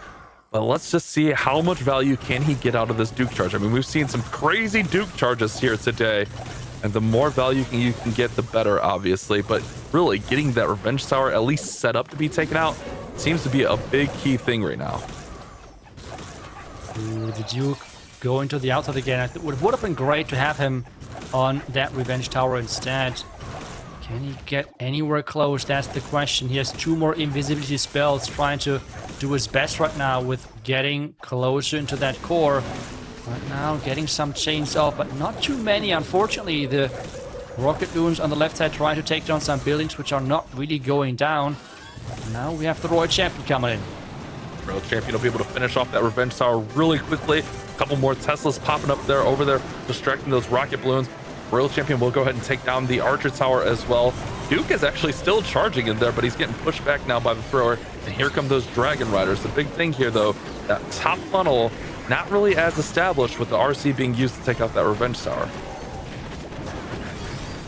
That Dragon Duke, they keep trying to push versus the Sweeper and as well versus the Logger. So that is a crazy fight right there. But the vulnerability is getting popped, which means all of those troops are getting protected. And we have the Dragon Duke taking the Logger out with that Inferno Dragon together, which is huge. That was a nice play there. It took a little bit, but he eventually got through him. Now, all these Dragon Riders are pushing through these back defenses. Inferno Dragon will go ahead and take down the Town Hall. Monolith is going to fall shortly, and we heard the Revive. Revive's going to go ahead and bring that Dragon Duke back. He's going to have to fight the enemy Dragon Duke, who gets distracted here with a Totem Spell. Yeah, but the Totem was not that well placed because neither the X-Bow nor the Scatter Shot is tanked by that. It was only the Dragon Duke on defense. And again, without his passive, which is not active on defense, it's not really doing that much. Wait, it would be crazy to have the Dragon Duke passive on defense, by the way. Oh, but man. This one is looking good, and MG Esports should claim their first 3-star. Yeah, this is looking really solid. Great Revive of the Duke. Those 2 Inferno Dragons, I mean, they kind of did some nasty work through the middle of that base, helping the Duke out on the assist there. And all it's going to be is just a few more seconds. I mean, this war so far is really close for both these squads. The first 2 attacks were essentially both time fails. Could have been a 3-star for either one. But now MG Esports get the first 3-star, and I don't know, it's maybe the community were onto something. Maybe the community know a little bit more about MG Esports than we do. To be honest, they're really delivering here, getting really close in their first attack, having a time fail, and now with their second attack, getting that 3-star in, really putting up pressure on Vatic. So yeah, you said it right. The community really did not underestimate them, as we should not either, because they are putting up a show. Yeah, it's fun to watch. I love these wars that start off like this, where it's just so close for all of the squads. Now we're going to have Nest4X. So I kind of like what Vatic did here. The 2 players that kind of struggle for them, Kingsman and Nest4X, they moved them to the top of the lineup. Like, hey guys, get your attacks in, build some confidence early, do what you can and help us out. And now they'll have their stronger players that all had 3-stars at the end of the war to finish this one off. And this is now the same base as what we have seen earlier, getting attacked. Ooh, wait a second. This is a thrower Skelly Donut? Are you okay, wait a second. Wait a second. Is he pull it off? Can he pull it off? Another invis. Lava launcher, Clan Castle, and the Revenge Tower is gone. Wow. What? That was so clean. How do you do that mid-attack? I can barely do that at the beginning of an attack, let alone like when my throwers are going. The throwers, I mean, definitely like the safer, like just kind of set them and forget them and then kind of do your thing. But man, that was just so impressive from Ness. Really strong. As well, like a small trick, if you're playing throwers yourself, that furnace right behind your throwers is quite nice, because as you might know, throwers are really time consuming and skeleton traps are a nightmare for them. So putting a furnace behind them can be really nice to speed them up in general, because skeleton traps won't be as big of an issue anymore, for example. And in general, it helps you a lot with the cleanup process. So yeah, if you're into throwers, that might be really helpful for you in general, improving your hit rate there with this troop. We have that Queen taking down the Town Hall. We have the King at the bottom side as well, pushing everything to the right direction. And this attack looks super clean so far. Yeah, super strong. As long as the throwers stay tight together, there should really be nothing to stop them. And the rest of the base is pretty accessible with 1:15 remaining. Queen still has ability through here as well. Dragon Duke got revived on the top. No more spells. The throwers... Oh, wait a second. The throwers are kind of fading here. I looked away for a split second and we lost some throwers. That multi-gear tower. Ooh, that's a big blow. Yeah, the multi-inferno tower took down the warden, unfortunately. But I feel like there should be enough on the back end, right? As long as the air defense is somehow managed and the Queen might be able to get close to that, I think even then it's fine, because the Dragon Duke is so tanky. Yeah, I think so as well. He's pretty healthy there. He's also going to have a little bit of healing in, so he should be all right. Eventually, those throws will get through, and he's taking out like everything in the way. But he will eventually get targeted by this air defense. Queen's going to go ahead and step up and hopefully take this air defense out, maybe before the Duke gets taken out. Wait a second, this is a big interaction here. Oh man, the frostbites from the walrus there, saving the day, and it's a 3-star for Nest4X. We have now seen already 2 players who in their first match got a 1-star and then fully turn around again in a 3-star in their next attack. So really nice recovery by him, and he's keeping this match close, exactly what we're expecting from those 2 teams. Both coming in strong. 2 time fails for both of them in their first attacks and then following things up with 3 stars. So this match is looking like a head-to-head race. Yeah, I mean, it's what, 6% advantage for Vatic right now, and this one could go either way with the way it's shaping up, but we have some really strong attackers on both sides yet to play. Rudy will be our next attacker. He came in with some riders last time, and he had a 92%. Going to switch it to the ground here with the Queen charge into Super Bowlers now. Really nice start using the Ice Golem to get the Queen deeper in there. That Ice Golem pop should be perfect and really give him some time to react. He needs to poison the furnace right away. That's exactly what he does. A nice in... Oof. Getting... This is always now the scary part. He's luring the Ice Golems kind of behind the Seeders. But a nice recall, keeping everything safe, so that's good. But at the same time now, that air defense...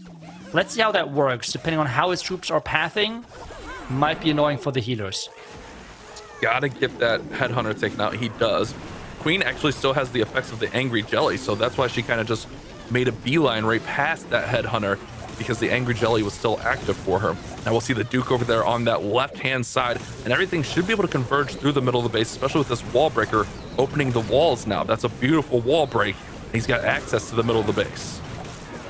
Yeah, nice totem right there. The Super Bowlers, though, might walk away. Let's see. Pop that Warden ability. He's not. 2 Super Bowlers might walk away. He's still not using that. Oh, okay. He's now just sacrificing those 2 Super Bowlers just to delay that Warden ability a little longer, which I'm not sure if that was the right call, but for now, he is keeping things safe. He's keep delaying that Warden ability. He is really trying to save this for the next match. Yeah, I'm not sure why he hasn't pressed it at this point. Like, the rest of the base is pretty open. I know you want to maybe delay it and try to make sure you have access to the rest of the base, but just use it at this point. I mean, you still have an overgrowth. He can overgrowth the top of the base there if he needs to. He's really got a lot of tools in his pocket. He's just got to use them. I don't even know if he overgrowths at this point. He might on the right side now. He could use it on the right side if he wants to. That's what he does right there.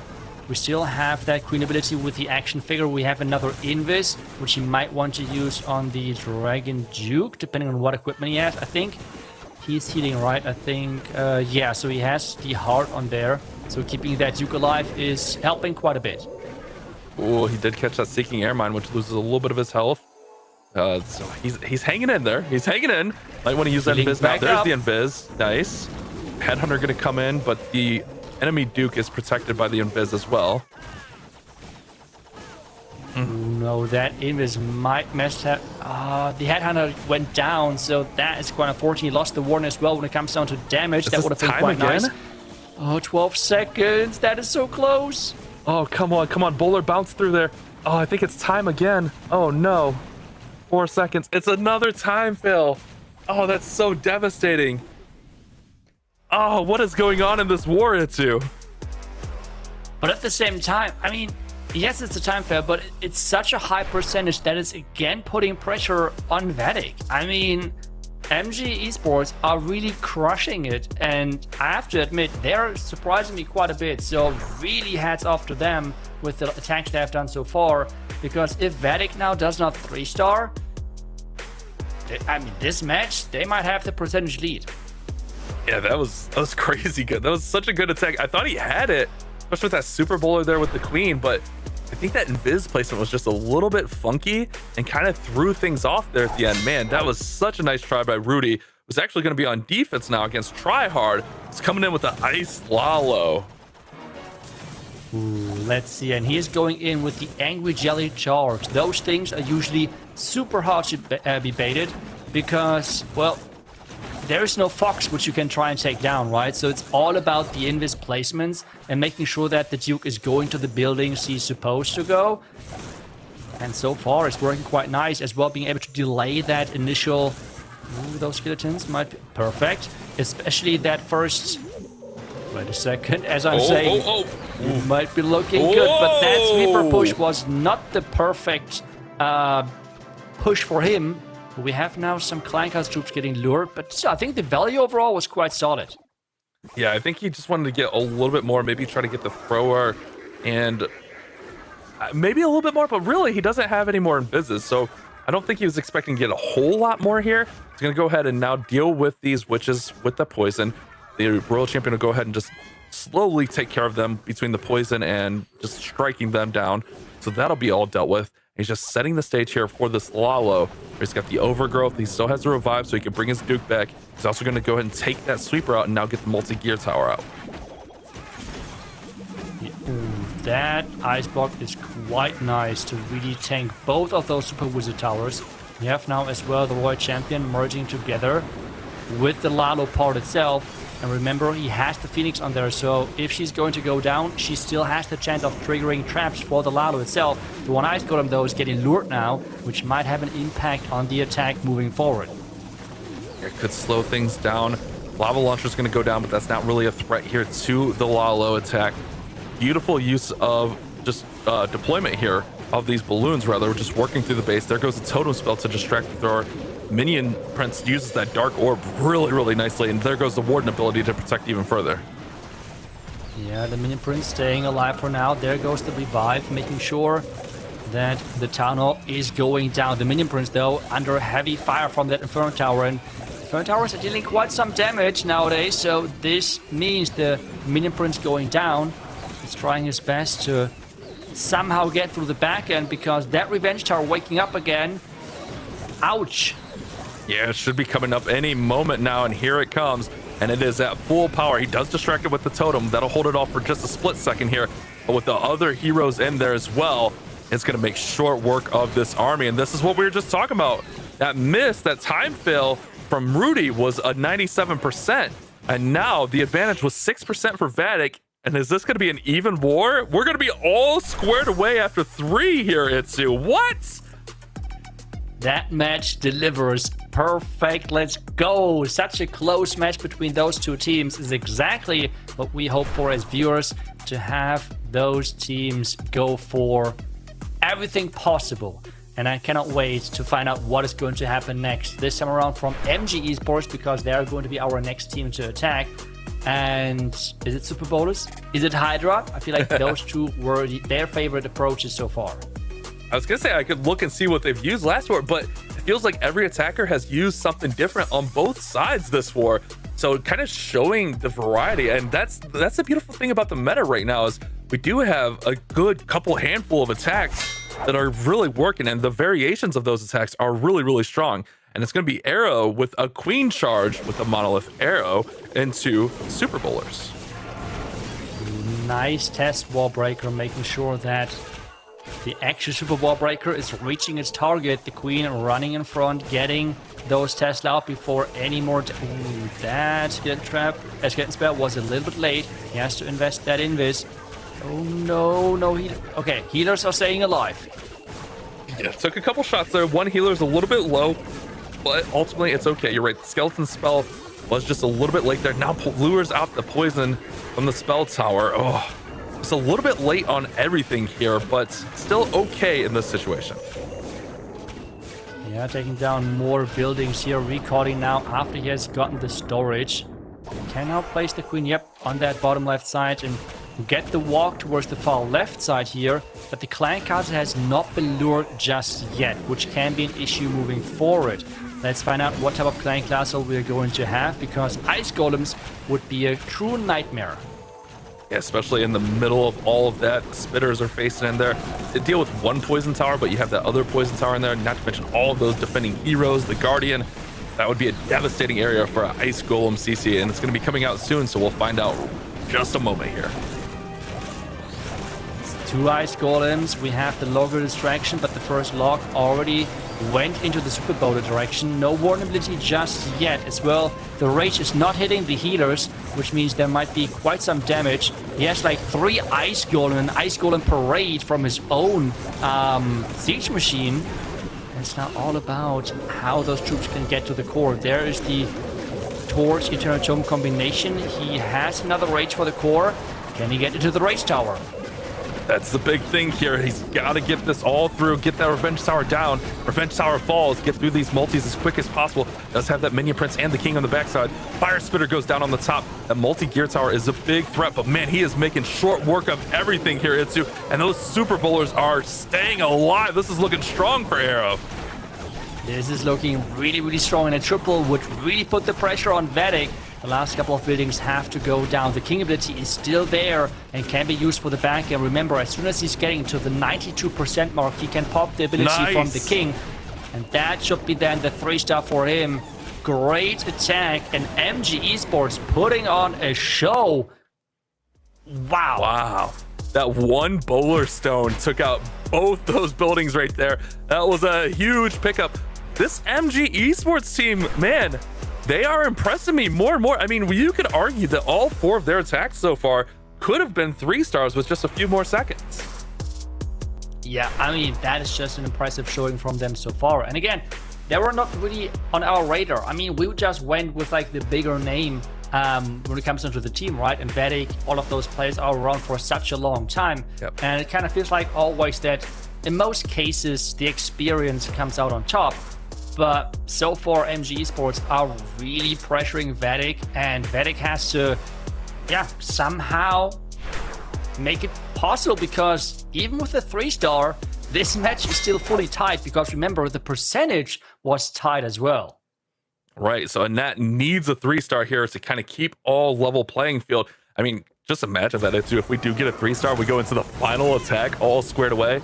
I mean, and then we get 2 3-stars. If you look at the factor here, the next factor after stars and percent would be time. And MG is only up 2 seconds on time. So this war, oh my goodness, this war is so close all around.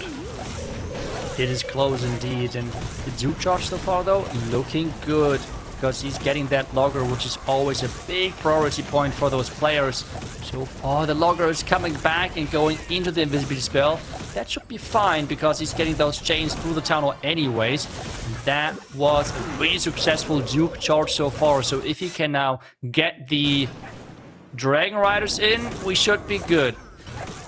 Yeah, I think that's more of an issue with the video, not necessarily the connection. I think we're good. I think we're fine here. That Duke is still going crazy here. He does have that ice block spell in there, which we've seen be used just on those lava hounds, just to kind of soak up a lot more damage. And it's just such a powerful utility. And there goes that ice block. And now essentially that lava hound can just sit there and soak up everything for a little bit. Ooh, that Minion Prince has to be careful with the Warden ability. There we go. Nice protection. The Minion Prince stays safe. He has already lost quite some hit points, so can the Healing Tome now recover him and get the healing hit points back? Because there is quite some base left. We have a Witch and a Furnace in there.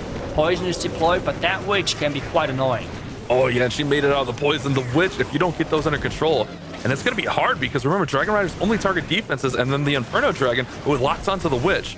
Inferno Dragons just target one target at a time, but it does go ahead and target that Witch and get her down. Looking really strong here for a Nat. He's got to get through the back end of the base that should be waking up really soon. He still has a revive for that Duke. I love this approach here.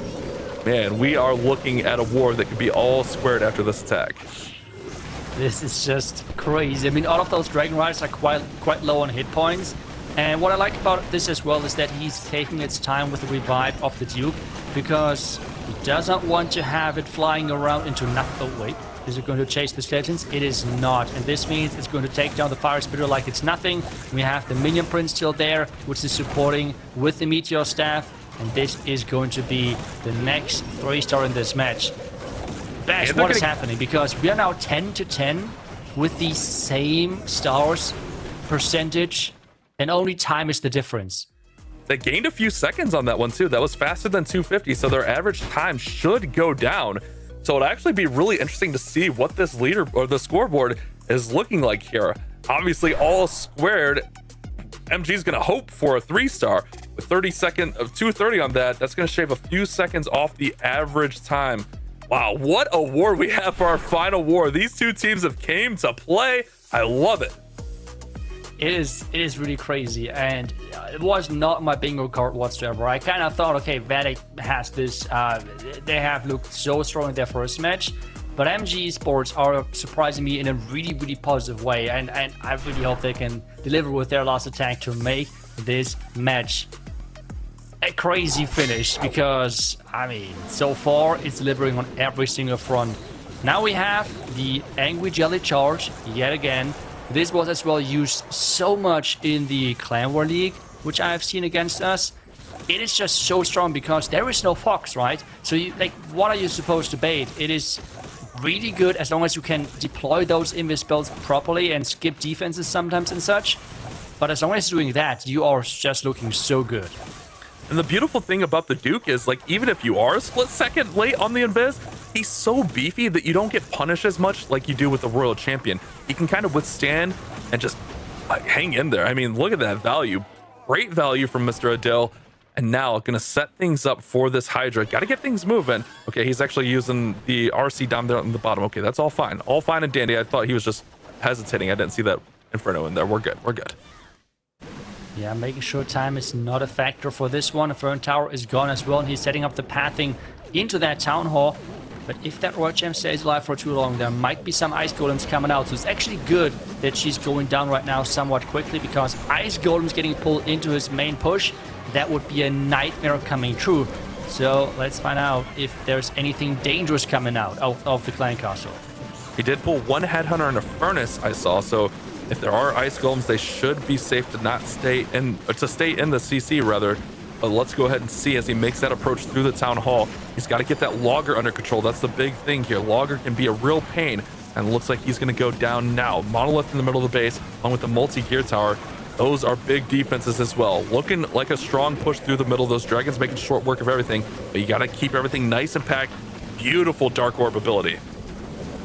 That ability was just so clean, covering most of those key defenses. Remember, he still has the overgrowth, covering it now, making sure that the Rage Tower is covered. So if it's like you're pretty much clearing the defense, because before the Rage Tower can pop, you have all of them already taken care of. And Prince still looking strong, and especially with that Dark Orb, that hero can be so strong on the back end of a base. Still has one totem spell, so he can distract those bows and that air defense right there. Oh, this is looking really good from Mr. Adil. This is looking like the pressure may go right back over to Vatic. You cannot make this up. Is this really a 3-star? I mean, the air defense is firing at that Duke, and that one minion making things close. I mean, this is so close. The air defense, no shot, no shot. Oh, come on, come on, come on, go. Air defense, go, go, go. I just want to see it. Oh, it was looking so good until it wasn't, as always. 95%. They were so close on every single one of their attacks. So that means that Vatic Esports will need a 96% or higher 2-star to win this matchup. Wow. I mean, this is just insane. I mean, at this point, this is pretty much the same as going into your attack and knowing that you need to do 3-star. Because how do you plan for a 96%? That's not possible. Hey, like, hey, if it's just go a ahead and safe plan the safe 96 for us. I can only do 99 safe attacks, but like, it's just like you just have to plan for the 3-star at this point. So that is not easy. And we have seen quite a few high percentage attacks, but still, pulling that off now, Cynthia is the man to do it. He has done a Warden charge in his first attack, and it seems like he's doing that again. He needs nerfs out of steel. This is going to be super stressful for him. Let's see if he can somehow pull this off. I don't know if you've ever like seen Sante's hands when he's attacking. Like, they're already like shaky enough. I can't imagine like how shaky his hands are right now. Good luck to you, sir. This is an intense moment. I mean, it's not elimination, so there's that, but you definitely don't want to go down to that lower bracket if you can help it. The Flame Flinger's in over there on the left. He's going to go ahead and set up the Fireball. Great use of the Ice Block. Going to go ahead and take down essentially that whole compartment. Beautiful, beautiful Fireball. Great start so far from Sante, but he's got a long way to go on this one as the Town Hall is on the opposite side. Yeah, and that Warden with the minus 25% stats, he's just moving so slow. So having a Flame Flinger like that is just really, really helpful. Let's see what he can do, though. It's all onto this charge. He's got Rocket Loons. He's got 13 of them. He's got the Queen. He's got the Duke. He's got the RC still to be deployed. A minute has gone by in this attack. That's the one thing with this attack. You could be very deliberate with it because it all kind of closes in very, very quickly. Let's see if he can get there. Remember, the number is 96%. Anything less, and Vatic lose. Anything more, they win. Tie, we have to see what the clock's looking like.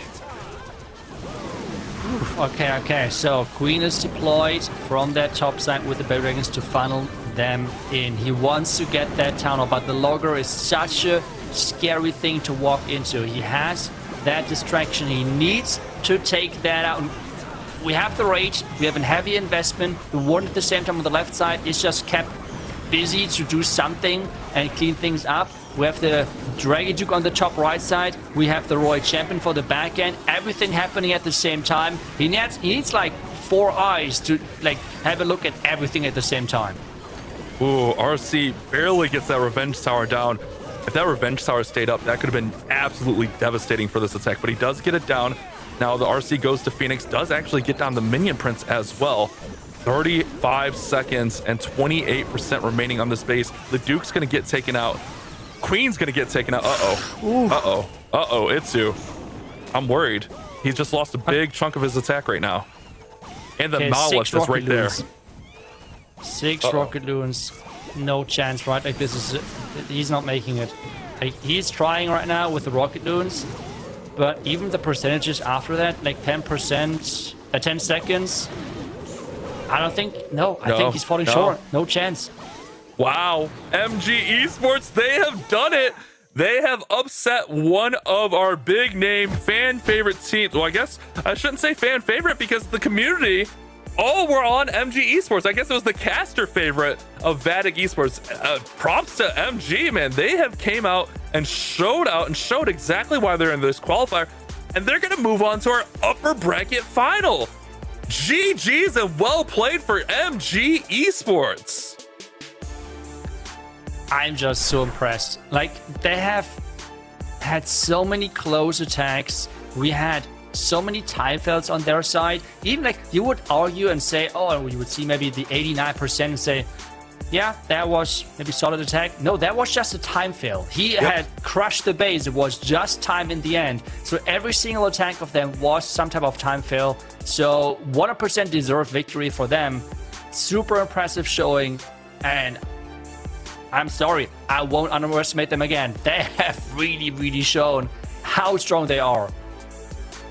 Yeah, I mean, I'm a little bit in shock. I'm not going to lie, but well deserved. I mean, Woody, that war was so back and forth throughout. Even going into those final attacks, we were all squared. Kind of an insane finish here. Sorry, gentlemen, I was not able to hear you for the last couple of seconds, but thank you very much for catching that one. And I am happy to see that we are now resting in the peaceful calm after a terrible storm. We have had an incredible day of clashing so far. And Bash, can I just ask you to repeat that last question? Oh, I was just saying, going into that last attack, we were neck and neck, all coming down to. I mean, what were you thinking going into that final attack? I was thinking that this was the tightest match that we had seen in a very long time, and with everything on the line for the upper bracket conclusion, I just am blown away that we have got such awesome opportunities to find new talent out there in squads like MG Esports, and still able to go toe-to-toe with Vatic. Itsu, what do you make of the bracket as it is now formed? Well, I will be honest, I would have not expected to see Zeus Esports versus MG Esports in that upper bracket final. I would have expected to have Zeus Esports versus Repotted most likely. But hey, this is the fun part about this entire thing, that you cannot predict. Okay, maybe there are some people out there who have had the predictions right. If yes, let us know in the comments. Congrats to you. But at least based on my predictions, we are really far off of what I would have thought. Okay, let's put it that way. So to me, it's a big surprise. I would have guessed to see a big name like Vatic or Repotted next to Zeus there. But I'm more than happy to see the underdog or the new stars rising. And it won't be an easy one, but at the same time, the lower bracket, those matches, Vatic versus CB7 Esports and VA Esports versus Repotted Gaming, those are two incredible matches as well, Woody. Yes, they are indeed. With only 2 teams eliminated, we still have a lot on the line in these upcoming matches, and I am so thrilled that we get to watch the remainder of it tomorrow. We are going to have an incredible finale for our first World Championship qualifier of the year and find out who is going to win that golden ticket. But first, let's take a look at the MVPs from that last match, and it is an MG Esports sweep. Their win, keeping them in the upper bracket, and with the support of the community too, trouncing the caster predictions, and we now have finally the opportunity to declare Arrow the winner. Bash. Yeah, I mean, well deserved. When they needed him the most on that 4th spot, he came in and kept his team alive and ultimately led to them getting that victory. Well played for these guys. I mean, that was such a fun war to cast, and let alone just watch the spectators on the sideline. That was a good war, really good. Well fought. And I know we're going to get a chance to hear from one of them. I think we can go ahead and listen in now. Let's call to the stage, please, Arrow, our MVP from that last match, and the victorious champion now at the top of this upper bracket. How do you feel? We feel absolutely buzzed. We were not expecting to get this far, I think. Yeah, I mean, that's fine. I mean, it's okay to have that, but you guys are coming out and upsetting some of the top teams in Clash of Clans esports. You guys are hanging in there. You guys are really fun to watch. My question would be is just like, how long have you guys been playing as a team, or did you kind of just come together this season? Because, I mean, I'll be honest with you, we kind of wrote you guys off just because we're not familiar with your game. We have got together like 4 or 5 months ago, just. So it's not that long. Well, as a newcomer team, Itsu, I know you have a lot of experience in forming teams. I want to hear something that you can ask Arrow about creating a new team and what it's like finding the right mixture to bring everyone together. Yeah, like for you, like building this team, the experience, what would you give someone else who's trying to build up a new team? What advice would you give for them to be as successful as possible? Practice, practice, and practice. That's all.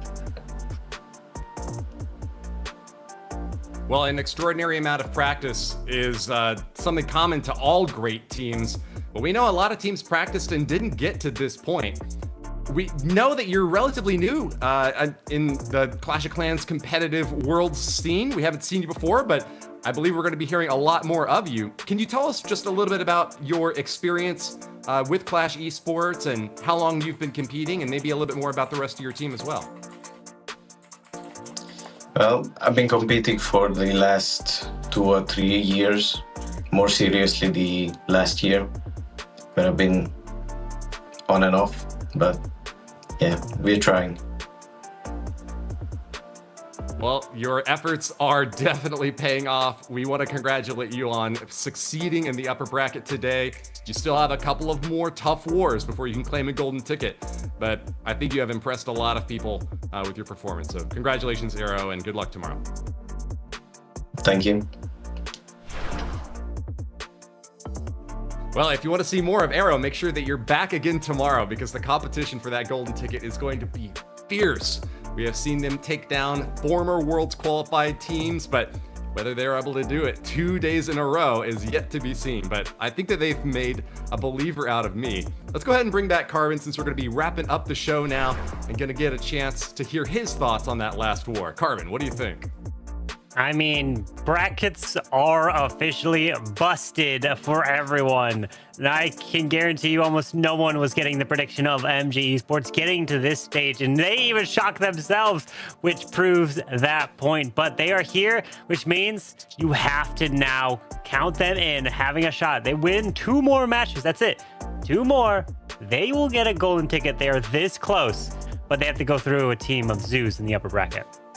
Yeah, a really tough upper bracket match, but I think that it is going to be one that is going to go down in the books as one of the greatest of this entire year. The qualifiers are heating up, and man, have they gotten off to an extraordinary start.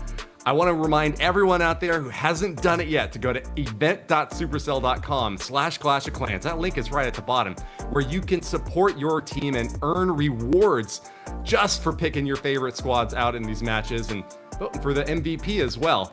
We hope that you will do so tomorrow, because that is when the first golden ticket is going to be awarded. And hey, if you want to compete yourself, remember, this is an open tournament and we welcome everyone to get a chance to take a bite out of this action. But with that, we're going to be shutting the show down now. So let's go ahead and go down the line and give Bash and Itsu one more chance to say goodbye. Yeah, I mean, thanks for watching, guys. I mean, it just goes to show you, if you guys want to compete, if you're dedicated, you put in the time and effort, you could be right here on the biggest stage next to the big names. I mean, big names mean nothing. If you're willing to put in that work, you can be right here alongside them, as we saw from MG. Yeah, and we have seen now, or we are right now in the qualifier for the first golden ticket, and it's just a pleasure to see how close those matches are. So I cannot wait for tomorrow, Woody. It is going to be an amazing finish, and we want to thank everyone who came to watch the show today. Thank you for production for keeping this show going strong. Thanks to my co-casters joining me once again for an amazing production. We want to thank the team players as well, because they are the reason that we are all here, getting a chance to cheer them on for the success that we have come so deeply to enjoy. So thanks again. Make sure to set a timer or subscribe for the show that's going to be starting back up tomorrow. You can watch it right here once again, and we hope to see you then. Until then, clash on.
We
I'm on cloud nine, above the technicolor skyline. Floating so high, no gravity to keep my feet tight. I ain't never felt this kind of mood before. It's the sort of thing you dream about.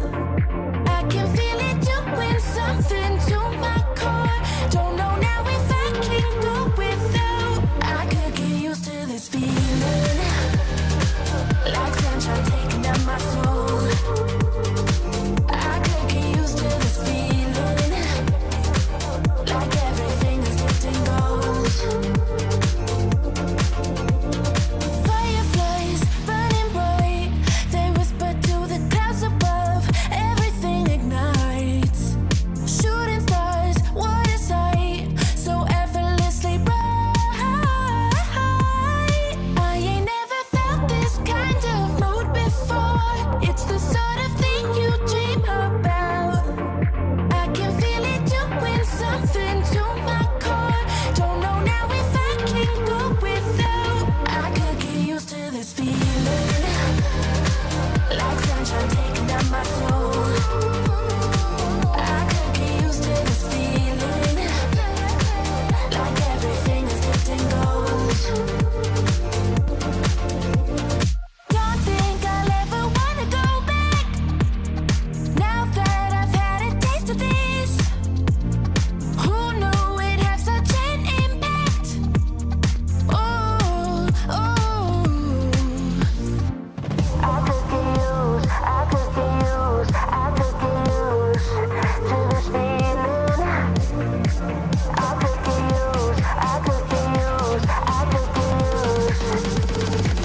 I could get used to this feeling, like sunshine taking down my soul. I could get used to this feeling, like everything is dipped in gold.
bottle service VIP section or having a good time.